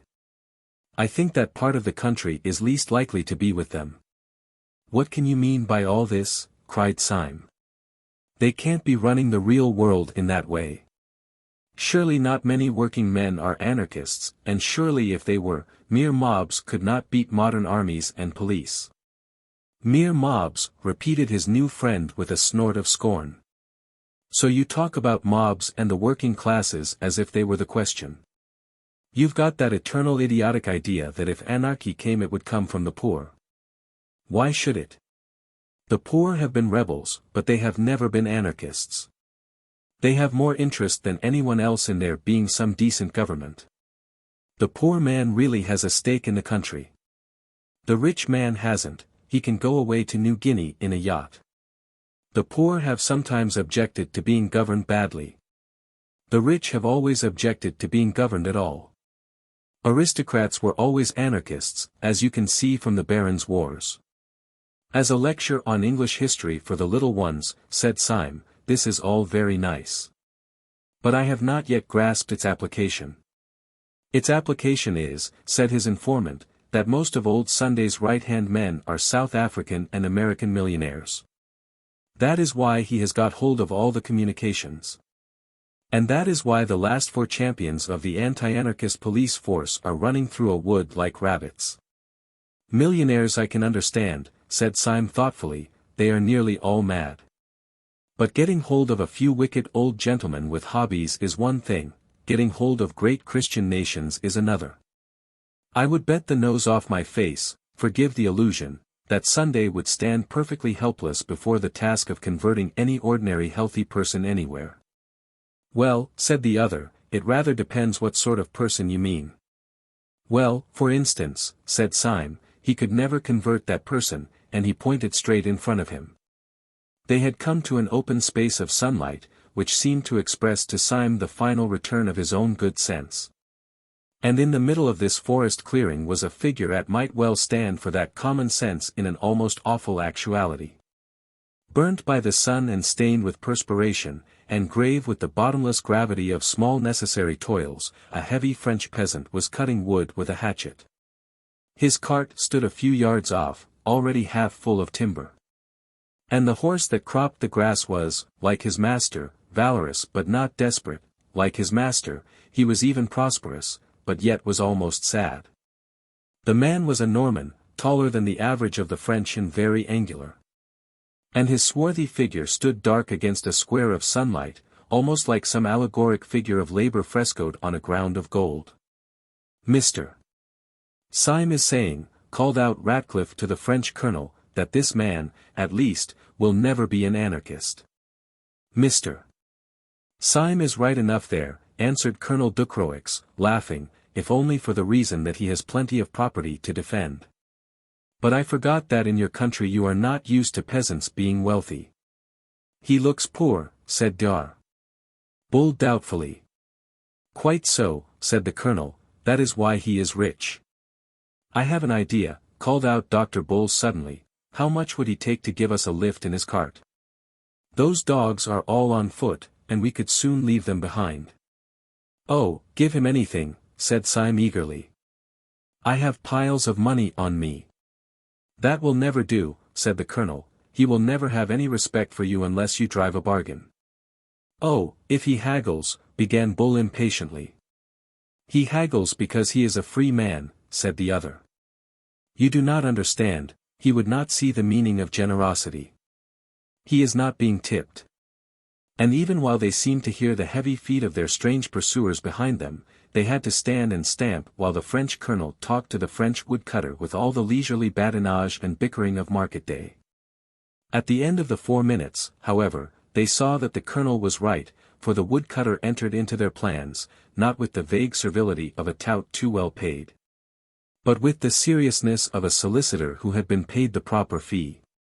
He told them that the best thing they could do was to make their way down to the little inn on the hills above Lancy, where the innkeeper, an old soldier who had become debit in his latter years, would be certain to sympathize with them, and even to take risks in their support. The whole company, therefore, piled themselves on top of the stacks of wood, and went rocking in the rude cart down the other and steeper side of the woodland. Heavy and ramshackle as was the vehicle, it was driven quickly enough, and they soon had the exhilarating impression of distancing altogether those, whoever they were, who were hunting them.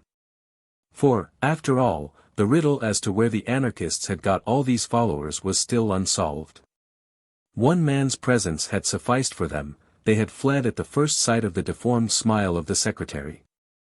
Syme every now and then looked back over his shoulder at the army on their track. As the wood grew first thinner and then smaller with distance, he could see the sunlit slopes beyond it and above it. And across these was still moving the square black mob like one monstrous beetle. In the very strong sunlight and with his own very strong eyes, which were almost telescopic, Syme could see this mass of men quite plainly. He could see them as separate human figures, but he was increasingly surprised by the way in which they moved as one man. They seemed to be dressed in dark clothes and plain hats, like any common crowd out of the streets. But they did not spread and sprawl and trail by various lines to the attack, as would be natural in an ordinary mob. They moved with a sort of dreadful and wicked woodenness, like a staring army of automatons. Syme pointed this out to Ratcliffe. "Yes," replied the policeman, "that's discipline. That's Sunday. He is perhaps 500 miles off, but the fear of him is on all of them, like the finger of God. Yes, they are walking regularly. And you bet your boots that they are talking regularly, yes, and thinking regularly. But the one important thing for us is that they are disappearing regularly." Syme nodded. It was true that the black patch of the pursuing men was growing smaller and smaller as the peasant belabored his horse. The level of the sunlit landscape, though flat as a hole, fell away on the farther side of the wood in billows of heavy slope towards the sea, in a way not unlike the lower slopes of the Sussex Downs. The only difference was that in Sussex the road would have been broken and angular like a little brook, but here the white French road fell sheer in front of them like a waterfall. Down this direct descent the cart clattered at a considerable angle, and in a few minutes, the road growing yet steeper, they saw below them the little harbour of Lancy and a great blue arc of the sea. The travelling cloud of their enemies had wholly disappeared from the horizon. The horse and cart took a sharp turn round a clump of elms, and the horse's nose nearly struck the face of an old gentleman who was sitting on the benches outside the little café of Le Soleil d'Or. The peasant grunted an apology, and got down from his seat. The others also descended one by one, and spoke to the old gentleman with fragmentary phrases of courtesy, for it was quite evident from his expansive manner that he was the owner of the little tavern. He was a white-haired, apple-faced old boy, with sleepy eyes and a grey moustache, stout, sedentary, and very innocent, of a type that may often be found in France, but is still commoner in Catholic Germany. Everything about him, his pipe, his pot of beer, his flowers, and his beehive, suggested an ancestral peace. Only when his visitors looked up as they entered the inn parlour, they saw the sword upon the wall. The colonel, who greeted the innkeeper as an old friend, passed rapidly into the inn parlour, and sat down ordering some ritual refreshment. The military decision of his action interested Syme, who sat next to him, and he took the opportunity when the old innkeeper had gone out of satisfying his curiosity. "May I ask you, Colonel," he said in a low voice, "why we have come here?" Colonel Ducroix smiled behind his bristly white moustache. "For two reasons, sir," he said, "and I will give first, not the most important, but the most utilitarian. We came here because this is the only place within 20 miles in which we can get horses." "Horses," repeated Syme, looking up quickly. "Yes," replied the other. "If you people are really to distance your enemies it is horses or nothing for you, unless of course you have bicycles and motor cars in your pocket." "And where do you advise us to make for?" asked Syme doubtfully. "Beyond question," replied the colonel, "you had better make all haste to the police station beyond the town." My friend, whom I seconded under somewhat deceptive circumstances, seems to me to exaggerate very much the possibilities of a general rising, but even he would hardly maintain, I suppose, that you were not safe with the gendarmes. Syme nodded gravely, then he said abruptly. "And your other reason for coming here?" "My other reason for coming here," said Ducroix soberly, "is that it is just as well to see a good man or two when one is possibly near to death." Syme looked up at the wall, and saw a crudely painted and pathetic religious picture. Then he said, "You are right," and then almost immediately afterwards, "Has anyone seen about the horses?" "Yes," answered Ducroix, "you may be quite certain that I gave orders the moment I came in. Those enemies of yours gave no impression of hurry, but they were really moving wonderfully fast, like a well-trained army.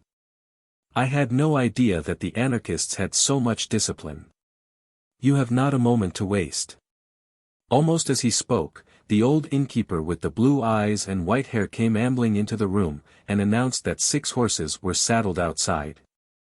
By Ducroix's advice the 5 others equipped themselves with some portable form of food and wine, and keeping their dueling swords as the only weapons available, they clattered away down the steep, white road. The 2 servants, who had carried the Marquis's luggage when he was a marquis, were left behind to drink at the café by common consent, and not at all against their own inclination. By this time the afternoon sun was slanting westward, and by its rays Syme could see the sturdy figure of the old innkeeper growing smaller and smaller, but still standing and looking after them quite silently, the sunshine in his silver hair. Syme had a fixed, superstitious fancy, left in his mind by the chance phrase of the colonel, that this was indeed, perhaps, the last honest stranger whom he should ever see upon the earth. He was still looking at this dwindling figure, which stood as a mere grey blot touched with a white flame against the great green wall of the steep down behind him. And as he stared over the top of the down behind the innkeeper, there appeared an army of black-clad and marching men. They seemed to hang above the good man and his house like a black cloud of locusts. The horses had been saddled none too soon. Chapter 12. The Earth in Anarchy.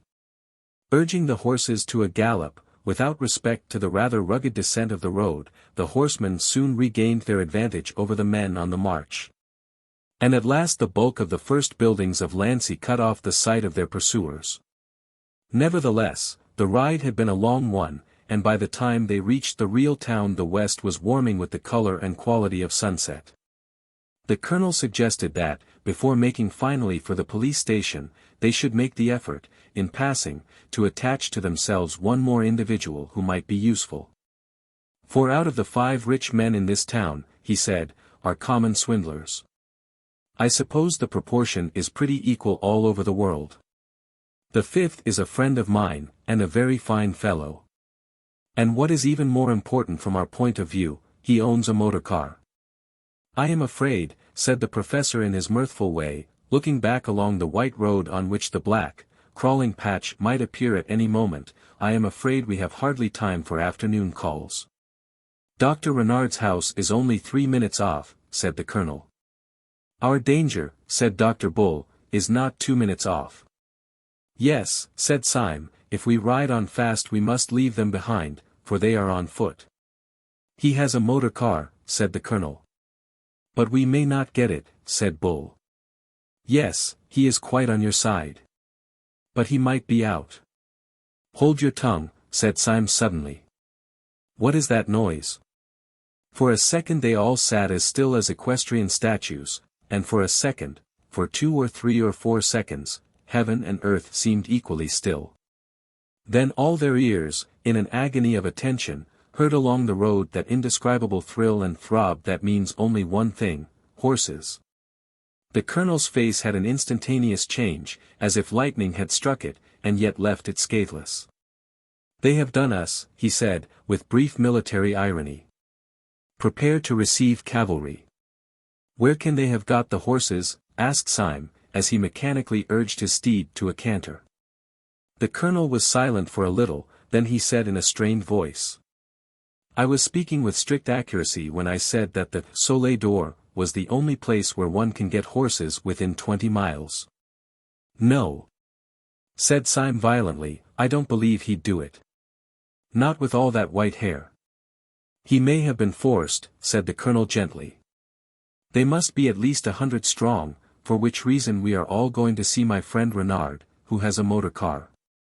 With these words he swung his horse suddenly round a street corner, and went down the street with such thundering speed, that the others, though already well at the gallop, had difficulty in following the flying tail of his horse.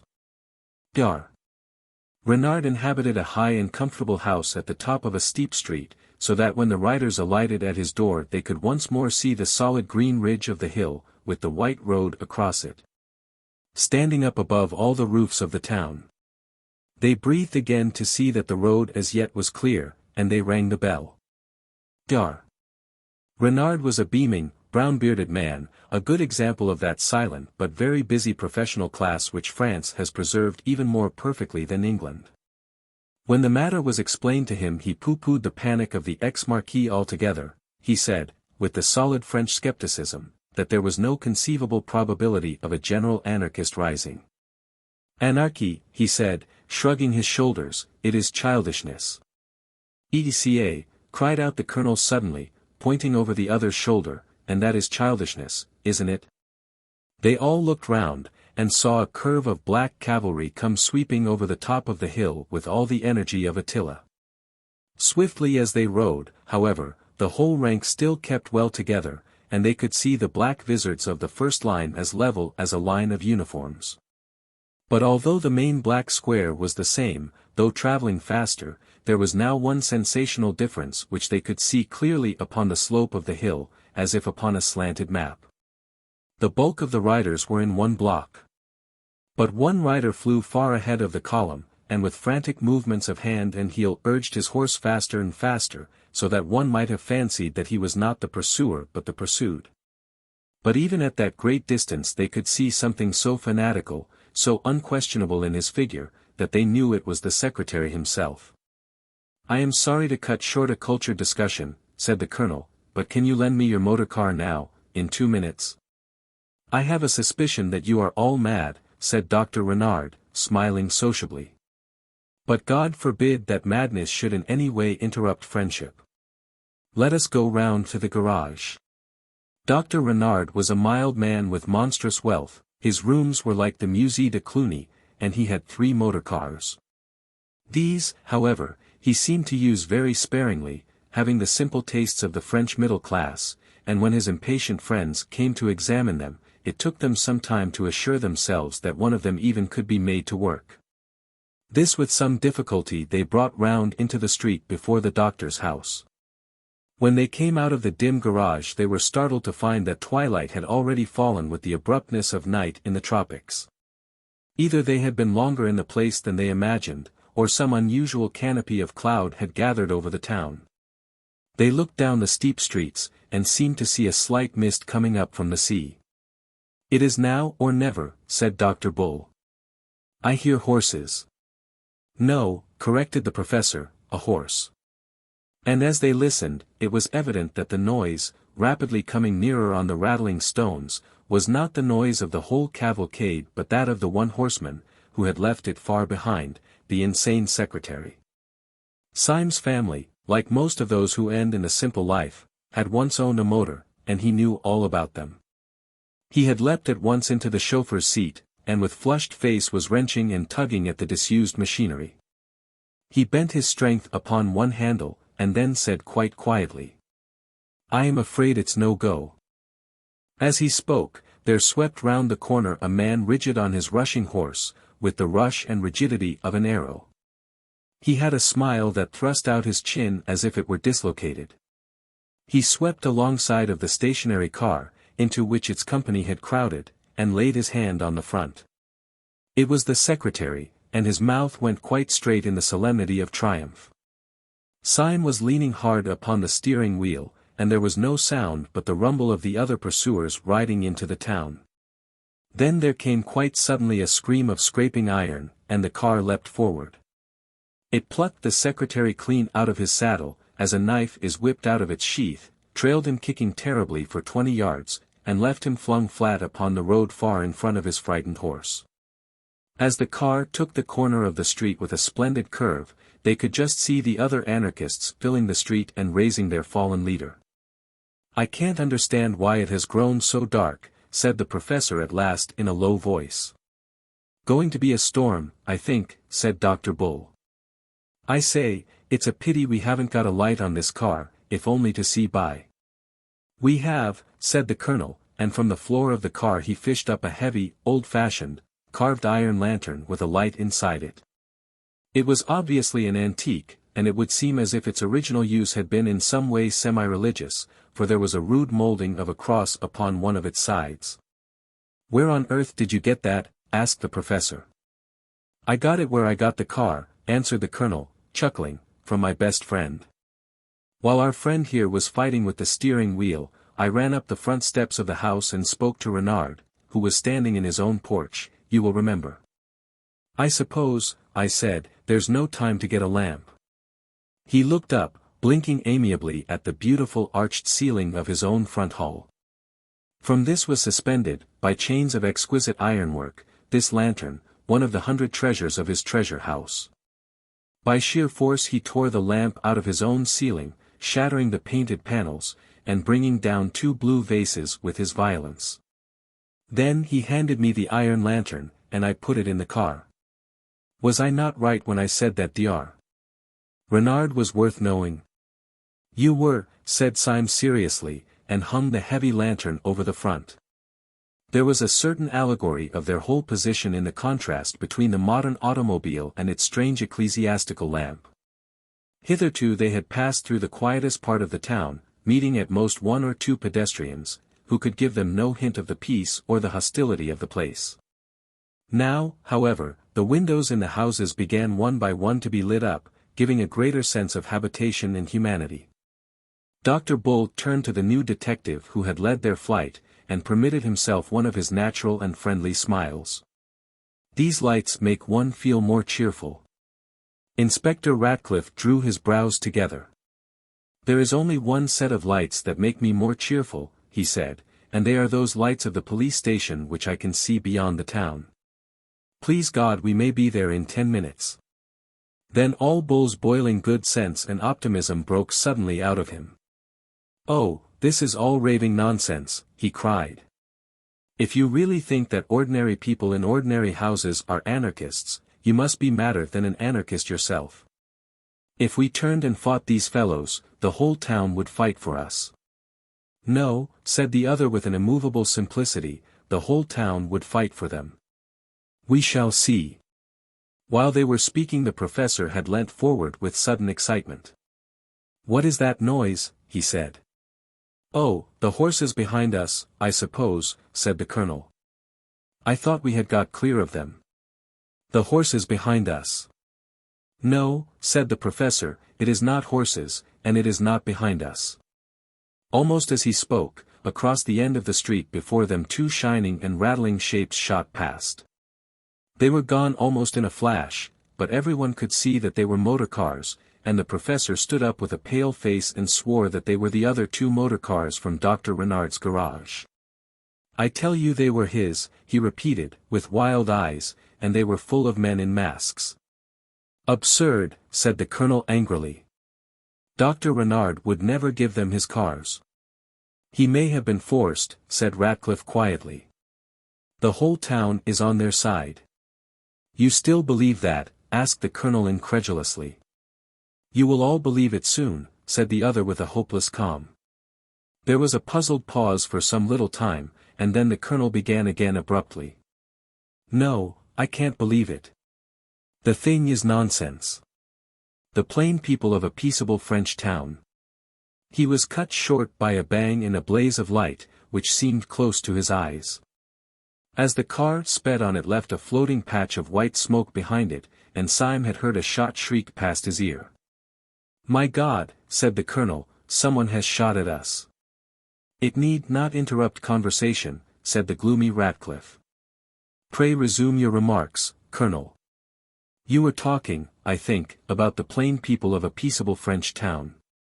The staring colonel was long past minding satire. He rolled his eyes all round the street. It is extraordinary, he said, most extraordinary. A fastidious person, said Syme, might even call it unpleasant.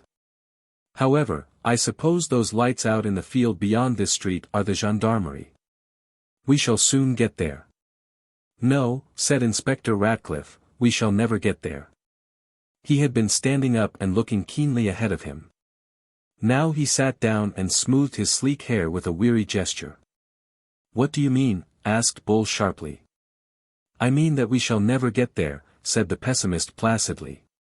They have 2 rows of armed men across the road already. I can see them from here. The town is in arms, as I said it was. I can only wallow in the exquisite comfort of my own exactitude.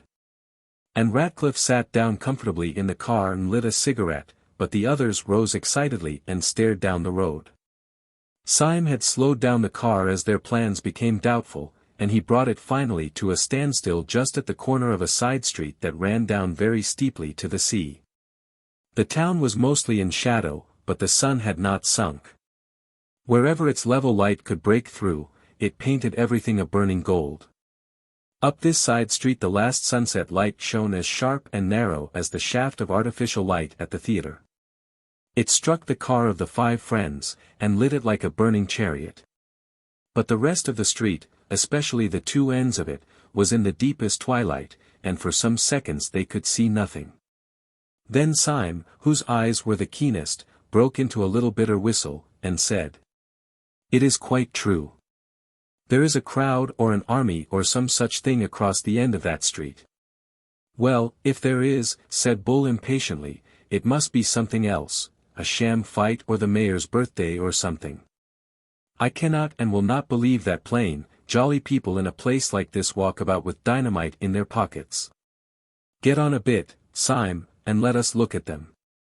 The car crawled about 100 yards farther, and then they were all startled by Dr. Bull breaking into a high crow of laughter. Why, you silly mugs, he cried, what did I tell you? That crowd's as law-abiding as a cow, and if it weren't, it's on our side. How do you know? Asked the professor, staring. You blind bat, cried Bull, don't you see who is leading them? They peered again, and then the colonel, with a catch in his voice, cried out. Why, it's Renard. There was, indeed, a rank of dim figures running across the road, and they could not be clearly seen. But far enough in front to catch the accident of the evening light was stalking up and down the unmistakable Dr. Renard, in a white hat, stroking his long brown beard, and holding a revolver in his left hand. What a fool I've been! Exclaimed the colonel. Of course, the dear old boy has turned out to help us. Dr. Bull was bubbling over with laughter, swinging the sword in his hand as carelessly as a cane. He jumped out of the car and ran across the intervening space, calling out. Dr. Renard! Dr. Renard! An instant after Syme thought his own eyes had gone mad in his head. For the philanthropic Dr. Renard had deliberately raised his revolver and fired twice at Bull, so that the shots rang down the road. Almost at the same second as the puff of white cloud went up from this atrocious explosion, a long puff of white cloud went up also from the cigarette of the cynical Ratcliffe. Like all the rest, he turned a little pale, but he smiled. Dr. Bull, at whom the bullets had been fired, just missing his scalp, stood quite still in the middle of the road without a sign of fear, and then turned very slowly and crawled back to the car, and climbed in with 2 holes through his hat. Well, said the cigarette smoker slowly, what do you think now? I think, said Dr. Bull with precision, that I am lying in bed at number 217 Peabody Buildings, and that I shall soon wake up with a jump. Or, if that's not it, I think that I am sitting in a small cushioned cell in Hanwell, and that the doctor can't make much of my case. But if you want to know what I don't think, I'll tell you. I don't think what you think. I don't think, and I never shall think, that the mass of ordinary men are a pack of dirty modern thinkers. No, sir, I'm a Democrat, and I still don't believe that Sunday could convert one average navvy or counterjumper. No, I may be mad, but humanity isn't. Syme turned his bright blue eyes on Bull with an earnestness which he did not commonly make clear. You are a very fine fellow, he said. You can believe in a sanity which is not merely your sanity. And you're right enough about humanity, about peasants and people like that jolly old innkeeper. But you're not right about Renard. I suspected him from the first. He's rationalistic, and, what's worse, he's rich. When duty and religion are really destroyed, it will be by the rich. They are really destroyed now, said the man with a cigarette, and rose with his hands in his pockets. The devils are coming on. The men in the motor car looked anxiously in the direction of his dreamy gaze, and they saw that the whole regiment at the end of the road was advancing upon them, Dr. Renard marching furiously in front, his beard flying in the breeze. The colonel sprang out of the car with an intolerant exclamation. Gentlemen, he cried, the thing is incredible. It must be a practical joke. If you knew Renard as I do, it's like calling Queen Victoria a dynamiter. If you had got the man's character into your head. Dr. Bull, said Syme sardonically, has at least got it into his hat. I tell you it can't be, cried the colonel, stamping. Renard shall explain it. He shall explain it to me, and he strode forward. Don't be in such a hurry, drawled the smoker. He will very soon explain it to all of us. But the impatient colonel was already out of earshot, advancing towards the advancing enemy. The excited Dr. Renard lifted his pistol again, but perceiving his opponent, hesitated, and the colonel came face to face with him with frantic gestures of remonstrance. It is no good, said Syme. He will never get anything out of that old heathen. I vote we drive bang through the thick of them, bang as the bullets went through Bull's hat.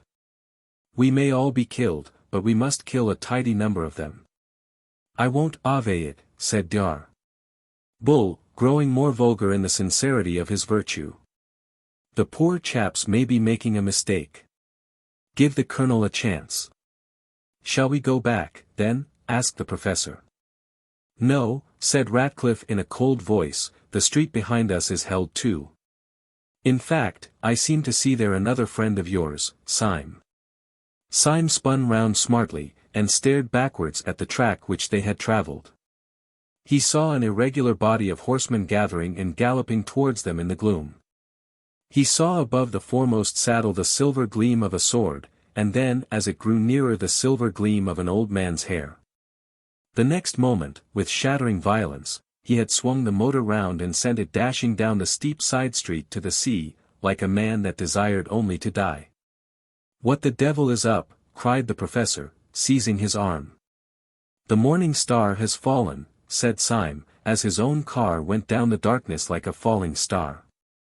The others did not understand his words, but when they looked back at the street above they saw the hostile cavalry coming round the corner and down the slopes after them.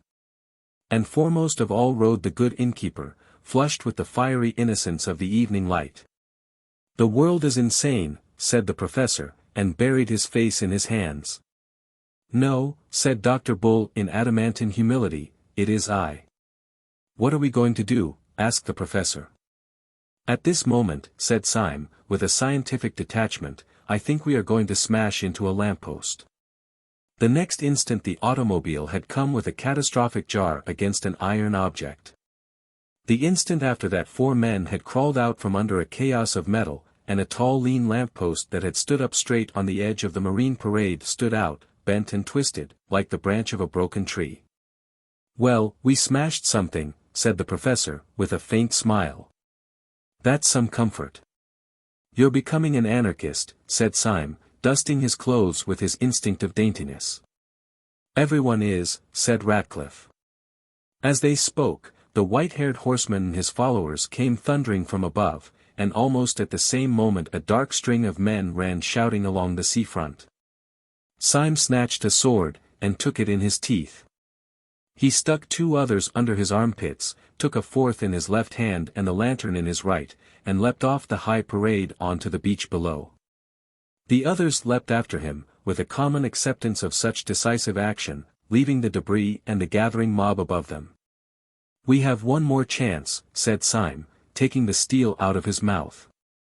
"Whatever all this pandemonium means, I suppose the police station will help us.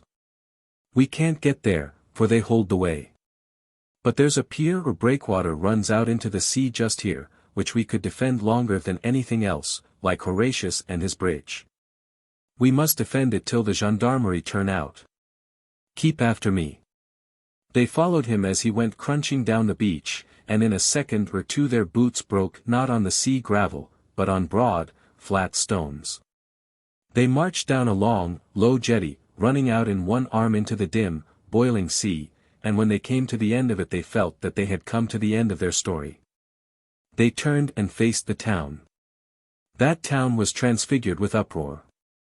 All along the high parade from which they had just descended was a dark and roaring stream of humanity, with tossing arms and fiery faces, groping and glaring towards them. The long dark line was dotted with torches and lanterns, but even where no flame lit up a furious face, they could see in the farthest figure, in the most shadowy gesture, an organized hate. It was clear that they were the accursed of all men, and they knew not why. 2 or 3 men, looking little and black like monkeys, leapt over the edge as they had done and dropped on to the beach. These came ploughing down the deep sand, shouting horribly, and strove to wade into the sea at random. The example was followed, and the whole black mass of men began to run and drip over the edge like black treacle. Foremost among the men on the beach Syme saw the peasant who had driven their cart. He splashed into the surf on a huge cart horse, and shook his axe at them. "The peasant," cried Syme. "They have not risen since the Middle Ages. Even if the police do come now," said the professor mournfully, "they can do nothing with this mob." "Nonsense," said Bull desperately, "there must be some people left in the town who are human." "No," said the hopeless inspector, "the human being will soon be extinct. We are the last of mankind." "It may be," said the professor absently. Then he added in his dreamy voice, "What is all that at the end of the Dunciad? Nor public flame, nor private, dares to shine. Nor human light is left, nor glimpse divine. Lo! Thy dread empire, chaos, is restored. Light dies before thine uncreating word. Thy hand, great anarch, lets the curtain fall. And universal darkness buries all. Stop, cried Bull suddenly, the gendarmes are out. The low lights of the police station were indeed blotted and broken with hurrying figures, and they heard through the darkness the clash and jingle of a disciplined cavalry. They are charging the mob, cried Bull in ecstasy or alarm. No, said Syme, they are formed along the parade. They have unslung their carbines, cried Bull dancing with excitement. Yes, said Ratcliffe, and they are going to fire on us. As he spoke there came a long crackle of musketry, and bullets seemed to hop like hailstones on the stones in front of them. The gendarmes have joined them, cried the professor, and struck his forehead. I am in the padded cell, said Bull solidly. There was a long silence, and then Ratcliffe said, looking out over the swollen sea, all a sort of grey-purple. What does it matter who is mad or who is sane? We shall all be dead soon. Syme turned to him and said. You are quite hopeless, then. Mr. Ratcliffe kept a stony silence, then at last he said quietly. No, oddly enough I am not quite hopeless. There is one insane little hope that I cannot get out of my mind. The power of this whole planet is against us, yet I cannot help wondering whether this one silly little hope is hopeless yet. In what or whom is your hope? Asked Syme with curiosity. In a man I never saw, said the other, looking at the leaden sea. I know what you mean, said Syme in a low voice, the man in the dark room. But Sunday must have killed him by now. Perhaps, said the other steadily. But if so, he was the only man whom Sunday found it hard to kill. I heard what you said, said the professor, with his back turned. I also am holding hard on to the thing I never saw. All of a sudden Syme, who was standing as if blind with introspective thought, swung round and cried out, like a man waking from sleep. Where is the colonel? I thought he was with us. The colonel? Yes, cried Bull, where on earth is the colonel? He went to speak to Renard, said the professor. We cannot leave him among all those beasts, cried Syme. Let us die like gentlemen if. Do not pity the colonel, said Ratcliffe, with a pale sneer. He is extremely comfortable. He is. No. No. No, cried Syme in a kind of frenzy, not the colonel too. I will never believe it. Will you believe your eyes? Asked the other, and pointed to the beach. Many of their pursuers had waded into the water shaking their fists, but the sea was rough, and they could not reach the pier. 2 or 3 figures, however, stood on the beginning of the stone footway, and seemed to be cautiously advancing down it. The glare of a chance lantern lit up the faces of the 2 foremost. One face wore a black half-mask, and under it the mouth was twisting about in such a madness of nerves that the black tuft of beard wriggled round and round like a restless, living thing. The other was the red face and white mustache of Colonel Ducroix. They were in earnest consultation. Yes, he is gone too, said the professor, and sat down on a stone. Everything's gone. I'm gone. I can't trust my own bodily machinery. I feel as if my own hand might fly up and strike me. When my hand flies up, said Syme, it will strike somebody else, and he strode along the pier towards the colonel, the sword in one hand and the lantern in the other. As if to destroy the last hope or doubt, the colonel, who saw him coming, pointed his revolver at him and fired.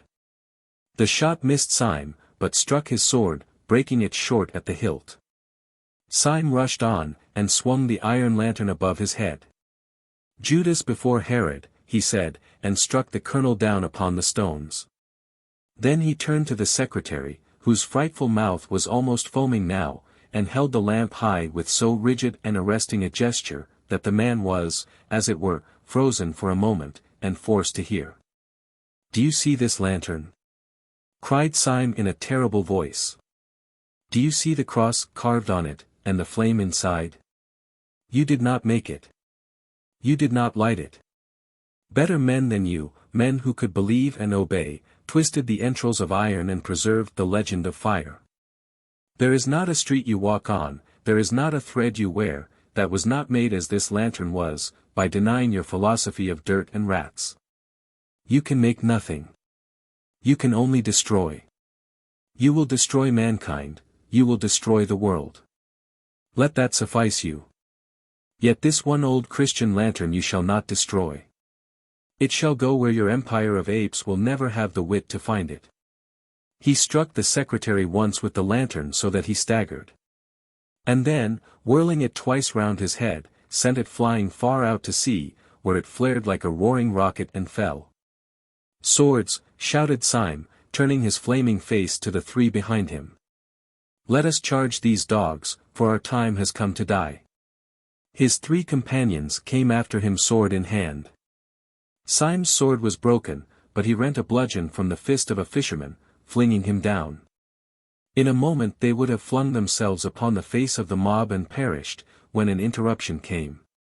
The secretary, ever since Syme's speech, had stood with his hand to his stricken head as if dazed. Now he suddenly pulled off his black mask.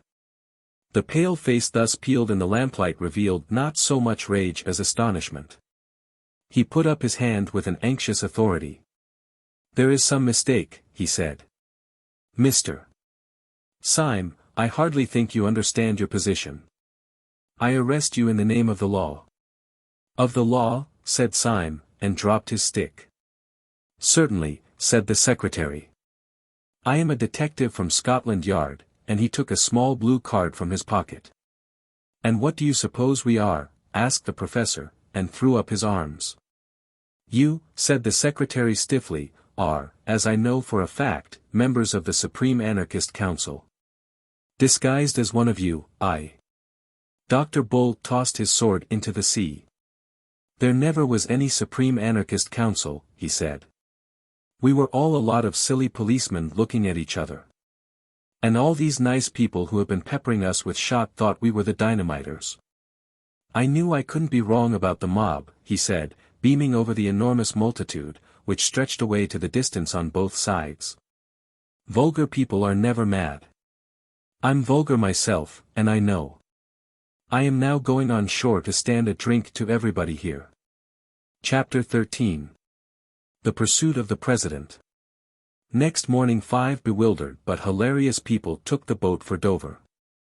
The poor old colonel might have had some cause to complain, having been first forced to fight for 2 factions that didn't exist, and then knocked down with an iron lantern. But he was a magnanimous old gentleman, and being much relieved that neither party had anything to do with dynamite, he saw them off on the pier with great geniality. The 5 reconciled detectives had 100 details to explain to each other. The secretary had to tell Syme how they had come to wear masks originally in order to approach the supposed enemy as fellow conspirators. Syme had to explain how they had fled with such swiftness through a civilized country. But above all these matters of detail which could be explained, rose the central mountain of the matter that they could not explain. What did it all mean? If they were all harmless officers, what was Sunday? If he had not seized the world, what on earth had he been up to? Inspector Ratcliffe was still gloomy about this. I can't make head or tail of old Sunday's little game any more than you can, he said. But whatever else Sunday is, he isn't a blameless citizen. Damn it! Do you remember his face? I grant you, answered Syme, that I have never been able to forget it.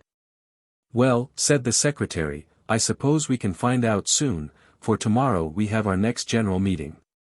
You will excuse me, he said, with a rather ghastly smile, for being well acquainted with my secretarial duties. I suppose you are right, said the professor reflectively. I suppose we might find it out from him, but I confess that I should feel a bit afraid of asking Sunday who he really is. Why? Asked the secretary, for fear of bombs. No, said the professor, for fear he might tell me. Let us have some drinks, said Dr. Bull, after a silence. Throughout their whole journey by boat and train they were highly convivial, but they instinctively kept together. Dr. Bull, who had always been the optimist of the party, endeavoured to persuade the other four that the whole company could take the same hansom cab from Victoria, but this was overruled, and they went in a four-wheeler, with Dr. Bull on the box, singing. They finished their journey at an hotel in Piccadilly Circus, so as to be close to the early breakfast next morning in Leicester Square. Yet even then the adventures of the day were not entirely over. Dr. Bull, discontented with the general proposal to go to bed, had strolled out of the hotel at about 11 to see and taste some of the beauties of London. 20 minutes afterwards, however, he came back and made quite a clamour in the hall. Syme, who tried at first to soothe him, was forced at last to listen to his communication with quite new attention. "I tell you I've seen him," said Dr. Bull, with thick emphasis. "Whom?" asked Syme quickly. "Not the president?" "Not so bad as that," said Dr. Bull, with unnecessary laughter, "not so bad as that. I've got him here." "Got whom here?" asked Syme impatiently. "Hairy Man," said the other lucidly, "man that used to be hairy man, Gogol. Here he is," and he pulled forward by a reluctant elbow the identical young man who 5 days before had marched out of the council with thin red hair and a pale face, the first of all the sham anarchists who had been exposed. "Why do you worry with me?" he cried. "You have expelled me as a spy." "We are all spies," whispered Syme. "We're all spies," shouted Dr. Bull. "Come and have a drink." Next morning the battalion of the reunited Six marched stolidly towards the hotel in Leicester Square. "This is more cheerful," said Dr. Bull. "We are 6 men going to ask one man what he means." "I think it is a bit queerer than that," said Syme. "I think it is 6 men going to ask one man what they mean." They turned in silence into the square, and though the hotel was in the opposite corner, they saw at once the little balcony and a figure that looked too big for it. He was sitting alone with bent head, poring over a newspaper. But all his councillors, who had come to vote him down, crossed that square as if they were watched out of heaven by 100 eyes. They had disputed much upon their policy, about whether they should leave the unmasked Gogol without and begin diplomatically, or whether they should bring him in and blow up the gunpowder at once. The influence of Syme and Bull prevailed for the latter course, though the secretary to the last asked them why they attacked Sunday so rashly. "My reason is quite simple," said Syme. "I attack him rashly because I am afraid of him." They followed Syme up the dark stair in silence, and they all came out simultaneously into the broad sunlight of the morning and the broad sunlight of Sunday's smile. "Delightful," he said. "So pleased to see you all. What an exquisite day it is. Is the Tsar dead?" The secretary, who happened to be foremost, drew himself together for a dignified outburst. "No, sir," he said sternly, "there has been no massacre. I bring you news of no such disgusting spectacles." "Disgusting spectacles?" repeated the president, with a bright, inquiring smile. "You mean Dr. Bull's spectacles?" The secretary choked for a moment, and the president went on with a sort of smooth appeal. "Of course, we all have our opinions and even our eyes, but really to call them disgusting before the man himself." Dr. Bull tore off his spectacles and broke them on the table. "My spectacles are blackguardly," he said, "but I'm not. Look at my face." "I dare say it's the sort of face that grows on one," said the president, "in fact, it grows on you. And who am I to quarrel with the wild fruits upon the tree of life? I dare say it will grow on me some day." "We have no time for tomfoolery," said the secretary, breaking in savagely. "We have come to know what all this means. Who are you? What are you? Why did you get us all here? Do you know who and what we are? Are you a half-witted man playing the conspirator, or are you a clever man playing the fool? Answer me, I tell you."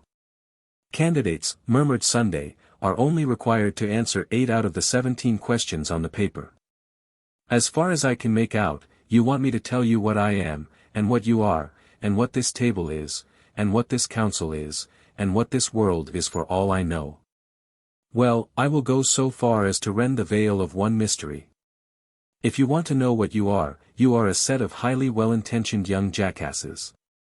And you, said Syme, leaning forward, what are you? What am I? Roared the president, and he rose slowly to an incredible height, like some enormous wave about to arch above them and break. You want to know what I am, do you? Bull, you are a man of science. Grub in the roots of those trees and find out the truth about them. Syme, you are a poet. Stare at those morning clouds. But I tell you this, that you will have found out the truth of the last tree and the topmost cloud before the truth about me. You will understand the sea, and I shall be still a riddle, you shall know what the stars are, and not know what I am. Since the beginning of the world all men have hunted me like a wolf, kings and sages, and poets and lawgivers, all the churches, and all the philosophies. But I have never been caught yet, and the skies will fall in the time I turn to bay. I have given them a good run for their money, and I will now. Before one of them could move, the monstrous man had swung himself like some huge orangutan over the balustrade of the balcony. Yet before he dropped he pulled himself up again as on a horizontal bar, and thrusting his great chin over the edge of the balcony, said solemnly. There's one thing I'll tell you though about who I am. I am the man in the dark room, who made you all policemen. With that he fell from the balcony, bouncing on the stones below like a great ball of india rubber, and went bounding off towards the corner of the Alhambra, where he hailed a hansom cab and sprang inside it. The 6 detectives had been standing thunderstruck and livid in the light of his last assertion. But when he disappeared into the cab, Syme's practical senses returned to him, and leaping over the balcony so recklessly as almost to break his legs, he called another cab. He and Bull sprang into the cab together, the professor and the inspector into another, while the secretary and the late Gogol scrambled into a third just in time to pursue the flying Syme, who was pursuing the flying president. Sunday led them a wild chase towards the northwest, his cabman, evidently under the influence of more than common inducements, urging the horse at breakneck speed. But Syme was in no mood for delicacies, and he stood up in his own cab shouting, "Stop thief," until crowds ran along beside his cab, and policemen began to stop and ask questions. All this had its influence upon the president's cabman, who began to look dubious, and to slow down to a trot. He opened the trap to talk reasonably to his fare, and in so doing let the long whip droop over the front of the cab. Sunday leant forward, seized it, and jerked it violently out of the man's hand. Then standing up in front of the cab himself, he lashed the horse and roared aloud, so that they went down the streets like a flying storm. Through street after street and square after square went whirling this preposterous vehicle, in which the fare was urging the horse and the driver trying desperately to stop it. The other 3 cabs came after it, if the phrase be permissible of a cab, like panting hounds. Shops and streets shot by like rattling arrows. At the highest ecstasy of speed, Sunday turned round on the splashboard where he stood, and sticking his great grinning head out of the cab, with white hair whistling in the wind, he made a horrible face at his pursuers, like some colossal urchin. Then raising his right hand swiftly, he flung a ball of paper in Syme's face and vanished. Syme caught the thing while instinctively warding it off, and discovered that it consisted of 2 crumpled papers. One was addressed to himself, and the other to Dr. Bull, with a very long, and it is to be feared partly ironical, string of letters after his name. Dar. Bull's address was, at any rate, considerably longer than his communication, for the communication consisted entirely of the words. What about Martin Tupper now? What does the old maniac mean? Asked Bull, staring at the words. What does yours say, Syme? Syme's message was, at any rate, longer, and ran as follows. No one would regret anything in the nature of an interference by the Archdeacon more than I. I trust it will not come to that. But, for the last time, where are your galoshes? The thing is too bad, especially after what Uncle said. The president's cabman seemed to be regaining some control over his horse, and the pursuers gained a little as they swept round into the Edgware Road. And here there occurred what seemed to the Allies a providential stoppage. Traffic of every kind was swerving to right or left or stopping, for down the long road was coming the unmistakable roar announcing the fire engine, which in a few seconds went by like a brazen thunderbolt.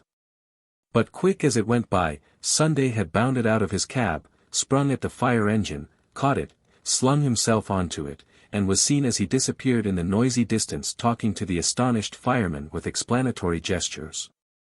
"After him!" howled Syme. "He can't go astray now. There's no mistaking a fire engine." The three cabmen, who had been stunned for a moment, whipped up their horses and slightly decreased the distance between themselves and their disappearing prey. The president acknowledged this proximity by coming to the back of the car, bowing repeatedly, kissing his hand, and finally flinging a neatly folded note into the bosom of Inspector Ratcliffe. When that gentleman opened it, not without impatience, he found it contained the words, "Fly at once. The truth about your trouser stretchers is known that, a friend." The fire engine had struck still farther to the north, into a region that they did not recognize. And as it ran by a line of high railings shadowed with trees, the six friends were startled, but somewhat relieved, to see the president leap from the fire engine. Though whether through another whim or the increasing protest of his entertainers they could not see. Before the three cabs, however, could reach up to the spot, he had gone up the high railings like a huge grey cat, tossed himself over, and vanished in a darkness of leaves. Syme with a furious gesture stopped his cab, jumped out, and sprang also to the escalade. When he had one leg over the fence and his friends were following, he turned a face on them which shone quite pale in the shadow. "What place can this be?" he asked. "Can it be the old devil's house? I've heard he has a house in North London." "All the better," said the secretary grimly, planting a foot in a foothold, "we shall find him at home." "No, but it isn't that," said Syme, knitting his brows. "I hear the most horrible noises, like devils laughing and sneezing and blowing their devilish noses." "His dog's barking, of course," said the secretary. "Why not say his black beetle's barking," said Syme furiously, "snails barking. Geraniums barking. Did you ever hear a dog bark like that?" He held up his hand, and there came out of the thicket a long growling roar that seemed to get under the skin and freeze the flesh, a low thrilling roar that made a throbbing in the air all about them. "The dogs of Sunday would be no ordinary dogs," said Gogol, and shuddered. Syme had jumped down on the other side, but he still stood listening impatiently. "Well, listen to that," he said, "is that a dog, anybody's dog?" There broke upon their ear a hoarse screaming as of things protesting and clamoring in sudden pain, and then, far off like an echo, what sounded like a long nasal trumpet. "Well, his house ought to be hell," said the secretary. "And if it is hell, I'm going in," and he sprang over the tall railings almost with one swing.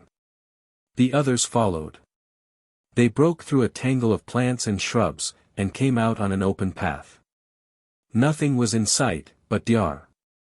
Bull suddenly struck his hands together. "Why, you asses," he cried, "it's the zoo." As they were looking round wildly for any trace of their wild quarry, a keeper in uniform came running along the path with a man in plain clothes. "Has it come this way?" gasped the keeper. "Has what?" asked Syme. "The elephant," cried the keeper. "An elephant has gone mad and run away."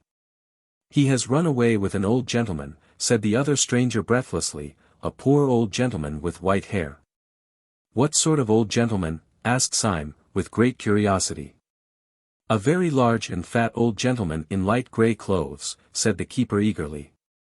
"Well," said Syme, "if he's that particular kind of old gentleman, if you're quite sure that he's a large and fat old gentleman in grey clothes, you may take my word for it that the elephant has not run away with him. He has run away with the elephant. The elephant is not made by God that could run away with him if he did not consent to the elopement. And, by thunder, there he is." There was no doubt about it this time. Clean across the space of grass, about 200 yards away, with a crowd screaming and scampering vainly at his heels, went a huge grey elephant at an awful stride, with his trunk thrown out as rigid as a ship's bowsprit. And trumpeting like the trumpet of doom. On the back of the bellowing and plunging animal sat President Sunday with all the placidity of a sultan, but goading the animal to a furious speed with some sharp object in his hand. "Stop him," screamed the populace. "He'll be out of the gate." "Stop a landslide," said the keeper. "He is out of the gate." And even as he spoke, a final crash and roar of terror announced that the great grey elephant had broken out of the gates of the Zoological Gardens, and was careening down Albany Street like a new and swift sort of omnibus. "Great Lord!" cried Bull, "I never knew an elephant could go so fast. Well, it must be hansom cabs again if we are to keep him in sight." As they raced along to the gate out of which the elephant had vanished, Syme felt a glaring panorama of the strange animals in the cages which they passed. Afterwards he thought it queer that he should have seen them so clearly. He remembered especially seeing pelicans, with their preposterous, pendant throats. He wondered why the pelican was the symbol of charity, except it was that it wanted a good deal of charity to admire a pelican. He remembered a hornbill, which was simply a huge yellow beak with a small bird tied on behind it. The whole gave him a sensation, the vividness of which he could not explain, that nature was always making quite mysterious jokes. Sunday had told them that they would understand him when they had understood the stars. He wondered whether even the archangels understood the hornbill. The 6 unhappy detectives flung themselves into cabs and followed the elephant, sharing the terror which he spread through the long stretch of the streets. This time Sunday did not turn round, but offered them the solid stretch of his unconscious back, which maddened them, if possible, more than his previous mockeries. Just before they came to Baker Street, however, he was seen to throw something far up into the air, as a boy does a ball meaning to catch it again. But at their rate of racing it fell far behind, just by the cab containing Gogol. And in faint hope of a clue or for some impulse unexplainable, he stopped his cab so as to pick it up. It was addressed to himself, and was quite a bulky parcel. On examination, however, its bulk was found to consist of 33 pieces of paper of no value wrapped one round the other. When the last covering was torn away it reduced itself to a small slip of paper, on which was written.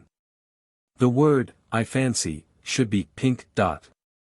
The man once known as Gogol said nothing, but the movements of his hands and feet were like those of a man urging a horse to renewed efforts. Through street after street, through district after district, went the prodigy of the flying elephant, calling crowds to every window, and driving the traffic left and right. And still through all this insane publicity the 3 cabs toiled after it, until they came to be regarded as part of a procession, and perhaps the advertisement of a circus. They went at such a rate that distances were shortened beyond belief, and Syme saw the Albert Hall in Kensington when he thought that he was still in Paddington. The animal's pace was even more fast and free through the empty, aristocratic streets of South Kensington, and he finally headed towards that part of the sky line where the enormous wheel of Earl's Court stood up in the sky. The wheel grew larger and larger, till it filled heaven like the wheel of stars. The beast outstripped the cabs. They lost him round several corners, and when they came to one of the gates of the Earl's Court exhibition they found themselves finally blocked. In front of them was an enormous crowd. In the midst of it was an enormous elephant, heaving and shuddering as such shapeless creatures do. But the president had disappeared. "Where has he gone to?" asked Syme, slipping to the ground. "Gentlemen rushed into the exhibition, sir," said an official in a dazed manner. Then he added in an injured voice, "Funny gentleman, sir. Asked me to hold his horse, and gave me this." He held out with distaste a piece of folded paper, addressed, to the secretary of the Central Anarchist Council. The secretary, raging, rent it open, and found written inside it. "When the herring runs a mile, let the secretary smile. When the herring tries to fly, let the secretary die." Rustic proverb. "Why the eternal crikey," began the secretary, "did you let the man in? Do people commonly come to your exhibition riding on mad elephants?" "Do." "Look!" shouted Syme suddenly. "Look over there." "Look at what?" asked the secretary savagely. "Look at the captive balloon," said Syme, and pointed in a frenzy. "Why the blazes should I look at a captive balloon?" demanded the secretary. "What is there queer about a captive balloon?" "Nothing," said Syme, "except that it isn't captive." They all turned their eyes to where the balloon swung and swelled above the exhibition on a string, like a child's balloon. A second afterwards the string came in two just under the car, and the balloon, broken loose, floated away with the freedom of a soap bubble. "10,000 devils," shrieked the secretary. "He's got into it," and he shook his fists at the sky. The balloon, borne by some chance wind, came right above them, and they could see the great white head of the president peering over the side and looking benevolently down on them. "God bless my soul," said the professor with the elderly manner that he could never disconnect from his bleached beard and parchment face. "God bless my soul. I seem to fancy that something fell on the top of my hat." He put up a trembling hand and took from that shelf a piece of twisted paper, which he opened absently only to find it inscribed with a true lover's knot and the words, "Your beauty has not left me indifferent." From Little Snowdrop. There was a short silence, and then Syme said, biting his beard, "I'm not beaten yet. The blasted thing must come down somewhere. Let's follow it." Chapter 14. The Six Philosophers. Across green fields, and breaking through blooming hedges, toiled six draggled detectives, about 5 miles out of London. The optimist of the party had at first proposed that they should follow the balloon across South England in hansom cabs. But he was ultimately convinced of the persistent refusal of the balloon to follow the roads, and the still more persistent refusal of the cabmen to follow the balloon. Consequently the tireless though exasperated travellers broke through black thickets and ploughed through ploughed fields till each was turned into a figure too outrageous to be mistaken for a tramp. Those green hills of Surrey saw the final collapse and tragedy of the admirable light grey suit in which Syme had set out from Saffron Park.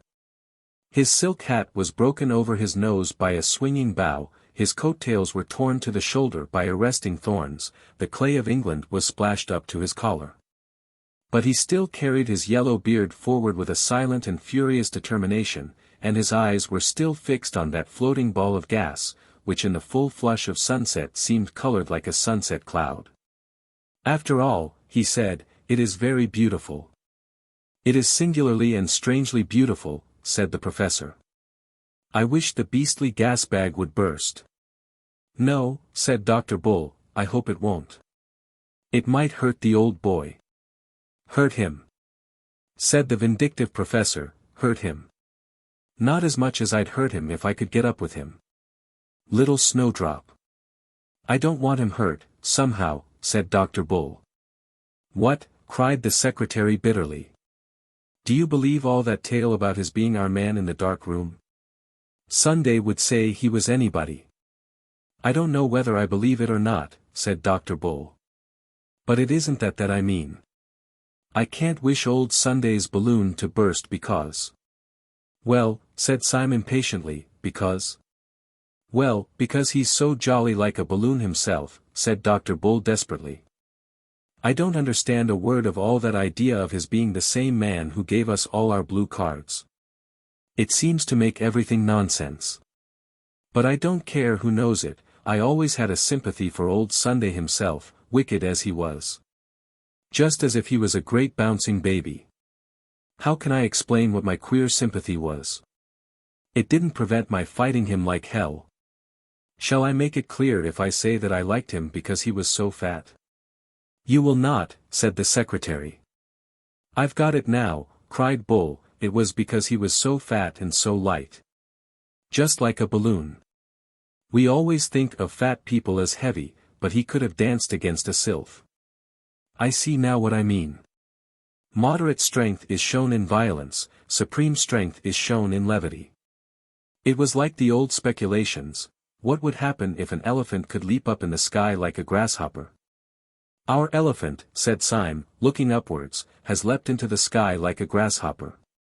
And somehow," concluded Bull, "that's why I can't help liking old Sunday. No, it's not an admiration of force, or any silly thing like that. There is a kind of gaiety in the thing, as if he were bursting with some good news. Haven't you sometimes felt it on a spring day? You know nature plays tricks, but somehow that day proves they are good-natured tricks. I never read the Bible myself, but that part they laugh at is literal truth. Why leap ye, ye high hills? The hills do leap, at least, they try to. Why do I like Sunday? How can I tell you? Because he's such a bounder. There was a long silence, and then the secretary said in a curious, strained voice. You do not know Sunday at all. Perhaps it is because you are better than I, and do not know hell. I was a fierce fellow, and a trifle morbid from the first. The man who sits in darkness, and who chose us all, chose me because I had all the crazy look of a conspirator, because my smile went crooked, and my eyes were gloomy, even when I smiled. But there must have been something in me that answered to the nerves in all these anarchic men. For when I first saw Sunday he expressed to me, not your airy vitality, but something both gross and sad in the nature of things. I found him smoking in a twilight room, a room with brown blind down, infinitely more depressing than the genial darkness in which our master lives. He sat there on a bench, a huge heap of a man, dark and out of shape. He listened to all my words without speaking or even stirring. I poured out my most passionate appeals, and asked my most eloquent questions. Then, after a long silence, the thing began to shake, and I thought it was shaken by some secret malady. It shook like a loathsome and living jelly. It reminded me of everything I had ever read about the base bodies that are the origin of life, the deep-sea lumps and protoplasm. It seemed like the final form of matter, the most shapeless and the most shameful. I could only tell myself, from its shudderings, that it was something at least that such a monster could be miserable. And then it broke upon me that the bestial mountain was shaking with a lonely laughter, and the laughter was at me. Do you ask me to forgive him that? It is no small thing to be laughed at by something at once lower and stronger than oneself. Surely you fellows are exaggerating wildly, cut in the clear voice of Inspector Ratcliffe. President Sunday is a terrible fellow for one's intellect, but he is not such a Barnum's freak physically as you make out. He received me in an ordinary office, in a grey check coat, in broad daylight. He talked to me in an ordinary way. But I'll tell you what is a trifle creepy about Sunday. His room is neat, his clothes are neat, everything seems in order. But he's absent-minded. Sometimes his great bright eyes go quite blind. For hours he forgets that you are there. Now absent-mindedness is just a bit too awful in a bad man. We think of a wicked man as vigilant. We can't think of a wicked man who is honestly and sincerely dreamy, because we daren't think of a wicked man alone with himself. An absent-minded man means a good-natured man. It means a man who, if he happens to see you, will apologize. But how will you bear an absent-minded man who, if he happens to see you, will kill you? That is what tries the nerves, abstraction combined with cruelty. Men have felt it sometimes when they went through wild forests, and felt that the animals there were at once innocent and pitiless. They might ignore or slay. How would you like to pass 10 mortal hours in a parlor with an absent-minded tiger? And what do you think of Sunday, Gogol? Asked Syme. I don't think of Sunday on principle, said Gogol simply, any more than I stare at the sun at noonday. Well, that is a point of view, said Syme thoughtfully. What do you say, Professor? The professor was walking with bent head and trailing stick, and he did not answer at all. Wake up, Professor, said Syme genially. Tell us what you think of Sunday.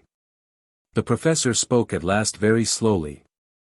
I think something, he said, that I cannot say clearly.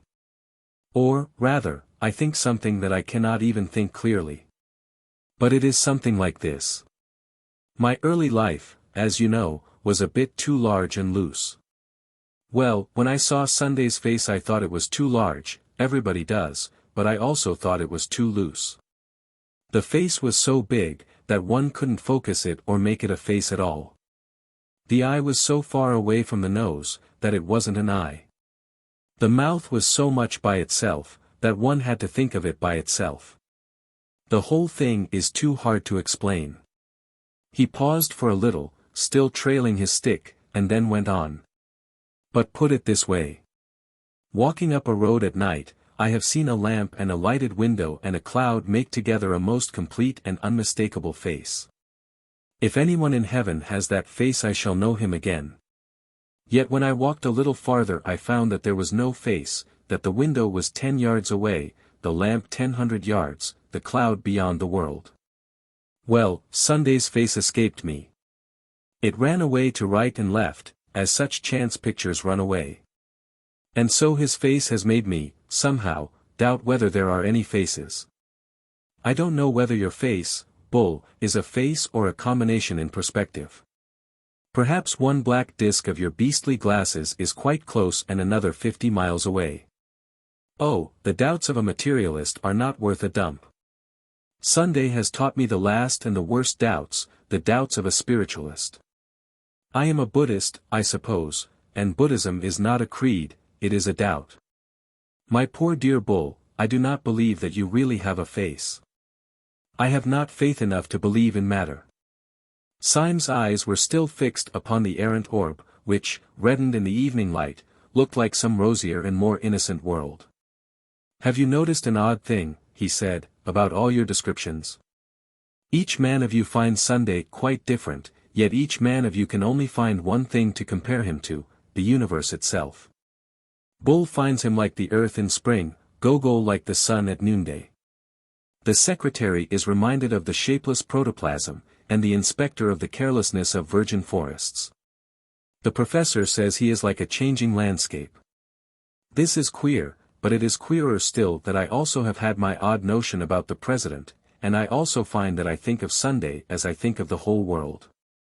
Get on a little faster, Syme, said Bull, never mind the balloon. When I first saw Sunday, said Syme slowly, I only saw his back, and when I saw his back, I knew he was the worst man in the world. His neck and shoulders were brutal, like those of some apish god. His head had a stoop that was hardly human, like the stoop of an ox. In fact, I had at once the revolting fancy that this was not a man at all, but a beast dressed up in men's clothes. Get on, said Dr. Bull. And then the queer thing happened. I had seen his back from the street, as he sat in the balcony. Then I entered the hotel, and coming round the other side of him, saw his face in the sunlight. His face frightened me, as it did everyone. But not because it was brutal, not because it was evil. On the contrary, it frightened me because it was so beautiful, because it was so good. Syme, exclaimed the secretary, are you ill? It was like the face of some ancient archangel, judging justly after heroic wars. There was laughter in the eyes, and in the mouth honor and sorrow. There was the same white hair, the same great, grey-clad shoulders that I had seen from behind.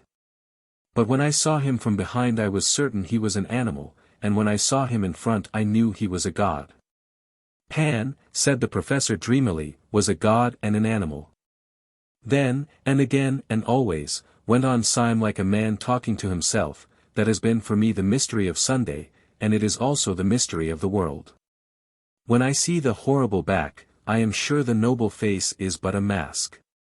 When I see the face but for an instant, I know the back is only a jest.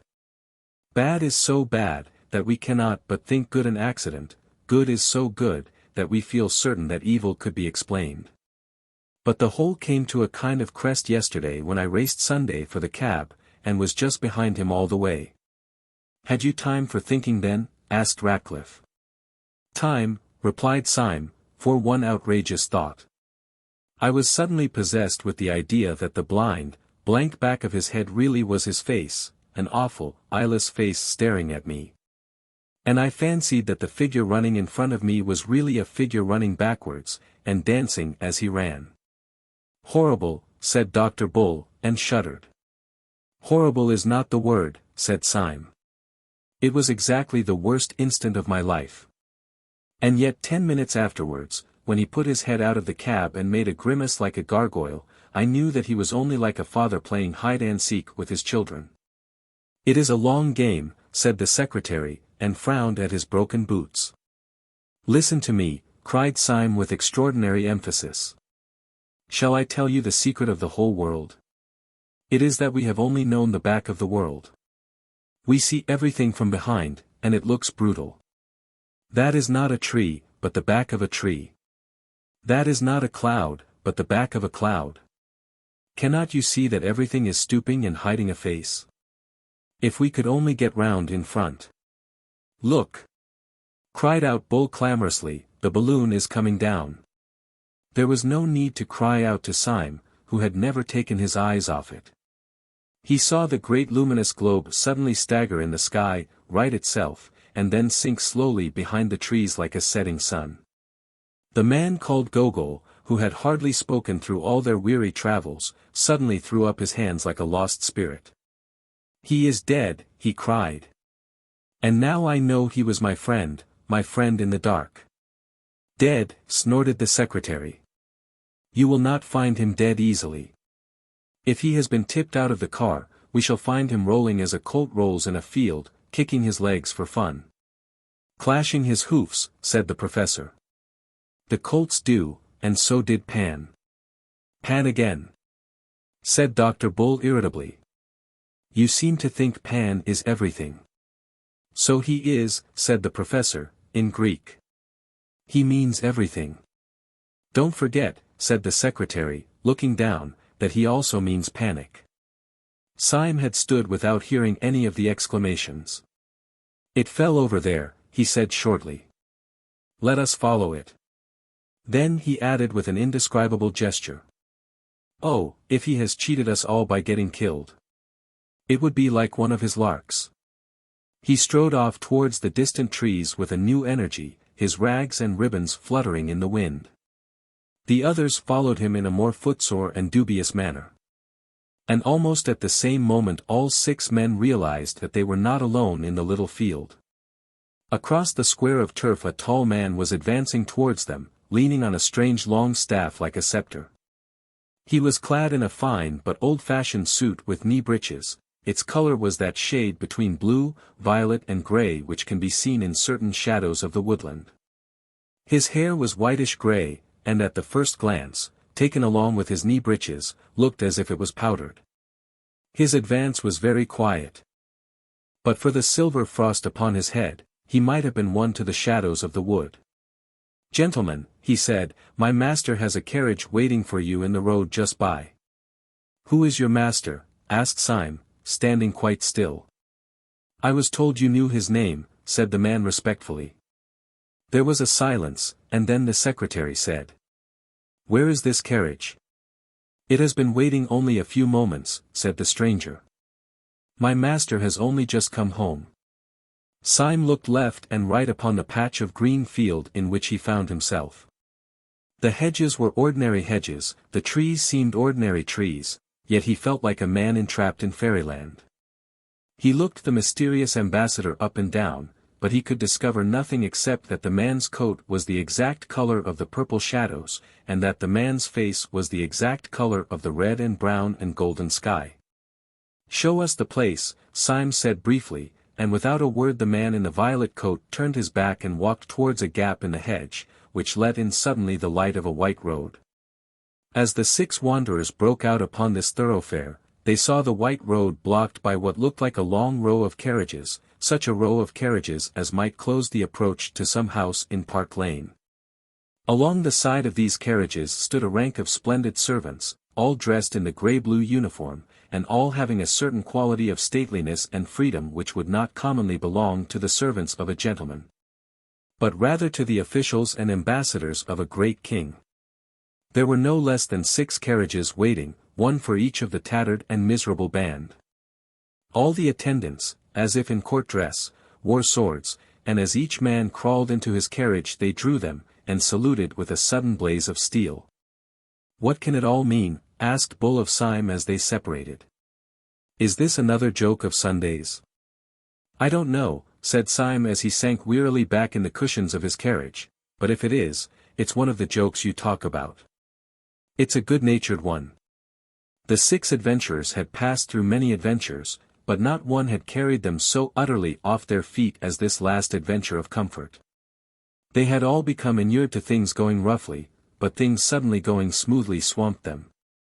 They could not even feebly imagine what the carriages were. It was enough for them to know that they were carriages, and carriages with cushions. They could not conceive who the old man was who had led them. But it was quite enough that he had certainly led them to the carriages. Syme drove through a drifting darkness of trees in utter abandonment.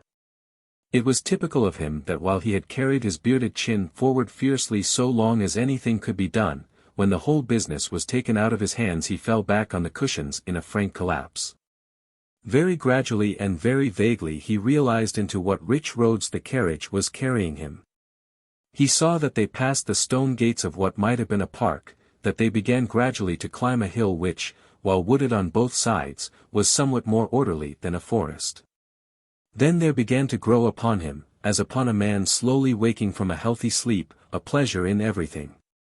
He felt that the hedges were what hedges should be, living walls, that a hedge is like a human army, disciplined, but all the more alive.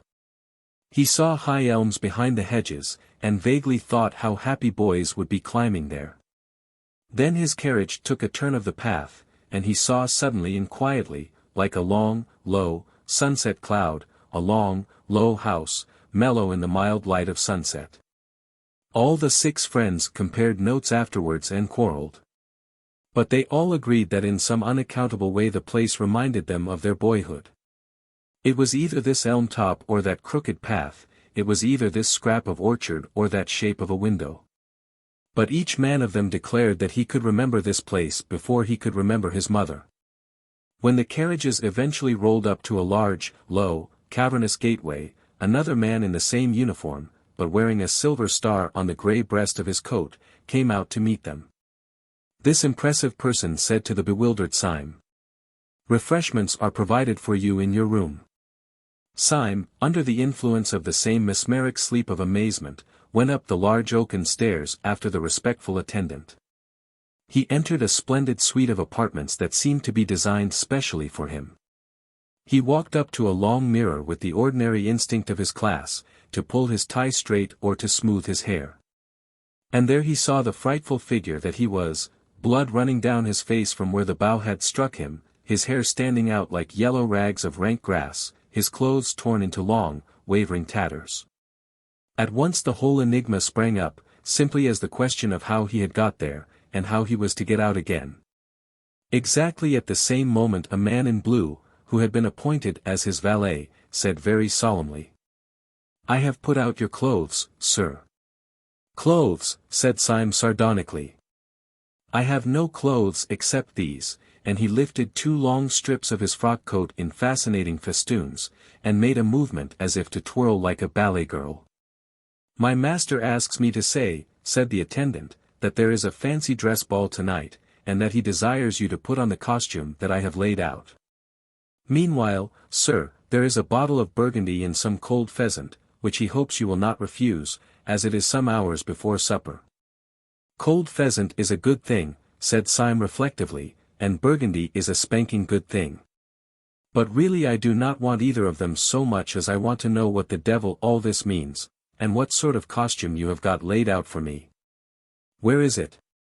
The servant lifted off a kind of ottoman a long peacock blue drapery, rather of the nature of a domino, on the front of which was emblazoned a large golden sun, and which was splashed here and there with flaming stars and crescents.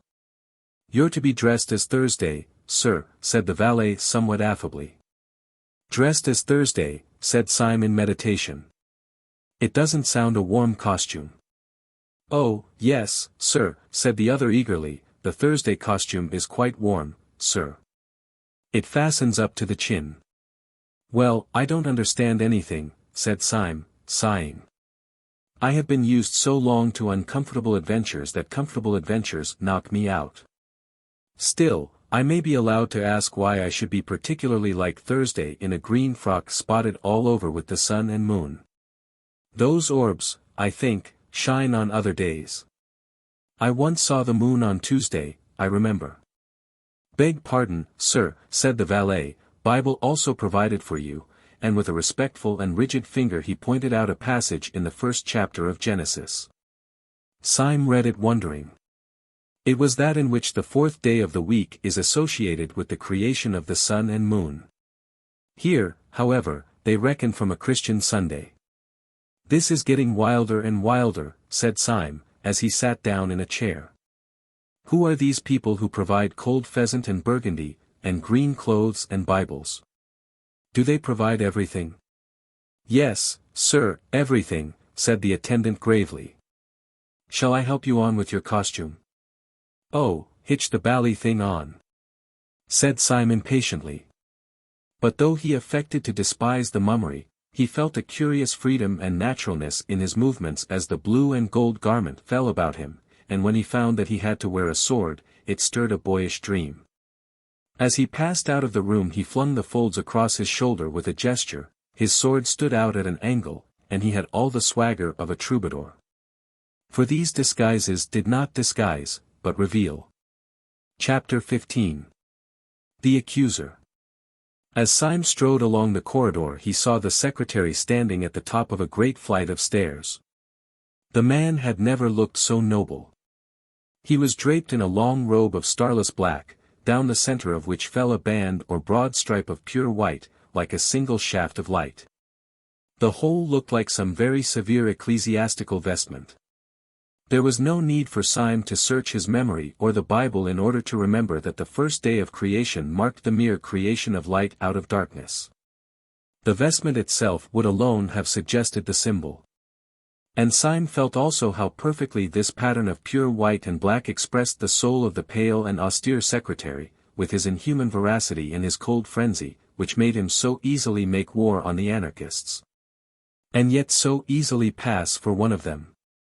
Syme was scarcely surprised to notice that, amid all the ease and hospitality of their new surroundings, this man's eyes were still stern. No smell of ale or orchards could make the secretary cease to ask a reasonable question. If Syme had been able to see himself, he would have realized that he, too, seemed to be for the first time himself and no one else. For if the secretary stood for that philosopher who loves the original and formless light, Syme was a type of the poet who seeks always to make the light in special shapes, to split it up into sun and star. The philosopher may sometimes love the infinite, the poet always loves the finite. For him the great moment is not the creation of light, but the creation of the sun and moon. As they descended the broad stairs together they overtook Ratcliffe, who was clad in spring green like a huntsman, and the pattern upon whose garment was a green tangle of trees. For he stood for that third day on which the earth and green things were made, and his square, sensible face, with its not unfriendly cynicism, seemed appropriate enough to it. They were led out of another broad and low gateway into a very large Old English garden, full of torches and bonfires, by the broken light of which a vast carnival of people were dancing in motley dress. Syme seemed to see every shape in nature imitated in some crazy costume. There was a man dressed as a windmill with enormous sails, a man dressed as an elephant, a man dressed as a balloon. The two last, together, seemed to keep the thread of their farcical adventures. Syme even saw, with a queer thrill, one dancer dressed like an enormous hornbill. With a beak twice as big as himself, the queer bird which had fixed itself on his fancy like a living question while he was rushing down the long road at the zoological gardens. There were 1,000 other such objects, however. There was a dancing lamppost, a dancing apple tree, a dancing ship. One would have thought that the untamable tune of some mad musician had set all the common objects of field and street dancing in eternal jig. And long afterwards, when Syme was middle-aged and at rest, he could never see one of those particular objects, a lamppost, or an apple tree, or a windmill, without thinking that it was a strayed reveller from that revel of masquerade.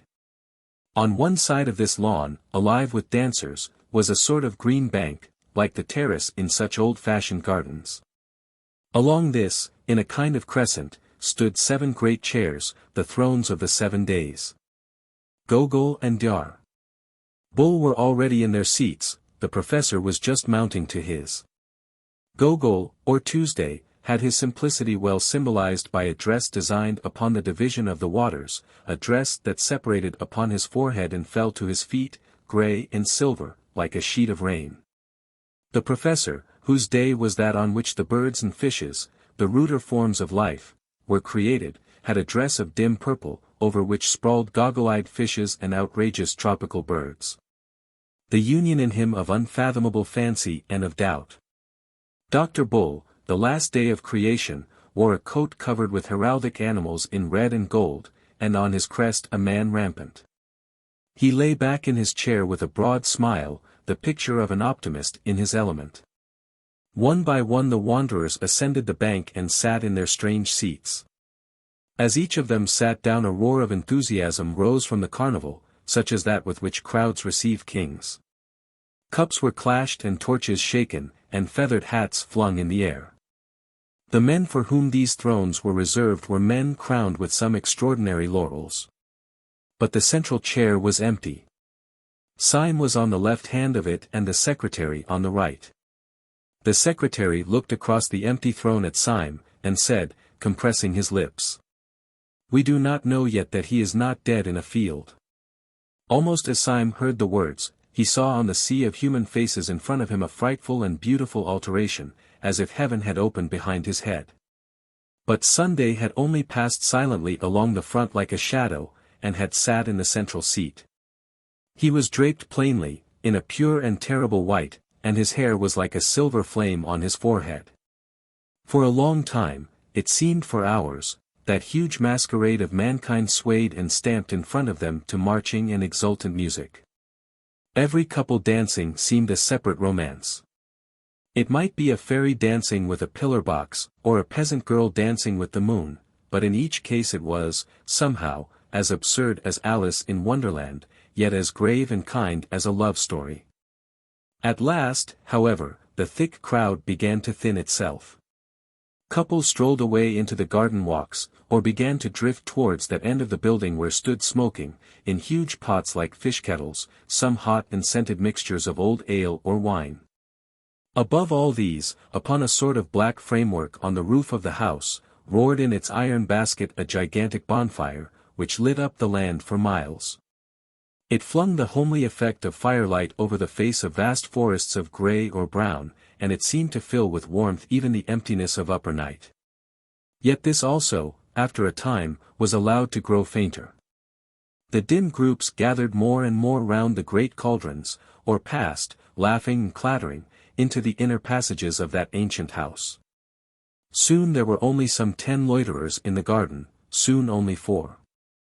Finally the last stray merrymaker ran into the house whooping to his companions. The fire faded, and the slow, strong stars came out.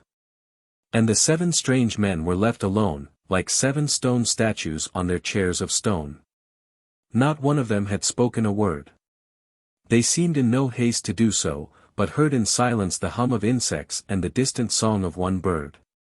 Then Sunday spoke, but so dreamily that he might have been continuing a conversation rather than beginning one. "We will eat and drink later," he said. "Let us remain together a little, we who have loved each other so sadly, and have fought so long. I seem to remember only centuries of heroic war, in which you were always heroes, epic on epic, Iliad on Iliad, and you always brothers in arms. Whether it was but recently, for time is nothing, or at the beginning of the world, I sent you out to war. I sat in the darkness, where there is not any created thing, and to you I was only a voice commanding valor and an unnatural virtue. You heard the voice in the dark, and you never heard it again. The sun in heaven denied it, the earth and sky denied it, all human wisdom denied it. And when I met you in the daylight I denied it myself." Syme stirred sharply in his seat, but otherwise there was silence, and the incomprehensible went on. "But you were men. You did not forget your secret honor, though the whole cosmos turned an engine of torture to tear it out of you. I knew how near you were to hell. I know how you, Thursday, crossed swords with King Satan, and how you, Wednesday, named me in the hour without hope." There was complete silence in the starlit garden, and then the black-browed secretary, implacable, turned in his chair toward Sunday, and said in a harsh voice, "Who and what are you?" "I am the Sabbath," said the other without moving. "I am the peace of God." The secretary started up, and stood crushing his costly robe in his hand. I know what you mean, he cried, and it is exactly that I cannot forgive you. I know you are contentment, optimism, what do they call the thing, an ultimate reconciliation. Well, I am not reconciled. If you were the man in the dark room, why were you also Sunday, an offense to the sunlight? If you were from the first our Father and our friend, why were you also our greatest enemy? We wept, we fled in terror, the iron entered into our souls, and you are the peace of God. Oh, I can forgive God his anger, though it destroyed nations. But I cannot forgive him his peace. Sunday answered not a word, but very slowly he turned his face of stone upon Syme as if asking a question. No, said Syme, I do not feel fierce like that. I am grateful to you, not only for wine and hospitality here, but for many a fine scamper and free fight. But I should like to know. My soul and heart are as happy and quiet here as this old garden, but my reason is still crying out. I should like to know. Sunday looked at Ratcliffe, whose clear voice said. It seems so silly that you should have been on both sides and fought yourself. Bull said. I understand nothing, but I am happy. In fact, I am going to sleep. I am not happy, said the professor with his head in his hands, because I do not understand. You let me stray a little too near to hell. And then Gogol said, with the absolute simplicity of a child. I wish I knew why I was hurt so much. Still Sunday said nothing, but only sat with his mighty chin upon his hand, and gazed at the distance. Then at last he said. I have heard your complaints in order. And here, I think, comes another to complain, and we will hear him also. The falling fire in the great cresset threw a last long gleam, like a bar of burning gold, across the dim grass. Against this fiery band was outlined in utter black the advancing legs of a black-clad figure. He seemed to have a fine close suit with knee breeches such as that which was worn by the servants of the house, only that it was not blue, but of this absolute sable. He had, like the servants, a kind of sword by his side. It was only when he had come quite close to the crescent of the seven and flung up his face to look at them, that Syme saw, with thunderstruck clearness, that the face was the broad, almost ape-like face of his old friend Gregory. With its rank red hair and its insulting smile. Gregory, gasped Syme, half rising from his seat. Why, this is the real anarchist. Yes, said Gregory, with a great and dangerous restraint, I am the real anarchist. Now there was a day, murmured Bull, who seemed really to have fallen asleep, when the sons of God came to present themselves before the Lord, and Satan came also among them. You are right, said Gregory, and gazed all round. I am a destroyer. I would destroy the world if I could. A sense of a pathos far under the earth stirred up in Syme, and he spoke brokenly and without sequence. Oh, most unhappy man, he cried, try to be happy. You have red hair like your sister. My red hair, like red flames, shall burn up the world, said Gregory.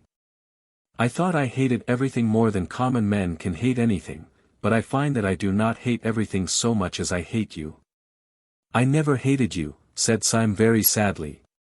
Then out of this unintelligible creature the last thunders broke. You, he cried. You never hated because you never lived. I know what you are all of you, from first to last. You are the people in power. You are the police, the great fat, smiling men in blue and buttons. You are the law, and you have never been broken. But is there a free soul alive that does not long to break you, only because you have never been broken? We in revolt talk all kind of nonsense doubtless about this crime or that crime of the government.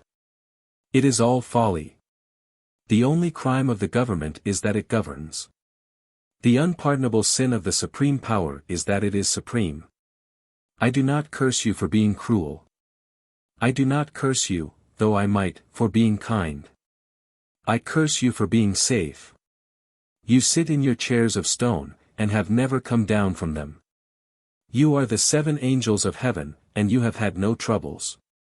Oh, I could forgive you everything, you that rule all mankind, if I could feel for once that you had suffered for 1 hour a real agony such as I. Syme sprang to his feet, shaking from head to foot. "I see everything," he cried, "everything that there is. Why does each thing on the earth war against each other thing? Why does each small thing in the world have to fight against the world itself? Why does a fly have to fight the whole universe? Why does a dandelion have to fight the whole universe? For the same reason that I had to be alone in the dreadful council of the days. So that each thing that obeys law may have the glory and isolation of the anarchist. So that each man fighting for order may be as brave and good a man as the dynamiter.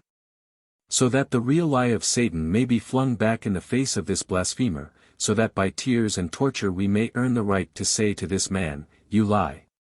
No agonies can be too great to buy the right to say to this accuser, 'We also have suffered.' It is not true that we have never been broken. We have been broken upon the wheel. It is not true that we have never descended from these thrones. We have descended into hell. We were complaining of unforgettable miseries even at the very moment when this man entered insolently to accuse us of happiness. I repel the slander, we have not been happy. I can answer for every one of the great guards of law whom he has accused. At least. He had turned his eyes so as to see suddenly the great face of Sunday, which wore a strange smile. "Have you," he cried in a dreadful voice, "have you ever suffered?" As he gazed, the great face grew to an awful size, grew larger than the colossal mask of Memnon, which had made him scream as a child. It grew larger and larger, filling the whole sky, then everything went black. Only in the blackness before it entirely destroyed his brain he seemed to hear a distant voice saying a commonplace text that he had heard somewhere, "Can ye drink of the cup that I drink of?" When men in books awake from a vision, they commonly find themselves in some place in which they might have fallen asleep, they yawn in a chair, or lift themselves with bruised limbs from a field. Syme's experience was something much more psychologically strange if there was indeed anything unreal, in the earthly sense, about the things he had gone through. For while he could always remember afterwards that he had swooned before the face of Sunday, he could not remember having ever come to it all. He could only remember that gradually and naturally he knew that he was and had been walking along a country lane with an easy and conversational companion. That companion had been a part of his recent drama, it was the red-haired poet Gregory. They were walking like old friends, and were in the middle of a conversation about some triviality. But Syme could only feel an unnatural buoyancy in his body and a crystal simplicity in his mind that seemed to be superior to everything that he said or did. He felt he was in possession of some impossible good news, which made every other thing a triviality, but an adorable triviality. Dawn was breaking over everything in colors at once clear and timid. As if nature made a first attempt at yellow and a first attempt at rose. A breeze blew so clean and sweet, that one could not think that it blew from the sky, it blew rather through some hole in the sky. Syme felt a simple surprise when he saw rising all round him on both sides of the road the red, irregular buildings of Saffron Park. He had no idea that he had walked so near London. He walked by instinct along one white road, on which early birds hopped and sang, and found himself outside a fenced garden. There he saw the sister of Gregory, the girl with the gold-red hair, cutting lilac before breakfast, with the great unconscious gravity of a girl.